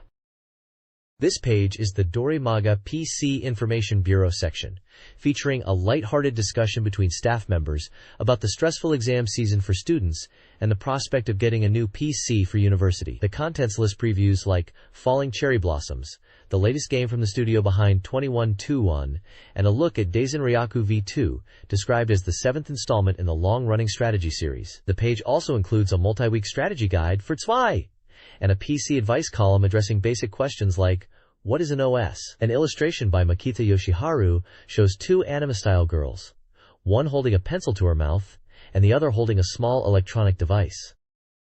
This page is the PC Information Bureau section, featuring a large illustration of an anime girl surrounded by cherry blossoms. The page delves into the details of the upcoming PC romance adventure game like Falling Cherry Blossoms, which was teased on the previous page. The story is set in Sakurazaka City, a town famous for its cherry blossoms. The protagonist moves there for school, back to the nostalgic place of his childhood. Here, he encounters a precious person he must protect, unaware of the sadness creeping in like the falling cherry blossoms. The system is described as simple, eliminating complex mechanics and relying on making choices that appear occasionally. It also retains the popular quick bar and expansion features from Basil's previous title, 2121. The scenario writers, Ojaku-san and Agobaria, are noted, both having worked on 2121 and Agobaria also on Bless. The game is a romance adventure developed by Basil, planned for release on April 26th for Windows PCs. It requires a Pentium 233 MHz or better CPU, at least 48 MB of RAM, and 1 GB of HDD space, running at 640 by 480 resolution. The PC romance adventure game, like Falling Cherry Blossoms, introduces its main characters. Komachi Yukimura, the protagonist's childhood friend, is a proactive transfer student. Nozomi Hoshizaki, a popular and intelligent classmate, enjoys a casual relationship with the protagonist. Tsubasa Yagashi, a talented classmate, considers the protagonist a friend. Ayoba Mori, the younger neighbor, affectionately calls the protagonist Oni-chan. Finally, Kodama Satomi, a third-year student and literature club member, frequently interacts with the protagonist. The page also hints at sub-characters and features a New Year's message from artist Yoji Nishi. This page features a look at Daisen Ryaku V2, the latest entry in the long-standing military strategy simulation series. The game introduces 3D maps and a layered structure, adding depth and strategic possibilities to combat. This new system allows for attacks that fully utilize altitude, meaning high-altitude aircraft can gain an advantage, while aircraft on the ground are treated as vulnerable ground targets. Daisen Ryaku V2 continues the series' tradition of letting players command diverse military forces. It offers 8 different unit production types, representing various countries with their unique arsenals. The core appeal lies in the thrill of hypothetical warfare, giving players the chance to lead armies from nations like Japan or America in strategic battles. Screenshots display the hexgrid map interface, the new 3D map view, naval combat, and the unit production screen, showcasing the game's detailed simulation aspects. The article emphasizes that the game builds upon the series' history, which dates back to 1985, by incorporating these new features to deepen the strategic experience. Daisen Ryaku V2 retains core gameplay, production, movement, combat, and occupation. New features like layered combat and preemptive strikes enhance strategic depth. The fuel system, requiring production plant control, is crucial for unit operation. Units are produced within range of the capital, subject to a unit limit. Movement, scouting, and occupation are vital. Ground and air units share hexes. Hidden units require scouting. Occupying territory increases income and provides resupply. The game includes unit refitting and electronic warfare. Multiplayer uses a turn-based email system. Combat features direct and indirect attacks, with preemptive strikes favoring the attacker. The layered system allows for strategic positioning. Long-range artillery and air defense are key. The game features nations with unique characteristics. USA units are powerful but expensive. Russia focuses on cost-effectiveness. Germany has strong land forces. And China is depicted as rising in power. Mastering each nation's style is crucial for victory. This page is dedicated to the PC action RPG Zwei. It prominently features key art showing the game's main characters and other figures. The article highlights that Zwei boasts a substantial volume for an action RPG, with the main story taking 20 to 30 hours to complete on a first playthrough. The game also includes numerous optional dungeons and mini-games for extended enjoyment. The magazine plans to provide a comprehensive strategy guide for Zwei over 2 consecutive issues, catering to both casual players and those aiming for full completion. A key gameplay mechanic involves food items, which grant experience points, and there is a list detailing the various types of food and the express they provide. The page also showcases a pet system. By launching a desktop launcher when not playing the game, your pet can collect food items, helping you power up easily. The screenshots display the game's isometric perspective and interface, as well as the pet feature interacting with the world. This guide outlines the recommended early game route for Zwei, emphasizing level-appropriate dungeon progression. Starting in Puck Village, players should complete the prologue and acquire essential books. The guide then directs players to the Hill of Hippolyta to find their pet, crucial for food and leveling. Next, players should explore Purgatory Garden LV1, noting the treasure hunters and the dangerous Aotokage enemy. It recommends a brief return to Puck Village to purchase the vital bush bag. The route then leads to Kappa Forest LV3, which is the first significant challenge. Players are advised to level up beforehand and not miss the lure item. The guide concludes with a strategy for the Darkfoot boss, advocating for cautious attacks, evasion, and potentially leveling up to level 5 or higher for success. This guide details the next steps in Zwei, following the first boss. Returning to Puck Village and Tripoka Lake yields items like the hook rope, essential for navigating gaps. Explore Kayapa Forest, rescuing a lost fairy for the water key. Obtain the magnet in Puck Village to manipulate metal objects. The water key opens Parvel Garden level 5, where you find the Jewel of Extreme Cold, enhancing Pipiro's water magic. The guide then leads to Kenobi Volcano, requiring the jewel to progress. After meeting Vulcan in level 8, you get the Wind Key for Kayapa Forest level 8, a wind-based dungeon. Finally, it gives strategies for the Phoenix boss fight, recommending specific tactics based on its attack patterns, and suggests fighting it at level 9. This Zwei adventure guide continues with Crop Dungeon levels 9 and 10, emphasizing magnet item use and obtaining a battery in the Gnome Village, essential for activating a crucial plate in Parvel Garden level 11. Level 12 is suggested for the Leviathan boss fight, combined Pipiro Jewel of Gale, with dodging wind attacks and the tsunami warning being key. The guide introduces optional bonus elements, like secret skills, enhancing map view or charge attacks, and the Dragon's Cave, a challenging area offering fire/water scrolls. Empty cans and pull tabs collection is also mentioned. A news section announces the PC edition's release and purchase information. The next issue promises a complete walkthrough to the ending, and more bonus elements.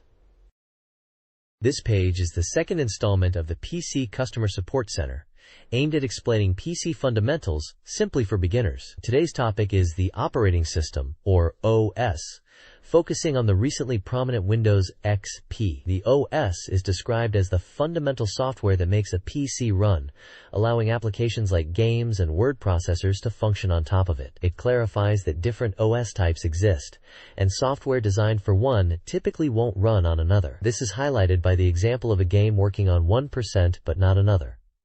One running Windows, the other Mac OS. The page explains the two main lines of Windows OS: the 9X series, 95, 98, ME, and the NT series, NT 2000, and how Windows XP integrates both. While XP offers improved compatibility, particularly for older software compared to NT 2000, there are still warnings about certain software or hardware, like joysticks, not being fully supported. Windows CE and Mac are noted as completely distinct systems, incompatible with standard Windows software. Ultimately, if you want to play PC games, getting a Windows machine is recommended, as most games are developed for it, though caution is advised for older titles on newer OS versions like XP. The page concludes by inviting readers to send in their PC questions for future segments. This page from Dreamcast Magazine highlights the February 8, 2002 issue. The index points to upcoming content, featuring new game previews like Tekken Seisai DC Boko Yume no Tatsujin, Card of Destiny, Unifiers of Light and Dark, and Doki Doki Idol Starseeker Remix. Strategy guides are also noted for games such as Missing Parts, The Tante Stories, and Prism Heart. The main feature is on the highly unusual title, Tekken Seisai DC Boko Yume no Tatsujin. This game takes the concept of dealing with life's annoyances to an extreme, where you literally enter a dream world to pummel the irritating people you encounter during the day. To power up for these dream confrontations, you must work various part-time jobs, depicted as mini-games like construction, restaurant service, and even handing out tissues on the street. The page showcases screenshots of these daily grind activities and the surreal dream fighting. Notably, the game is given a 100% completion rating. The bottom section provides a handy reference explaining the symbols used in the magazine to denote compatibility with different peripherals and network capabilities, like VGA output, online play, and support for various controllers. This page focuses on Card of Destiny, Unifiers of Light and Dark for the Dreamcast. The game is presented as a blend of card battling and adventure, with a strong emphasis on the narrative and the roles of the characters. A key feature highlighted is the multi-scenario system. Players experience the story from one of three perspectives: siding with the Rorna theocracy, good; siding with the Vold Kingdom after betraying Rorna, evil; or remaining neutral, neutral. This approach, set within the conflict between the two great nations, allows for a deep exploration of the world and the motivations of the characters involved. The page introduces three previously unrevealed characters. Roka is an apprentice mage supporting Rorna, skilled in healing magic and concerned about her twin sister.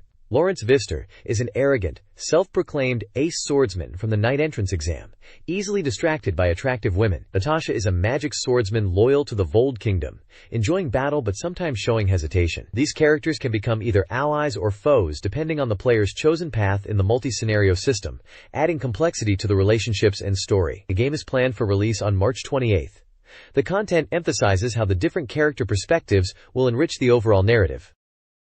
This page features Doki Doki Idol Starseeker Remix, a puzzle game making its way to the Dreamcast. Building on the arcade original, the DC version brings the core panel-flipping gameplay, searching for hidden stars under a time limit, but packs in plenty of new features. Chief among these is the dedicated story mode, where you take on the role of a manager guiding three unique girls, Mohiyama, Yui Shimura, and Natsuki Hojo, to become top idols. Clearing this mode quickly earns you reward CGS. The DC version boasts improved graphics, full voice acting for the story segments, and numerous hidden elements to discover as you progress through various modes and unlock conditions. Additionally, the manager character, Kyoko Sakuramoto, takes center stage in her own story within the Doki Doki Idol mode, complete with new CGS. A significant addition for the Dreamcast is mouse support, offering smoother cursor control compared to the arcade, which allows for faster reactions and potentially quicker clear times. It promises a fresh feel for the gameplay.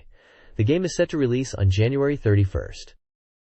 This page provides a strategy guide for the detective adventure game, Missing Parts: The Tantei Stories. It kicks off a guide focusing on the first case, titled The Unwinding Music Box, covering the early to middle stages of the investigation. The guide highlights the complex story and puzzle-solving elements that are key to the game's appeal. It primarily centers on the investigation of a case at the Kihara residence mansion, offering a detailed floor plan of the three-story building to aid players in navigating the crime scene and exploring different rooms. The guide also outlines the main actions and events players should undertake on the first day of the investigation, including visiting key locations, meeting important characters like the detective protagonist Kyosuke Megami and the Kano sisters, and managing side events. It emphasizes the importance of gathering information efficiently in the sprawling investigation area. This guide details the investigation in Missing Parts: The Tantei Stories at the Kihara Mansion, focusing on days 2 to 4. Day 2 involves interacting with family members like Ryoichi and Tsubasa, and exploring the mansion. Player choices affect side events. Day 3 features the discovery of a murder, Ryoichi, requiring meticulous examination of the body and crime scene. Players must report the death, interview residents, and search for Tsubasa, with a focus on questioning Kei. Day 4 involves external locations, a threat, and another attack. The investigation deepens, with security camera analysis, further interviews, and the identification of inconsistent statements. The guide emphasizes the game's focus on thorough investigation, complex relationships, and responding to unexpected events within the Kihara family. This page provides a detailed guide for the night training love simulation game, Prism Heart. It focuses on achieving different character endings, particularly for Ange, Anya, and Echo, highlighting initial parameter recommendations for routes like the harem ending or Ange's path. The main focus is on Ange, depicted prominently as a sister character. The guide outlines a specific strategy for her route, emphasizing a peaceful playthrough. It details a yearly event schedule, starting with consistently losing practice battles from January to April, leading to a date in May, and focusing on nursing training failures in June through August. The core training policy is to just relax and intentionally lose all practice battles in the Wyvern class. Retreating in the initial battles is recommended. This counterintuitive strategy is key to seeing all of Ange's events. A flowchart illustrates key events triggered by these failures, including her appearance, repeated training losses, and even humorous medical mistakes involving laxatives. There's also a note about the fortune-telling house location, accessible when going out, which allows checking heroine progress and obtaining different titles in the town of Maistel. A final tip reveals that consistently losing, while preventing a standard ending with Ange, allows access to unique dialogue and events after September. This page delves into the strategy guide for Anya in Prism Heart, focusing on her specific event route. The guide outlines an annual event schedule detailing interactions with Anya, primarily centered around meeting her in the Wolf's Forest and teaching her language. The core training policy for Anya's route emphasizes building the toughness parameter, aiming for a value around 670 by July. While practice battles are mentioned, the primary driver for Anya's events is the frequency of meeting her. A detailed key events flowchart illustrates 12 significant events in Anya's storyline. These range from the initial encounter in the forest and teaching her words, to significant moments like her moving in, meeting the character Kizaroff, expressing a desire to become human, and a progression towards a more somber outcome involving her physical decline. Echo provides a point of advice, highlighting the enjoyment of teaching Anya words, and the interesting interactions involving Kizaroff and Prince Benasia concerning Anya. A separate section details the conditions for encountering Prince of Provasia in practice battles, and the parameters required for victory. Anya's route appears to be a unique path, involving integration and overcoming physical limitations.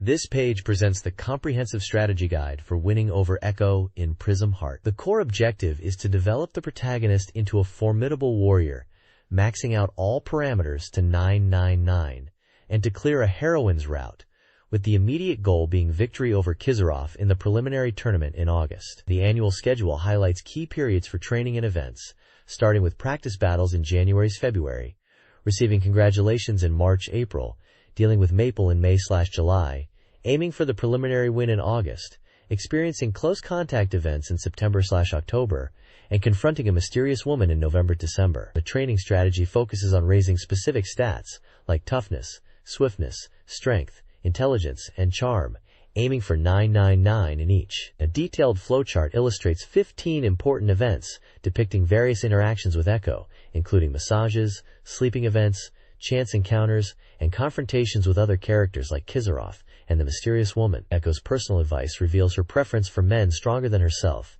stating that achieving 999 in all parameters is essential to capture her heart. She also mentions a parameter bonus from winning practice battles in July and the significance of a specific sword as a gift. The page also includes details on encountering and defeating Kamukuro in practice battles.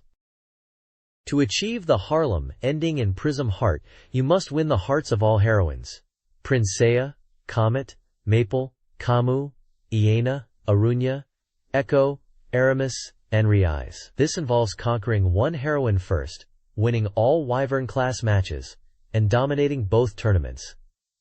The annual schedule guides your progress. Early months focus on training, attending character-specific events, massages, becoming an attendant, and group outings, hot springs, beach. Key events include finding Arunya and persuading Aramis. Training requires maxing out all parameters, especially by September. The guide details crucial events via a flowchart and outlines 4 bad endings to avoid. A special end with Kizarov is also possible. Defeating rivals like Kizarov and Isina/Macha demands high parameters. Success relies on meticulous training and following the specific event sequence. This page features big news for the Dreamcast's Open Dice online gaming service. Headlining is the announcement of Guru Guru Onsen 3, slated for an emergency release on March 14th. This third entry in the popular online party game series brings 5 different games, including card games like Napoleon and Daifugo, Mahjong, Reversi, and Hanafuda. Excitingly, the Mahjong mode is cross-compatible with players of Guru Guru on Shursen 2. The page includes a message from the director, expressing enthusiasm for bringing this title to Dreamcast. Also featured are Guru Guru Onsen 2 and the online strategy titles Sakura Taizen Online, The Long Days in the Imperial Capital, and The Elegant Days in Paris.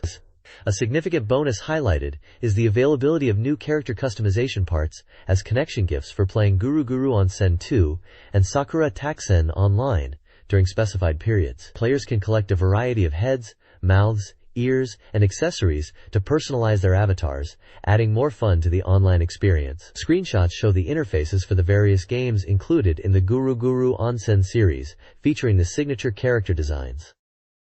Dreamcast online games are getting exciting updates focused on events and customization. Open Dice and Guru Guru Onsen are adding more character customization options, including clothing changes, with potential compatibility with Sakura Wars Online. Event chat rooms are expanding, with seasonal themes. Major events are planned, like a Latte Valentine tournament in Open Dice, Uno with prizes, and a Mahjong tournament in Sakura Wars Online for Uji Hiroi's birthday. Sakura Wars Online will feature Valentine's Day events with chocolate gifts, and the magazine character Tai Chi will appear. Players can now partner with characters outside the main Flower Division 13, raising their affinity through games and item purchases, which unlock special events. These updates promise a vibrant and engaging online experience for Dreamcast users. This page is from the Akasaka Gareki Dao column, a monthly 2-page spread for game and hobby fans, featured in January 2003. It showcases a variety of model kits and figures. Leading off is the revival of the Star Wars X-Wing fighter as a plastic kit from Fine Molds, bringing back a favorite for model builders based on the actual movie props. Joining the Master Grade Gundam series is the sturdy RX-772 gun cannon, allowing fans to recreate classic scenes. The Chogokin Damashi line introduces its first sub-mecha with Aphrodite A from Mazinger Z, highlighting its popularity and signature gimmicks. For fans of visual novels, a resin kit of Misuzu Kamio from Comic Party is shown, capturing her lively appearance. Ridge Racer's iconic race queen, Raiko Nagase, is presented as a beautifully painted finished figure, celebrating her status as a gaming idol. Finally, action figures and light cycles from the classic film Tron make an appearance, reviving the electronic world of the movie as detailed collectibles. The page covers a diverse range of popular characters and series in the form of high-quality hobby products. This page dives into the world of game and anime-inspired collectibles, featuring an array of impressive figures and models. We see figures based on the unique art style of Boku Tamao, alongside detailed collection figures from Metal Gear Solid 2: Sons of Liberty, showcasing iconic characters like Solid Snake and Raiden. Dragon Quest fans can admire diorama figures representing characters from different eras of the series. For model builders, there's a massive 1/1 scale resin kit of a weapon from Sakura Wars, and a kit to enhance the goof from Mobile Suit Gundam. Adorable Chobits characters appear as small capsule toys.